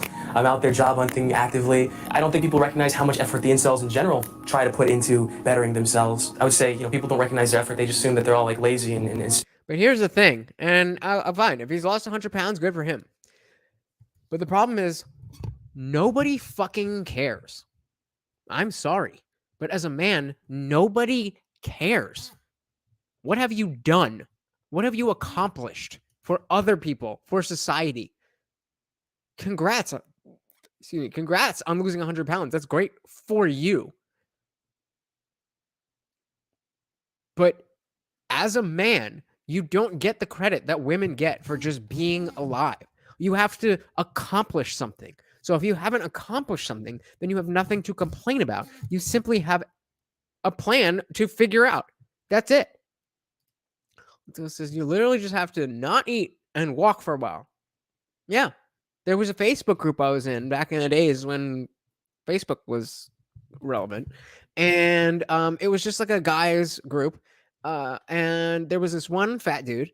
And he was like, yo, I'm, a father. And I want to I want to stay alive. I want to see my children grow up. And he's just a fat dude. So he's like, okay, same thing I'm doing with the push-ups. He's like, all right, I'm just going to go for a walk every day. And I'm going to start there. And like the whole group, it was like 35,000 people got behind him and we're like, yo, good job. Keep going. And like, that's what people can do for each other. But we all chose to find that group. You don't just get that. And then even in that group, it's not like you just get credit for thinking, hey, I want to be around for my kids. You have to do it. And as soon as he did it, we were all there for him. sad and angry at women and just giving up and things of that nature, I suppose. Okay.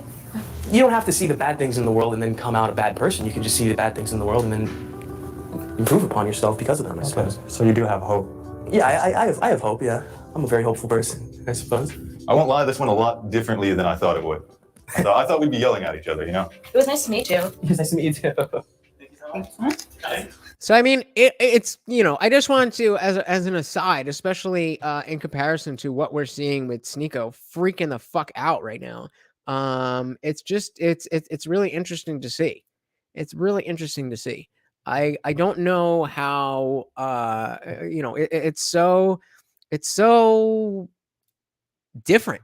There's like two opposite ends of the spectrum, and yet these people exist in the same space. These exist in the same space.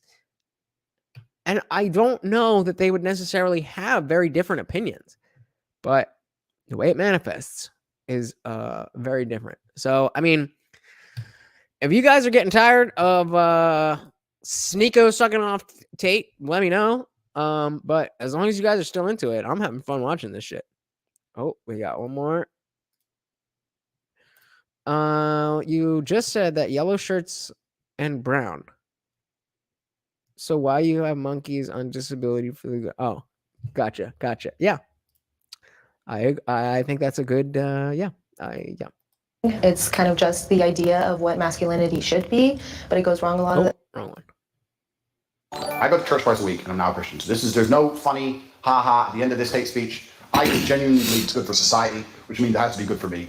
So I'm now a Christian. We all knew I was going to heaven anyway. Let's be honest. And then we all knew if I was going to go to hell, I was going to take over. I walk into hell, and the devil's like, oh, I'm going to burn you. You're going to do shit, pussy. Again, that is what a 15-year-old... That's how a 15-year-old talks. Oh, I'm going to punk the devil. What? What? I'm just going to leave that there. Well, I'm going to stand there and let you burn me.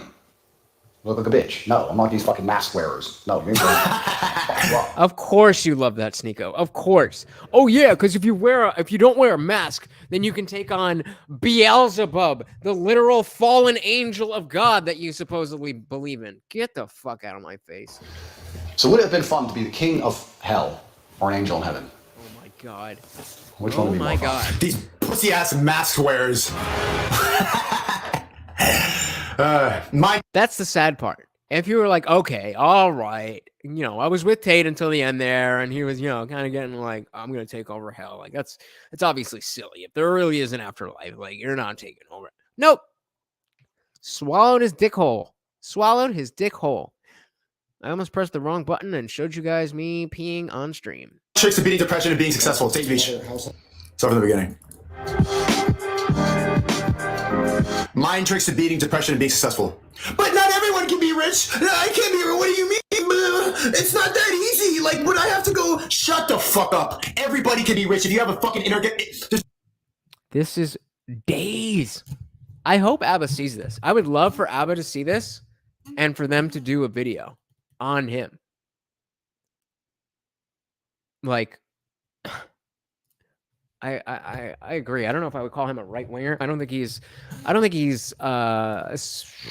like politically active enough to really be on the right wing. I mean, I'm not, so I don't really give a shit. But he's talking. He's not really talking from a political basis. He's talking about just what he thinks is man stuff.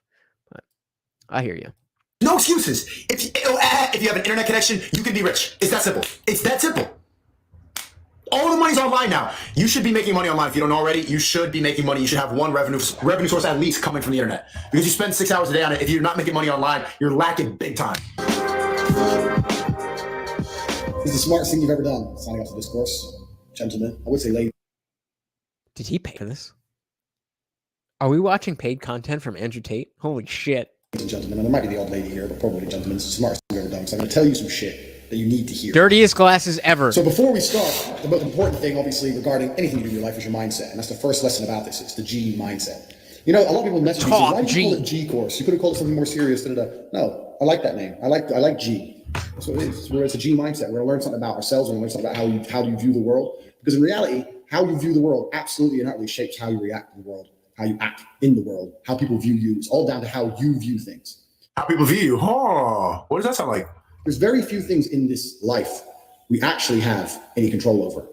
I learned all of the lessons I'm going to be teaching. I did.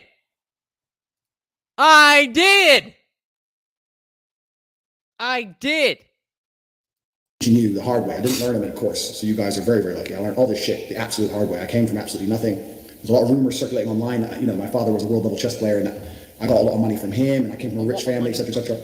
Absolutely not the case. My dad was a G, a straight G. He was in the military. He was based in England in the Air Force.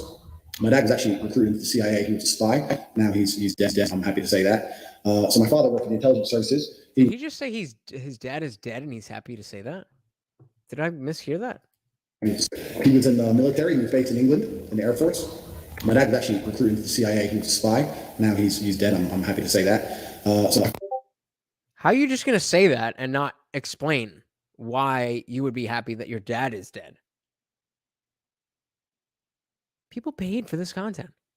My father worked for the intelligence services. He was based in England. He met my mom, pretty little white thing. He's a big black dude. So back then that was a taboo. He grabbed her, took her back to America with him. 3 beautiful. Yo, good thing he shaved his head because he looks like fucking Bert from Bert and Ernie. Offspring, me being the oldest. And then he continued with his life of being a G, which is pimping hoes and playing chess at world level and traveling the earth. He never had any large financial sums. He certainly didn't leave me a penny. He didn't have anything to leave. So all he left me with was a mindset. Level 10. That mindset was enough that allowed me to build the life I wanted to build. My father never wanted to be fiscally rich. He never gave a shit about being rich and care about other things. If he wanted to be rich, he would have been extremely rich. And I personally decided I wanted to be rich, and all of the lessons I'm going to be putting in this course. This is where he gets it. I decided to be rich, so it just happened. And then you've got little boy Sneako over here just saying, oh yeah, you just decided to be rich. You'll never be rich if you don't think you're going to be rich. If you think you're going to be rich, you're automatically going to be rich. A lot are from him, and a lot are from experiences of growing up poor, growing up in a single mother household, growing up in social housing, the projects in England. When my mother and father split, I was 9 years old. I went to England, becoming a world level athlete, and now becoming a self-made multimillionaire. So all of these lessons I've learned absolutely the hard way. And if you disagree with anything in this video, that is your prerogative. But I can absolutely assure you, I know what I'm fucking talking about. I know what I'm talking about. I've lived an extreme life.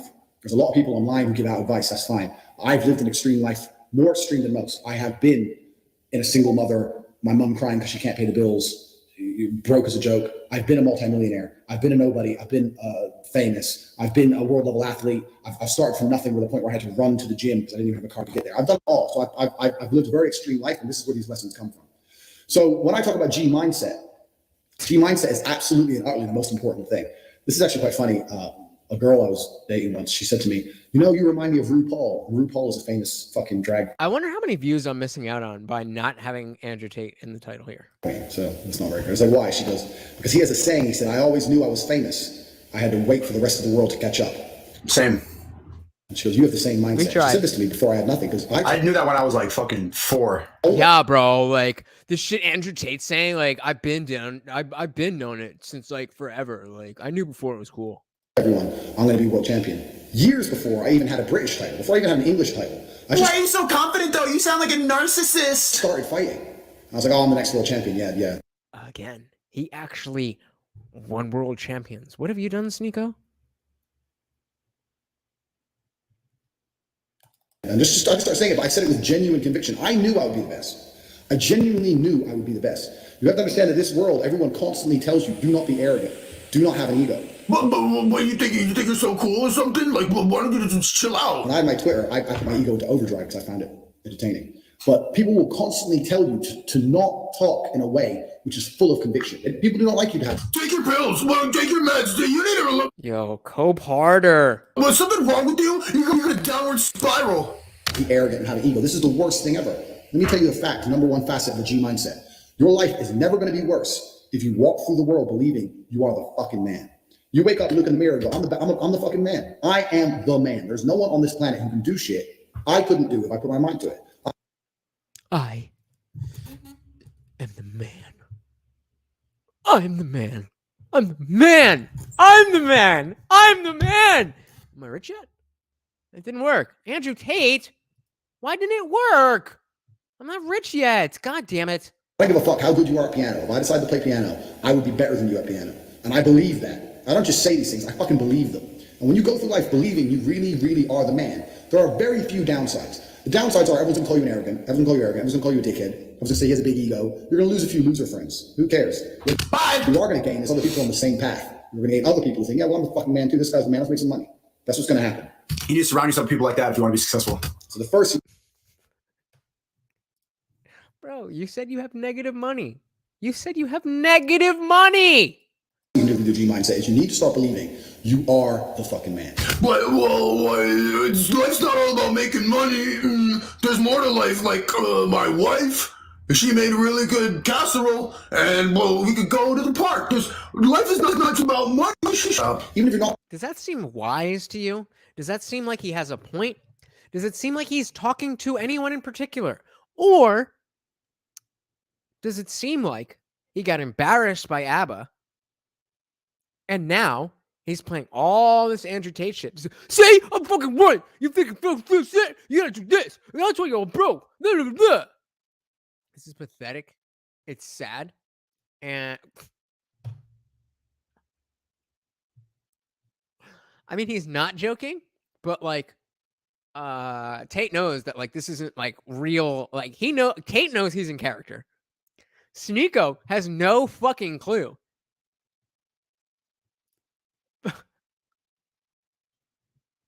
I'm gonna let it play while these go because you guys are funny. The man yet. Even before I was world champion, I knew I was going to be the man. So I don't give a fuck. And I was happy to say that to anybody. When people call me arrogant and stupid and deluded, I just sit there and look at them and say, yeah, fuck. Oh, let me go in before Sneako. See, Andrew Tate said it. So that means that I can think it because I'm a world champion millionaire too, but I have negative money, bro. You don't even know. But I'm gonna have bitches in 3 hours. I'm gonna push them out the way. Is it coming together? Is it coming together? How ridiculous it is for a 24-year-old child to think he is on the same level of a world famous, world champion kickboxer who already has money and is just out here spouting bullshit. He didn't make his money by being a fantastic businessman. He made a chunk of money from kickboxing. He had a manager or a friend or whatever and made some good investments. Good on him. Good on him. Most kickboxers, most professional kickboxers end up broke. So good on him. But to think that you can skip the world champion kickboxers thing and still be a stan of Andrew Tate is pathetic. I'm going to be the man.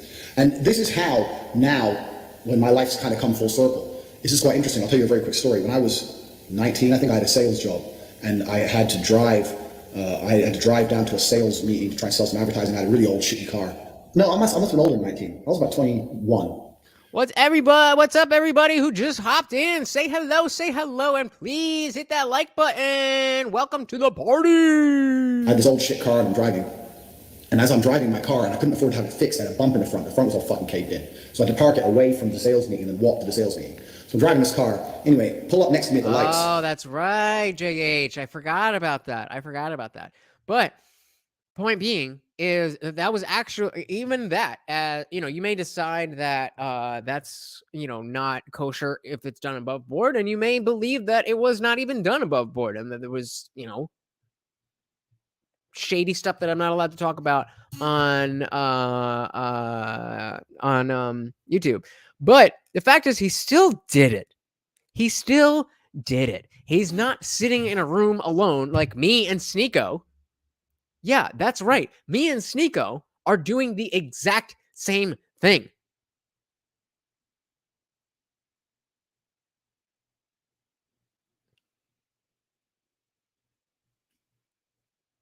And I guarantee you, like I said, put me on the fucking screen with this motherfucker in front of his audience, and I guarantee you this fucking channel blows up overnight. Red light, pull up next to me. In a fucking Tuesday morning, 10 o'clock, music blasting. Tuesday. Drop top Aston Martin with a Swedish number plate. Some fucking dude about 30 with a hot blonde next to him. And I remember looking at him thinking, who the fuck's this guy? Like, here I am with my broken car. He loves this analogy. Way to fucking do a shit job. I can't afford to fix my car. This guy. Why do you know that? That is so... He's going to look back at this. Oh, this is one of his favorite analogies. So you've already heard this and watched this, and you... What are you doing, Sneako? What are you doing? Again, I ask, who are you arguing with, and who are you trying to convince? It seems like you're talking literally to yourself. In the sense that, yes, I understand there's a camera there and that there's people in the chat. But the things that you are saying are for the benefit of your own mind. You're not providing value for the people in your chat. You're not deciphering Tate's message. You're just like, yeah, bro, that's why. And then going back to the video. That is not useful commentary. Sage is not knocking on it. He was arrested for that, but it was dropped. I think I heard about that. And as far as I understand, everything was above board, but I never looked into it. Let's put it that way. I never looked into it. As far as I understand, everything was above board, but I don't know anything about it.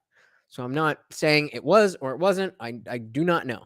And I think there's a lot of people who put out information that they heard second, third, fourth hand. So I personally am not sticking in a camp either way. Is from fucking Sweden, and he's just driven to England, and he's got a Swedish plate, and he's got this hot bitch, and he's got music pumping, and he's on his way to have lunch. Like, where the fuck did my life go wrong? I want to be like that guy. And I think this every single time. Oh, where did we hear that? Where did we hear that earlier tonight? When Sneako was talking to Abba, and he was looking around him, and he was mad that other people were successful. He wasn't upset that he wasn't successful. He was upset that other people were successful. That is called envy. That is not a masculine trait. I live in Romania now, and I drive around Romania in my fucking Lamborghini, or my Aston Martin, or my Ferrari, or my Bentley, whichever one I decide to drive. They all have English number plates, and I always have a girl with me, and people look at me, and people are giving me the exact same look I gave that guy. People looking at me like, who the fuck's this guy from England who just drove here from England? I'm standing at the bus stop about to go to work, and this guy's got a $250,000 car and a hot bitch on his way to have lunch with music blaring. And the reason I managed to go full circle is those small events in my life, seeing someone else. I'm trying to watch the chat here to see like what his people are thinking. And something there's Sneako, you're in the Matrix right now? With more success than me, ingrained in my brain. And Tate is fucking weird. To a lot of people, it doesn't ingrain in their brain. I was walking to school, walking to college with my friends. I used to have to walk. I went to a college on the other side of town, so I had to walk 4.6, I think it was, fucking miles to college. It was a fucking nightmare. So I had to walk. I'm bored of this. All right, let's find another video. Is this motherfucker paid for this shit?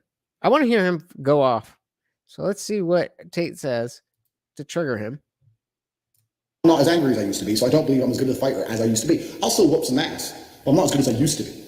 Look at it. Unlike Mr. Sneako, who's never won shit, except this gold or silver, gold whatever fucking plate. Man, hey, congrats. I would love to have one of those. But it's not the same thing as stepping in a ring and fighting another grown man. Lucas said, since I typically hear people say college is a scam, I have a video called Why College is a Scam while I was in college. And he said, and so was the military, what should I do? Consecration? Bro, I don't fucking know you. I hate this question. I have no idea what you're good at.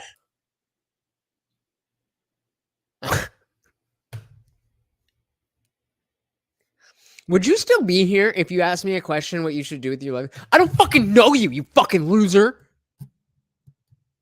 I mean, Trevin might, but like normal people, you would probably leave, right? What are you doing, Sneako? Do you just want me to tell you what to do? Find a skill and be better than other people at it. There's a million You want me to tell you what to do? Proceeds to tell exactly what to do.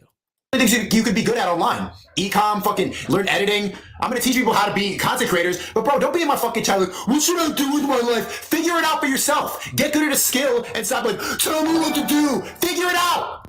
You mad, bro? You seem very angry. I thought you had this all figured out. So somebody, again, who spends their time, they could be doing anything. They could be doing anything. Not even just other streamers. They could be out fucking, they could literally be doing anything. And you sitting here talking like you've got life figured out. And then somebody says, "Oh, you've got life figured out, Sneako. How? What teach me how?" You're a fucking idiot. Look at his face. Look at his face.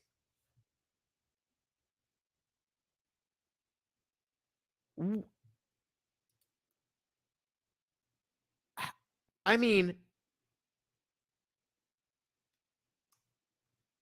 the level of entitlement, the level of ignorance, and it seems like the level of cocaine. I haven't seen him do any lines, but if this is him naturally, like, goddamn. You think someone told me what to do? Oh, no, he's still going. No, you think someone told Tate what to do? You just think. No, Tate didn't have a coach.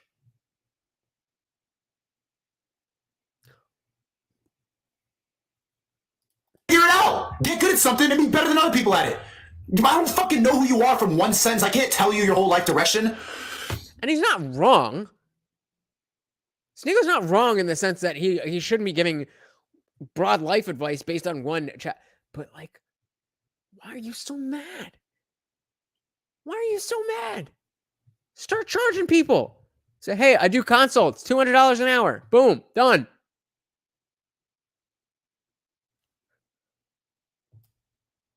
But nah, he's got it all figured out. Durka Inc. said people really think they can't be rich, but it's the only thing they can control. But those same people bicker about politics, things they can't control. Exactly. The same people like, not everyone can be rich, are going to argue all day long about pro-life or pro-choice like fucking bots getting nothing done. So that's what I decided to retire early. But this is the second thing. First thing, believe you're the man. Second thing, you need to get angry about your situation. If you've And there it is. That answers all of our questions. Did you hear it? If you didn't hear it, pay attention. Pay attention. If you didn't hear it, we're going to go back. First thing, believe you're the man. Second thing. Ready? I'm going to full screen it. Take this away. Second thing. You need to get angry about your situation. You need to get angry about your situation. That is the worst advice I've ever fucking heard. You want to get educated about your situation. You want to get real about your situation. Anger does nothing for you. Cheesy as fuck, but they say anger is like drinking poison and expecting somebody else to die. Anger is nothing but sadness hidden behind a lack of masculinity. Hey, we got XDY, bunch of people in here. Welcome, welcome, welcome. We are making fun of Sneako taking Andrew Tate way too fucking seriously. And it's fun. If you've bought this course and you're watching it, and you're sitting there right now, you're watching it, and you look around you, and you don't own the home you're in, get pissed off. I would love to hear what he says. Because that's a pretty small room. Thank you for Middle Papino. Nice content, he says. Thank you. I appreciate that. Glad to have you here. I don't think I've seen you before. Welcome to the party. I am Lutch, aka the Indian Jesus, here to resurrect the second coming of common sense. And yeah, okay, I'm gonna try this one. X-Ditech? Is that right? X-Ditech? Can I call you Ditech? Because the X is getting in the way. Ditech, you're now Ditech. Thank you for being here. Appreciate you getting back into it. Ferrari on your drive, get pissed off. If you don't have 10 Playboy Bunny level. Why are you so angry? Why are you so angry? Because I want to get more. That anger is motivation. It's not a bad thing. It doesn't mean unhappiness. Anger is fuel. Wrong. Anger is an obstacle. Confidence is fuel. Knowledge is fuel. This is bullshit. Doesn't mean get pissed off. And what the fuck? You need to sit there and realize, whoa. I have a few years of consciousness. No, someone in the chat said you're talking about manifestation without knowing it. Manifestation is the dumbest bullshit I've heard from liberal people in 2022. They're like, I'm manifesting a good man, and then they don't approve anything about their life. Manifestation is fucking bullshit. I'm manifesting a good man. Get better at being a wife. Get better at it, but people don't think they need to improve. They think if they journal and write the same shit every day, that eventually something will happen. You look stupid. You need to improve. Manifestation is not getting angry. Getting angry is like, fuck, why don't I have this? I need it. That's envy. Is it the... I need this now. What am I going to do? So you figure it out. You use that drive into the work you do. Dude, fuck, man. Even less than that, have a few short years as a young man, because age will damage you. I mean, if you're a millionaire in your 60s, it's not nearly as good as being a millionaire at my age. I became a millionaire at 28. So you need to realize you've got a few short years as a young man, you're fucking wasting them. You need to sit there and go, fuck, shit, get angry. Because getting angry, forced, directed anger is an extreme. I noticed he didn't say anything. When Tate said, I was a millionaire by 28. Where are you then, Sneako? You only got a couple years. If you're sitting here fucking preaching, then you should be a millionaire by 28, right? Or are you just a fucking fraud? Powerful force. These are the first two things you need to do for a G mindset. Here's the third thing. This is a very, very important thing because I try to explain this to people and they don't seem to understand it. So I'm going to make this very, very blunt. Before he makes his point, Elijah just donated 5 and I think he's intentionally trying to piss me off. Yo, why don't we band together and conquer the world? I need you to be my general. Get the fuck out from my dick. Be your own general. What is this?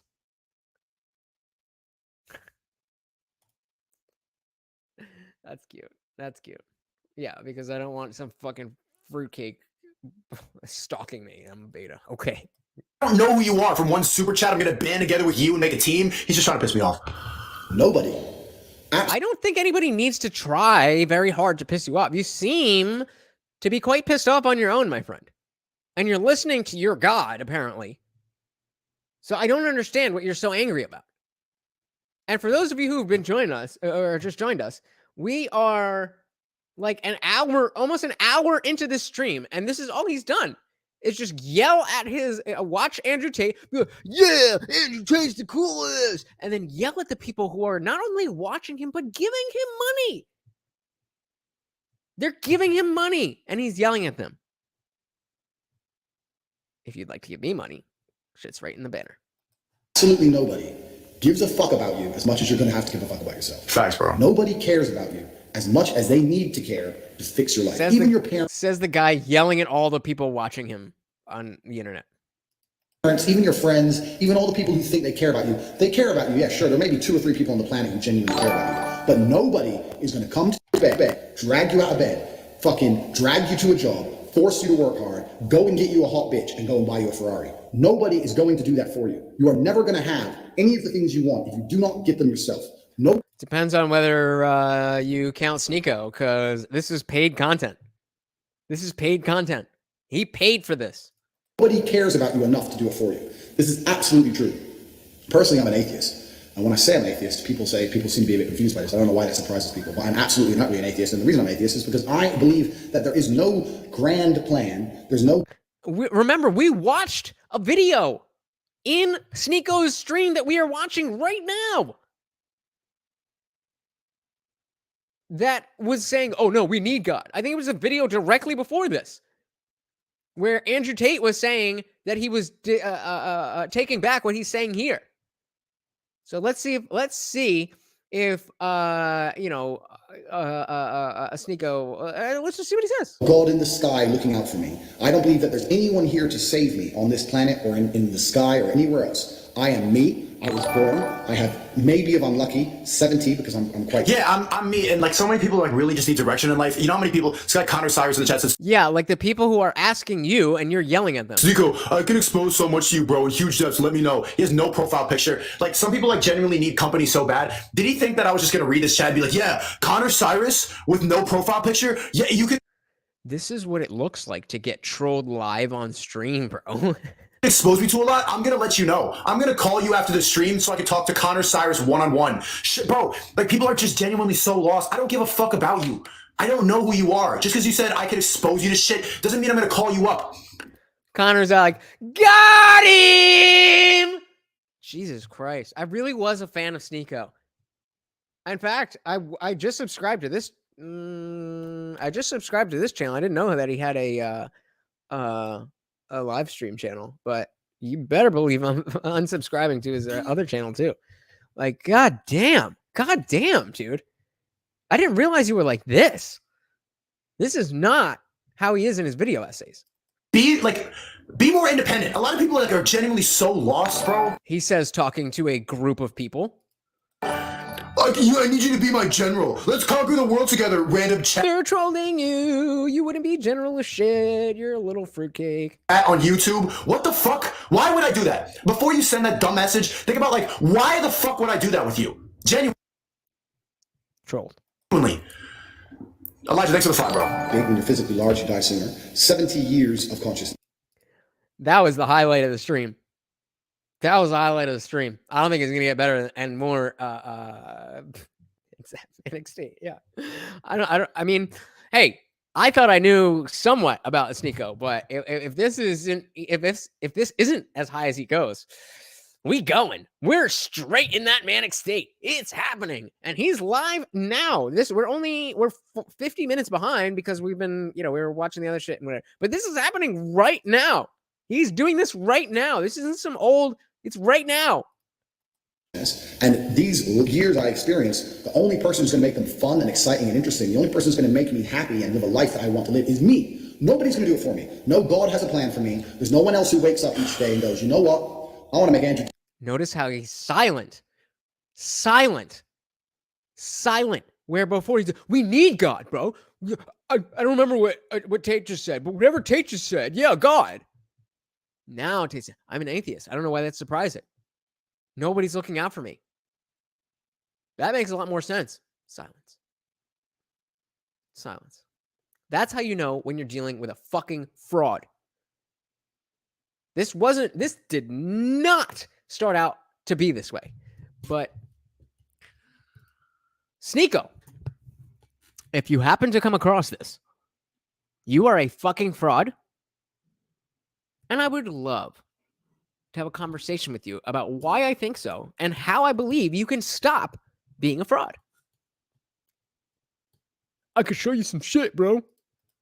Hates life better. I want to get him more pussy and more money. No one thinks that about me. No one thinks that about you either.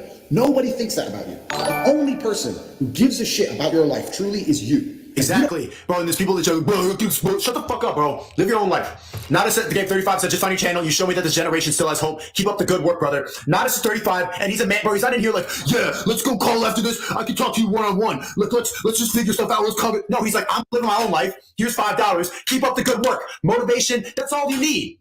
These people are 17. All right, so people are giving him $5. Somebody hit up the IndianJesus CashApp. Come on. I'm doing better than that. Like, yeah, we can go do it together. Bro, what are you talking about? I don't know. What are you talking about? Not a thank you for the 5. Like, listen to someone who's older because, like, there's so many people in here. He did not just say that. He did not just say that. Did he really just say that? Did he really just say, listen to somebody older 2 days after he's bugging out in complete contradiction of the thing that the older person told him? What are you talking about? Not a thank you for the 5. Like, listen to someone who's older because, like, there's... You can't make this shit up. You cannot make this shit up. Shout out to Kevin Samuels. Holy shit. You cannot make this shit up. So many people in here are just, like, really dumb, bro. You don't give a shit, then you're fucked. I would agree with that. But point two, get angry, you're gonna start giving a shit very soon. And after you get angry, you need to realize that nobody is gonna give you the things you want. It doesn't matter if Donald Trump is president or not. I'm a huge Trump fan, but it doesn't make a difference. No politician is gonna make you rich. No one else is gonna come along and say, I'm gonna concentrate my effort on fixing your life. Nobody. You have to understand you are out here alone, absolutely alone. So this is the type of stuff that, like, I think young men do need to hear. That is the truth. Nobody gives a fuck about you, and your only worth is what you can provide.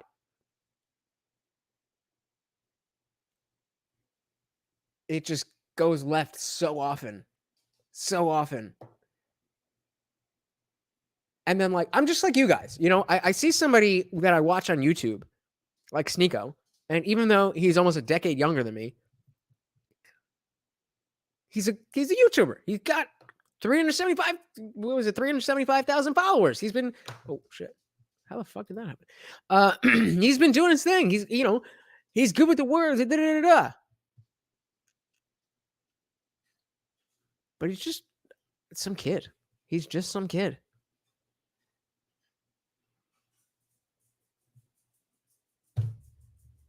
He's just some kid. And when you understand these three things, you start to see how a mindset comes together. Nobody's going to save you. You're fucked. It's totally down to you. You're pissed off with your current situation and you want to change it. Plus, you believe you can do absolutely anything. This is how I thought at 18 years old. This is how I achieved so much. That's how you need to think too. And there's a lot of like these hating ass dudes in the chat because like you guys stumbled in from TikTok. Before the TikTok blow up, bro, my chat was all like 20s and 30s. So like now I'm just realizing that there's a lot of people like, bro, there's people in stupid places. Make me angry, Sneako. There's a lot of guys who really need guidance, bro. Genuinely. Yeah, so I'm going to yell at them.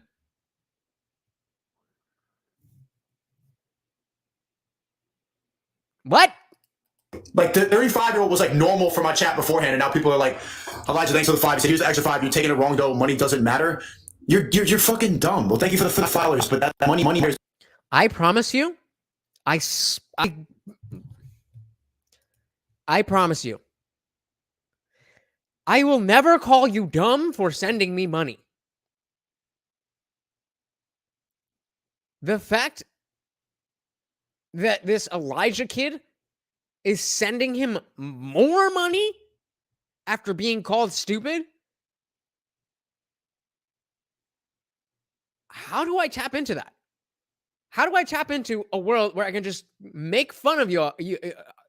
I guess, I mean, see, Jimmy Dean was saying that I was being patronizing when I said you guys are smart. Exactly. Exactly. Jimmy Dean said I was being patronizing. But I actually fucking meant it. If there's somebody that I want to yell at, instead of yelling at them, I just ignore them like an adult. Because you sent me some and you know that it has value. So if it has value, it does matter. What do you like? Where do these people come from, bro? I have a weird chat. This is how I went from a nobody I would love to know. to a world level athlete. I'll take that 5. And I'm multi-millionaire. Also, people. Now, the chat was like so much different in season 1. There's a lot of like weird people in here. Kickboxing is not boxing.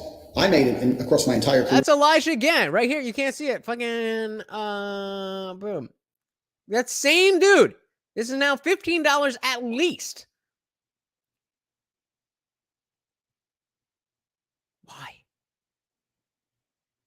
Why? I promise you that I can't promise you I'll give you anything more valuable, but I promise you I'll be nicer if you send money to me.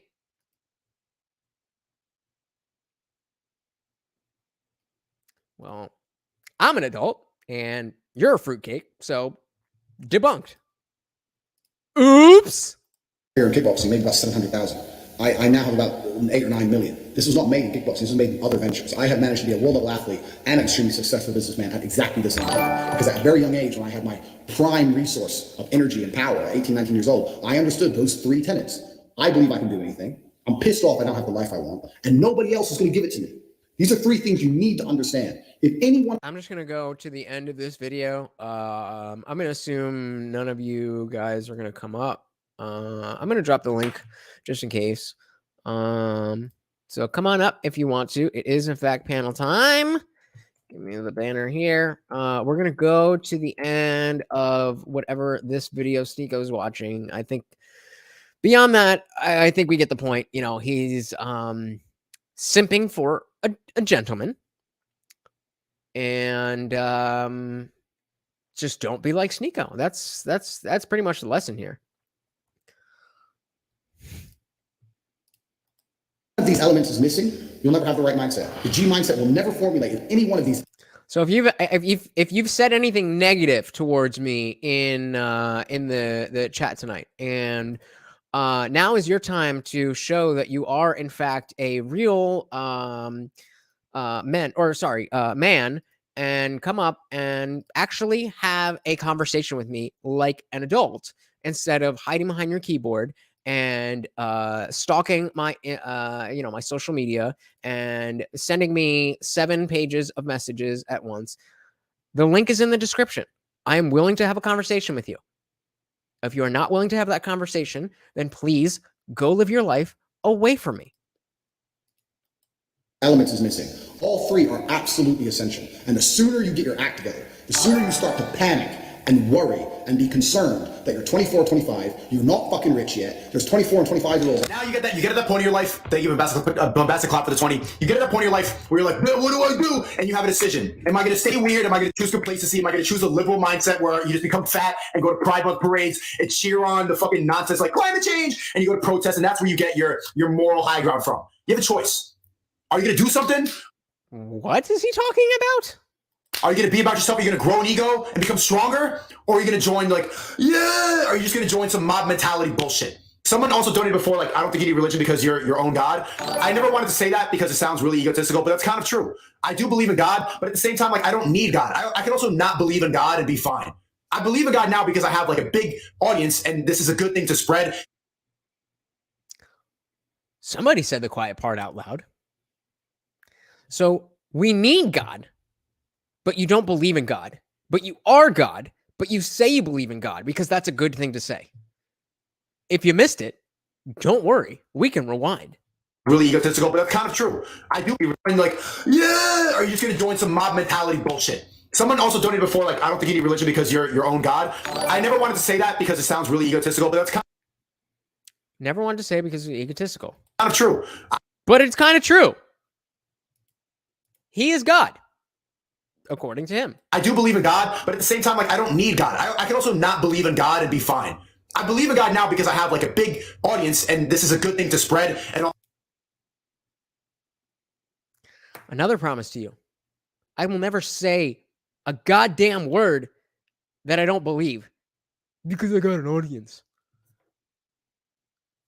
I plan on building the audience based on the shit that I actually do believe. So if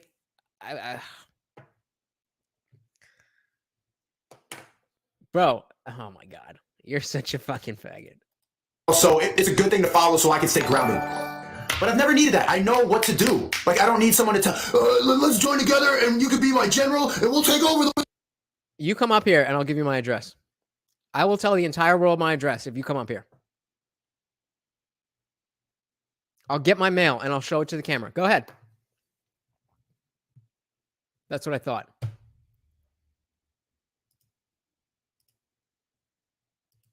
World! A lot of weirdos, bro. A lot of weirdos, man. So you get to that point, you have a decision. You hear what I'm saying right now? You hear me yelling at you, telling you, people look at Tate, same thing. I've seen it all the fucking time with my roommate, with everybody. They're like, Tate's a weirdo. Bleh. He's way richer than you. He can beat the shit out of you. He doesn't care about you. It doesn't matter what you think if he's cooler. Yeah, but you can't, Sneako. You can't.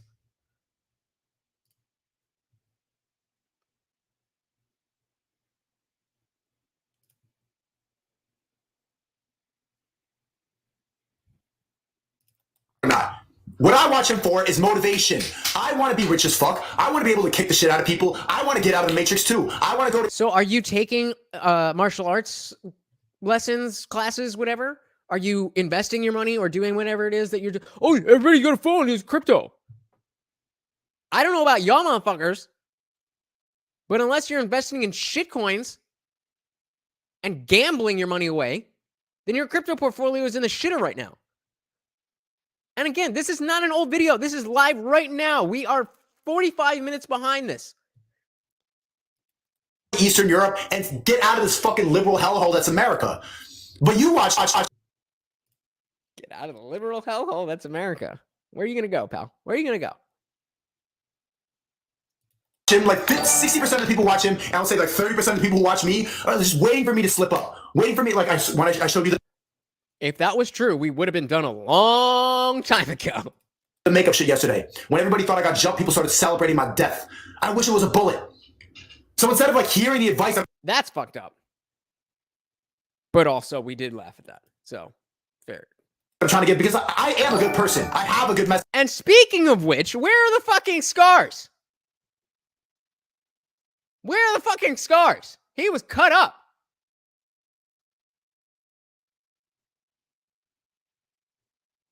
Methinks that may have been some bullshit. And I know that, but my tone of voice pisses you off. So you have a decision. You can hear the tone of voice, you hear the aggressive nature, and you can be, this is like, why are you so bad? Why don't you relax? Or do something about it. What do you want to do? Pick one. What do you want to do? Are you thinking of the dog? All right. So who wants to? I mean, like, he's threatening my channel now. Like, I'm not doing this shit. Who wants to bet that he comes back as yet a third fucking person? Jesus fucking Christ. That is, yeah. Fruitcake. That is the F slur. That is what I called him. Knows 10 from Eastern Reviews. Dawson Community College, sure, bro. I mean, if it's gonna help you learn a skill, just don't break the brain. Wait, can you guys still see his comments and shit and like talk to him? Got it. 5 from Might Be Ricky. Listening to Take got me to publish my book on Amazon. Okay, now he's advertising it. Sure, he's 30. Elijah, thanks for the 5 again, bro. He's saying money doesn't matter. He keeps giving me money. Bro, if money doesn't matter, give me all your money. Mango, thanks for the 2. Let's take over the world together. It's crazy. Yeah. Like a random guy in the chat's like, yeah. How do you not realize when the second person does it that you're getting trolled, bro? They don't actually think you're a leader of anything. That's the joke.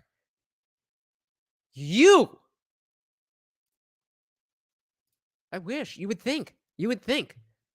All I did was be me. All I did was go on. I don't know how many of you are Jesse on Fire fans, but all I did was go on Jesse on Fire's channel, shout out my channel, and he came up here fucking blowing my shit up. Like, leave me alone. You saw the message.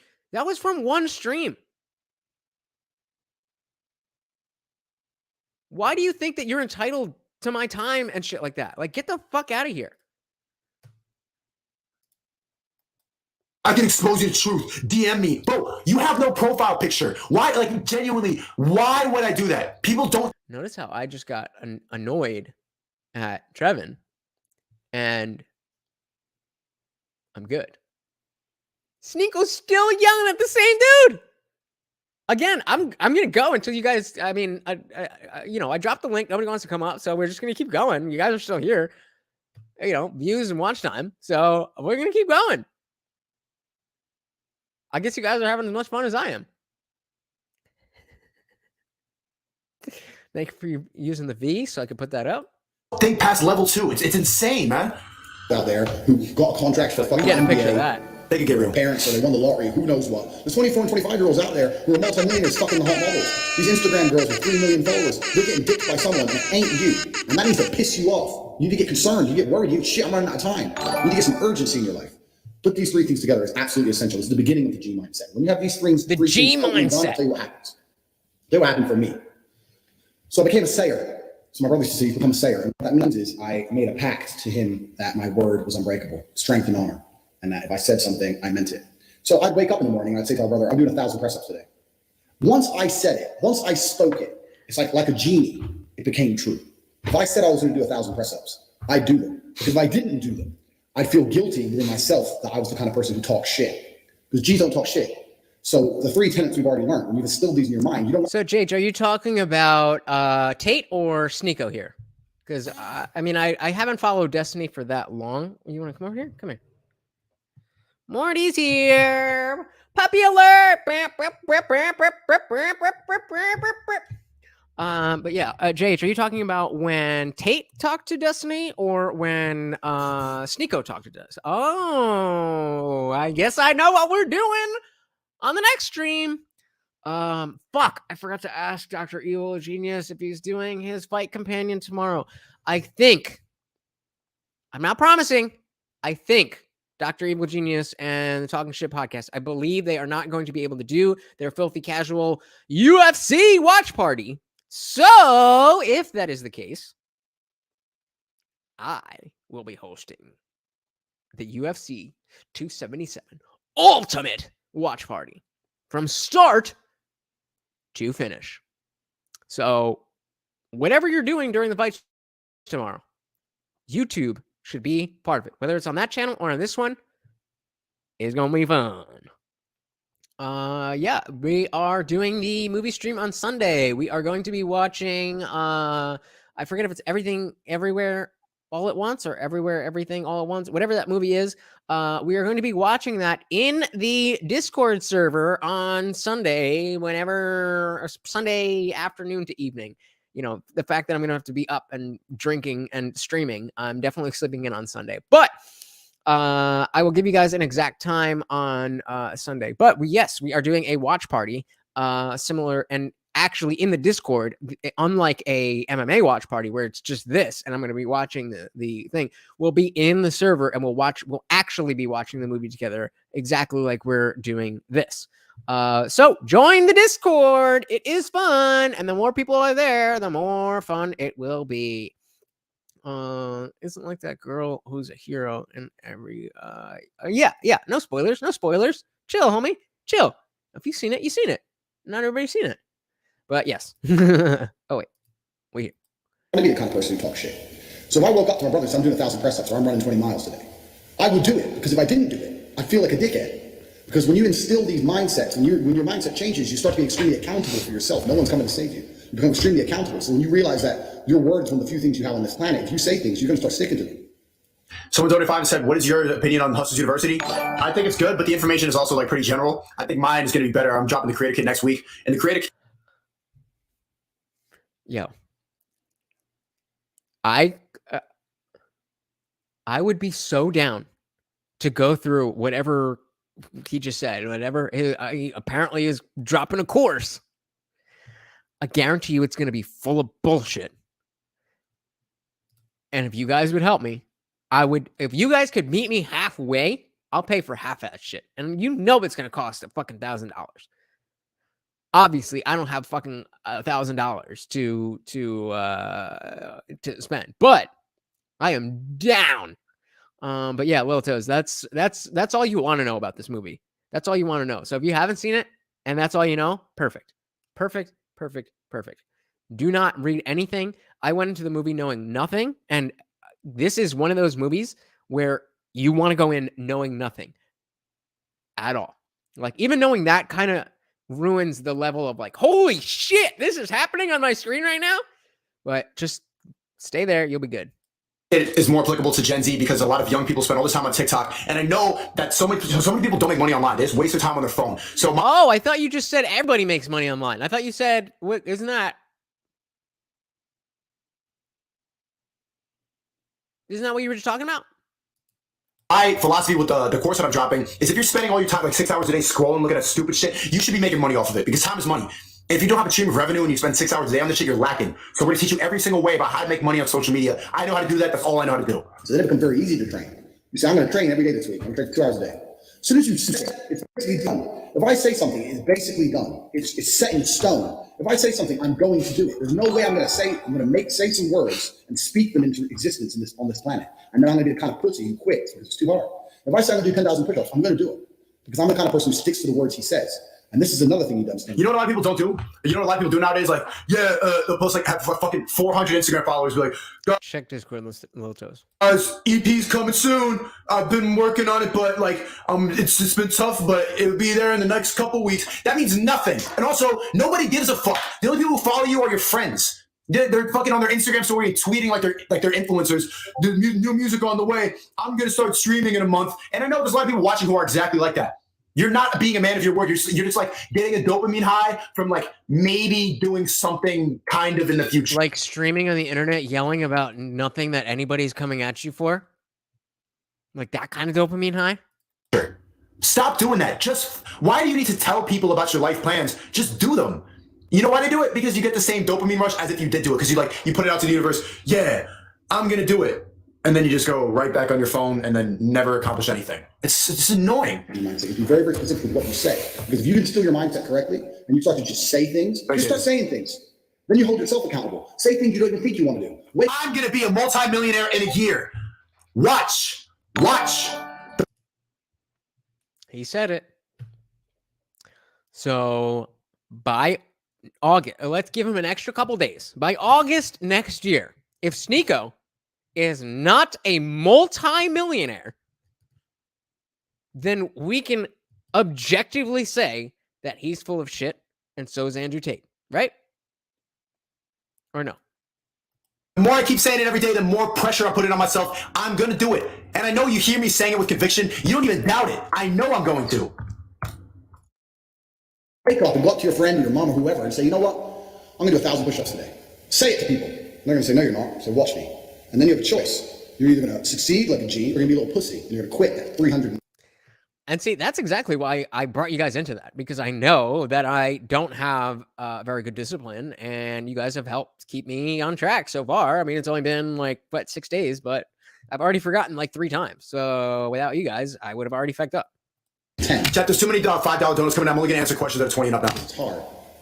What kind of man are you? That's a decision you need to make. Actually, I can't hate that. I'm going to get to a point where I can't be answering every $5 super chat. But when I get monetized, you better believe I'm going to stop the whole show for every single super chat.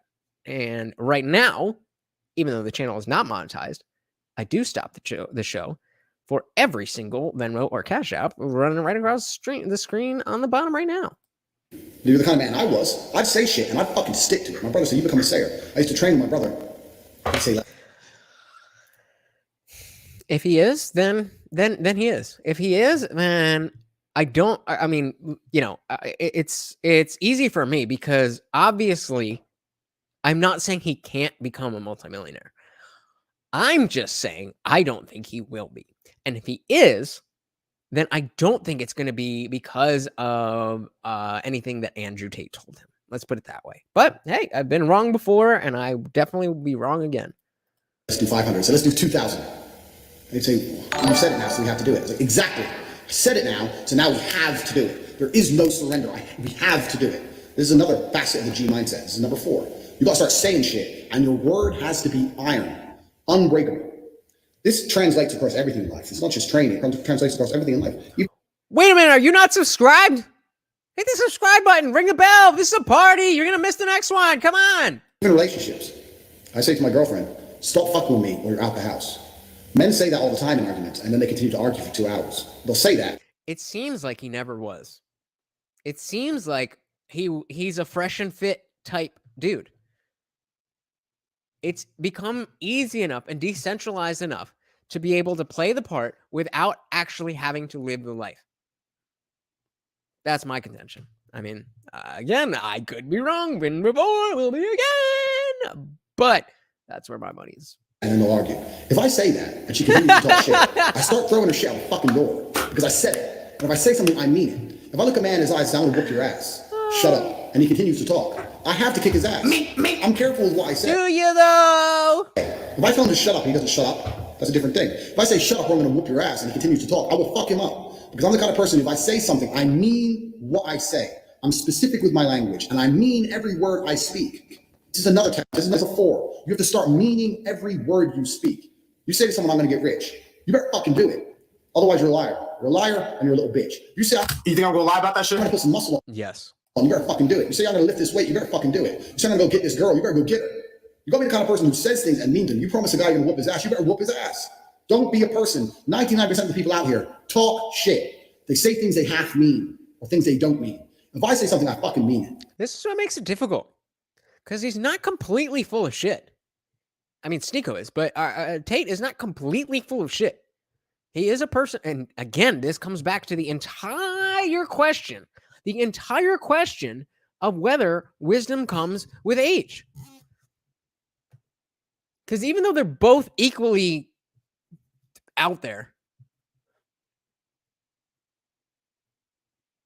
Tate at least has some life experience. And being a man of your word is just general good advice. I don't know anything that, and I mean, I don't look into Sneako, but I don't know anything that Sneako's done. So, and he strikes me as the type of dude that if he had done some things, he'd never shut up about them. So it's just odd to me that he can watch this and see himself in somebody who's done things that he could never and would never do. And I hope you guys aren't watching money gurus, dating gurus, anything like that, and deluding yourselves into think that you are some magical being. We're all great in our own ways. Yeah, sure. But this bullshit, that's not how life works. And this is number 4. This is the 4th element.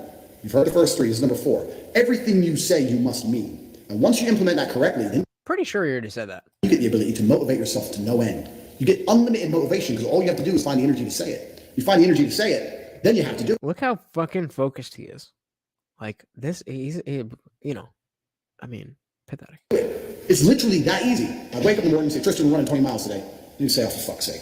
It's nearly a marathon. I'm like, yep, let's go. It doesn't matter, it takes all fucking day. I said it. And if I say something, it has to happen. This is the 4th tenet and one of the most important ones. All that means, if you really break it down, is think before you speak and don't say things you don't mean.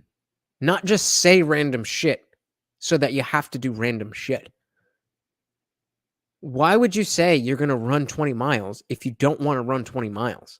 Just don't say that. Only say the things that you mean. Nobody gives a fuck if you run 20 miles. Nobody.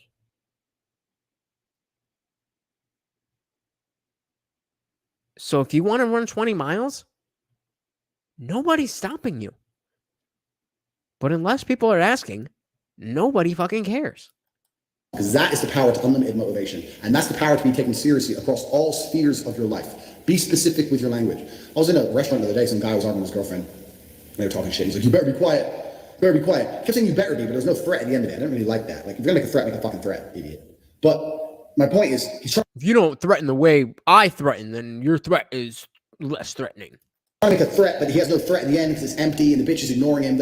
All these things translate across your entire sphere. Or if you say to a girl or a guy, you better be quiet or else, and then you don't follow through, they're going to remember that shit, even on a subconscious. No, I don't know about gematria, but 2 people just donated about it. Should I watch it? This level, they're going to remember that shit. It is impressive, and it is, but like that's besides the point. It has nothing. Like that's the impressive part. Not saying it, doing it.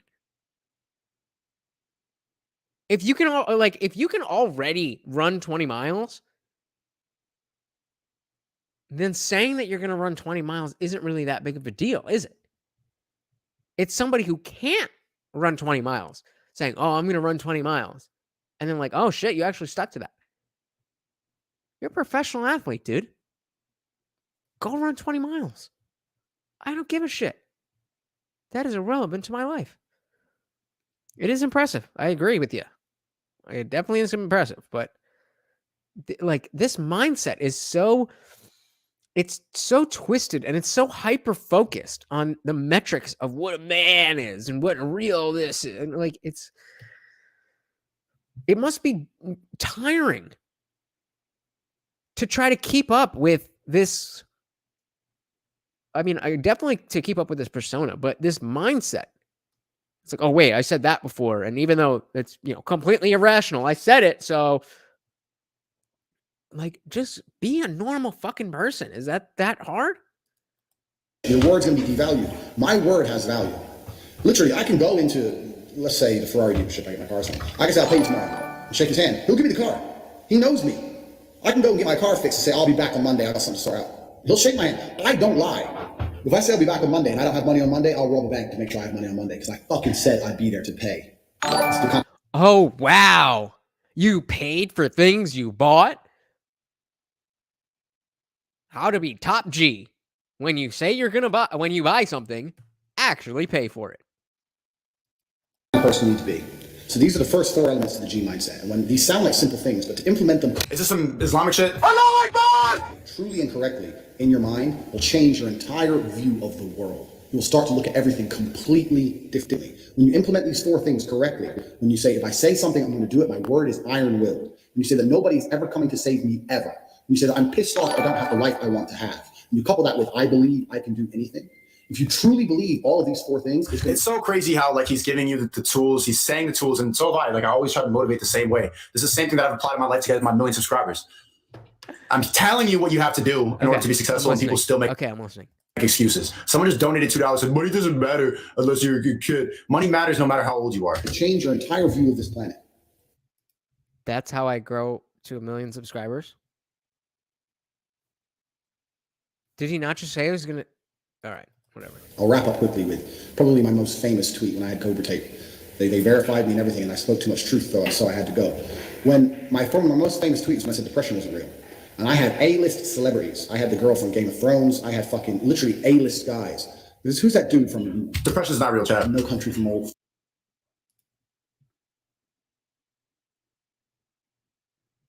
Depression's not real. That's what you just said. Did you hear that? Depression's not real.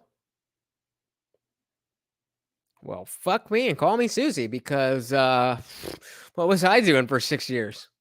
For old man, and he was a bad guy. It's just a mindset that they program you with. If you are a forward thinker and if you have goals, then you have no option. You can't be depressed. As well. I actually quite liked him as an actor until he came for me. I was having arguments with all these people, and everyone's telling me how dangerous my mindset is. What is dangerous about believing that you control your own mind? Because if you implement the 4 things I've just told you, depression becomes garbage. Depression is not a thing anymore. Yeah. Feeling depressed.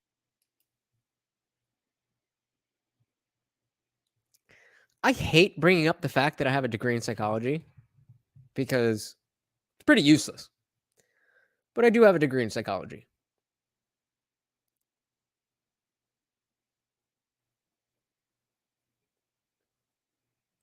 Obviously, these gentlemen have no clue about neurology or how the brain works.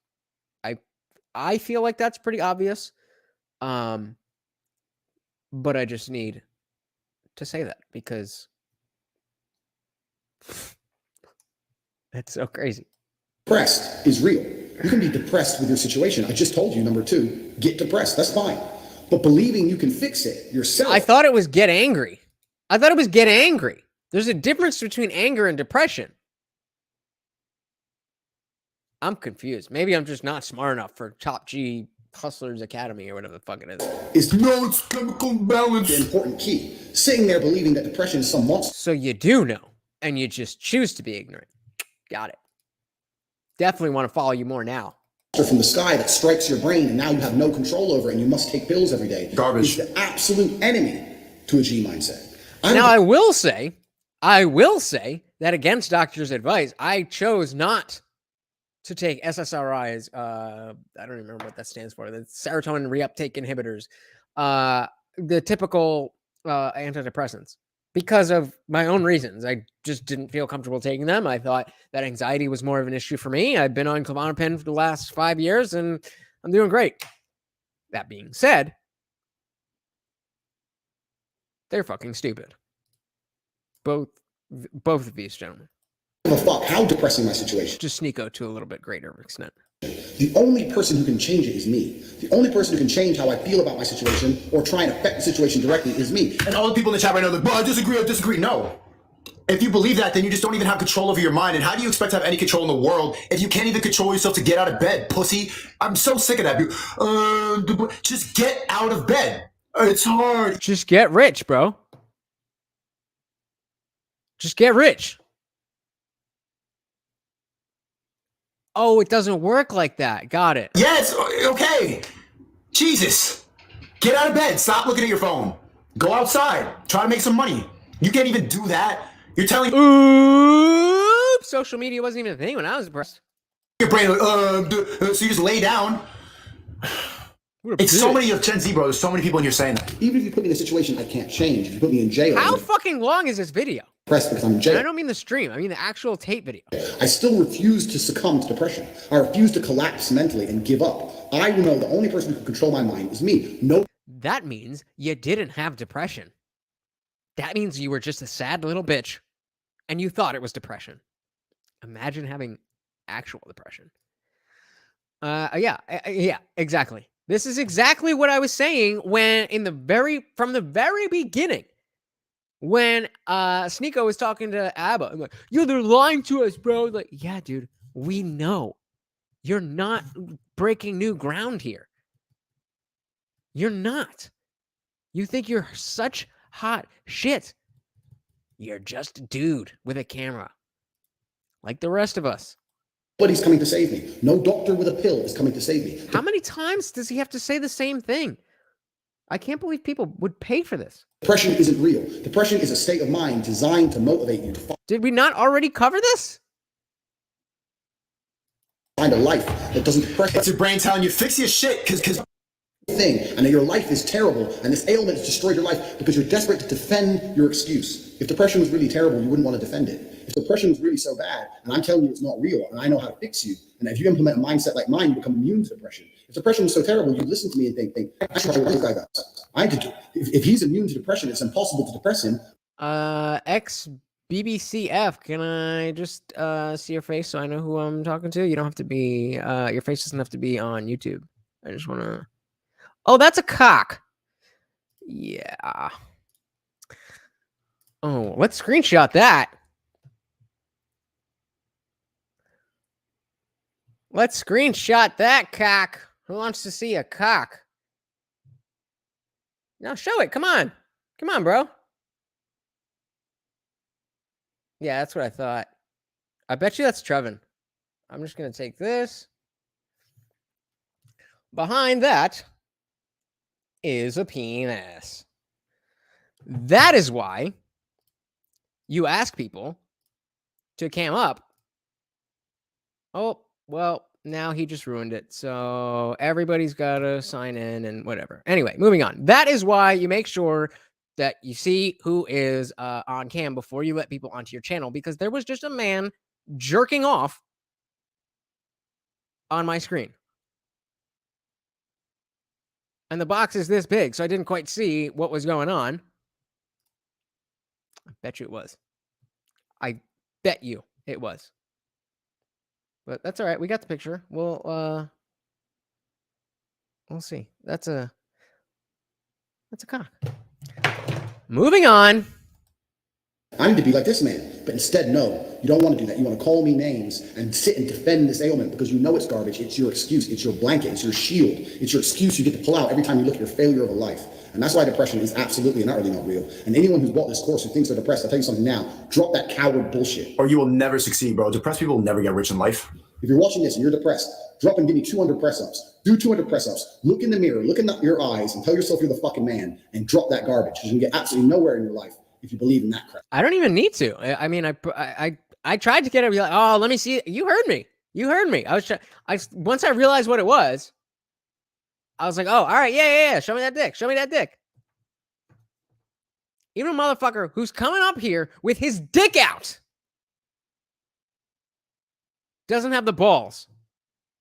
The irony. I can just post it in the regular fucking thing. There's no, it is safe for work. It's just a person's hand. Depression absolutely isn't real.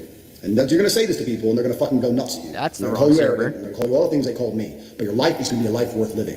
Implement the 4 things. You're a narcissist. You're you're. I told you, the 4 important tenets of a G mindset. Understand, nobody's coming to save you. Depression isn't real. You'll change your entire worldview once these 4 things are implemented correctly. And then we can move on to everything else. So as Little Toes said, thank God they're fucking done with this shit. I'm done with this motherfucker. But as Little Toes said, they're saying stuff everybody already knows, acting like nobody knows. There's not one single thing that we've heard. And we fucking, how much do we watch here? 32. We watched over an hour of this.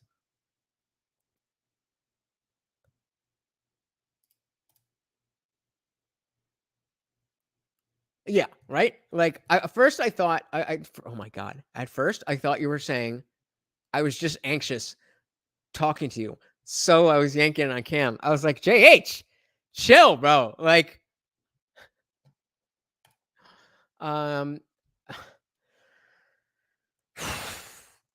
this night did not go as I thought it would go. But, you know, obviously it's very clear that, you know, Sneako is not who I thought he was, and not somebody who, if you're over the age of 18, not really somebody that you should be listening to. Andrew Tate is definitely not somebody you should be listening to unless you're old enough to see the character and to understand where to differentiate the things that he sprinkles in to that character to give it legitimacy and the character itself. Masculinity is about one thing. Masculinity is about being the best man, the best person that you can be. With being the best person that you can be will come the top tier of women and money that you will be able to get. That doesn't mean everybody's going to be rich, and that doesn't mean that everybody's going to be banging dimes. What that means is that whatever your ceiling is, you will not reach it unless you focus on yourself instead of those other goals. Focus on yourself. And I don't really, after what we just watched, I don't even feel comfortable preaching or whatever. I just, you know, it's crazy to me that Tate thinks the way that he does and is selling that as a course, that somebody actually bought that course, and that somebody's actually enjoying that course as if that was money well spent. It's crazy. But red pill rage is a real thing. It's real. You realize the Disney lies that you were brought up, and that, you know, every girl is Sleeping Beauty, and all you got to do is be yourself and just be nice and all that. It makes sense that you would be angry when you find out those things aren't true. Get over it. Get the fuck over it. We all been there. It sucks for all of us. But it is what it is. We all been there. It's like when, you know, as I've said many times, I'm a dog trainer. And a lot of times I'll have clients with dogs who are not that bad. And they're literally pulling their hair out like, oh my God, I don't know, he did this and he did that. Yeah, it's a fucking puppy. I'm the trainer. We're here now training the dog. Why are you expecting it to already be trained? Or we're 3 weeks into the training and you haven't done shit. Why are you expecting anything different? It should be the same thing about you and your life. If you have a penis, or if you identify as a man. Trans men should be just as disposable as cis men.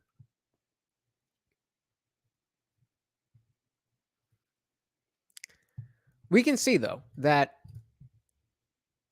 it's not sunshine and rainbows. And everywhere, all ages, people are looking for ways to make sense of it all. That I can't shame anyone for. But the fact is, life is ugly. People are ugly. Inside and out. Specifically talking about inside. And you have to do the work, not only to find the best version of yourself, but also to find people that you can trust to listen to, as well as to call you out on your shit. And there's a whole world of Trevins out there who are trying to gaslight you and act like you owe them this, that, the other. There's a lot of people pleasers out there. And people like Trevin will take advantage of all of you. But you just have to understand what your goal is. What are you doing here? And do that. I already did. Tyler asked me earlier. I'm good for today. Tomorrow, though. So I mean, does anybody let's do this since nobody wants to come up on the panel, and does anybody have any random questions? Do we want to do just a Q&A? Anybody have any questions for me?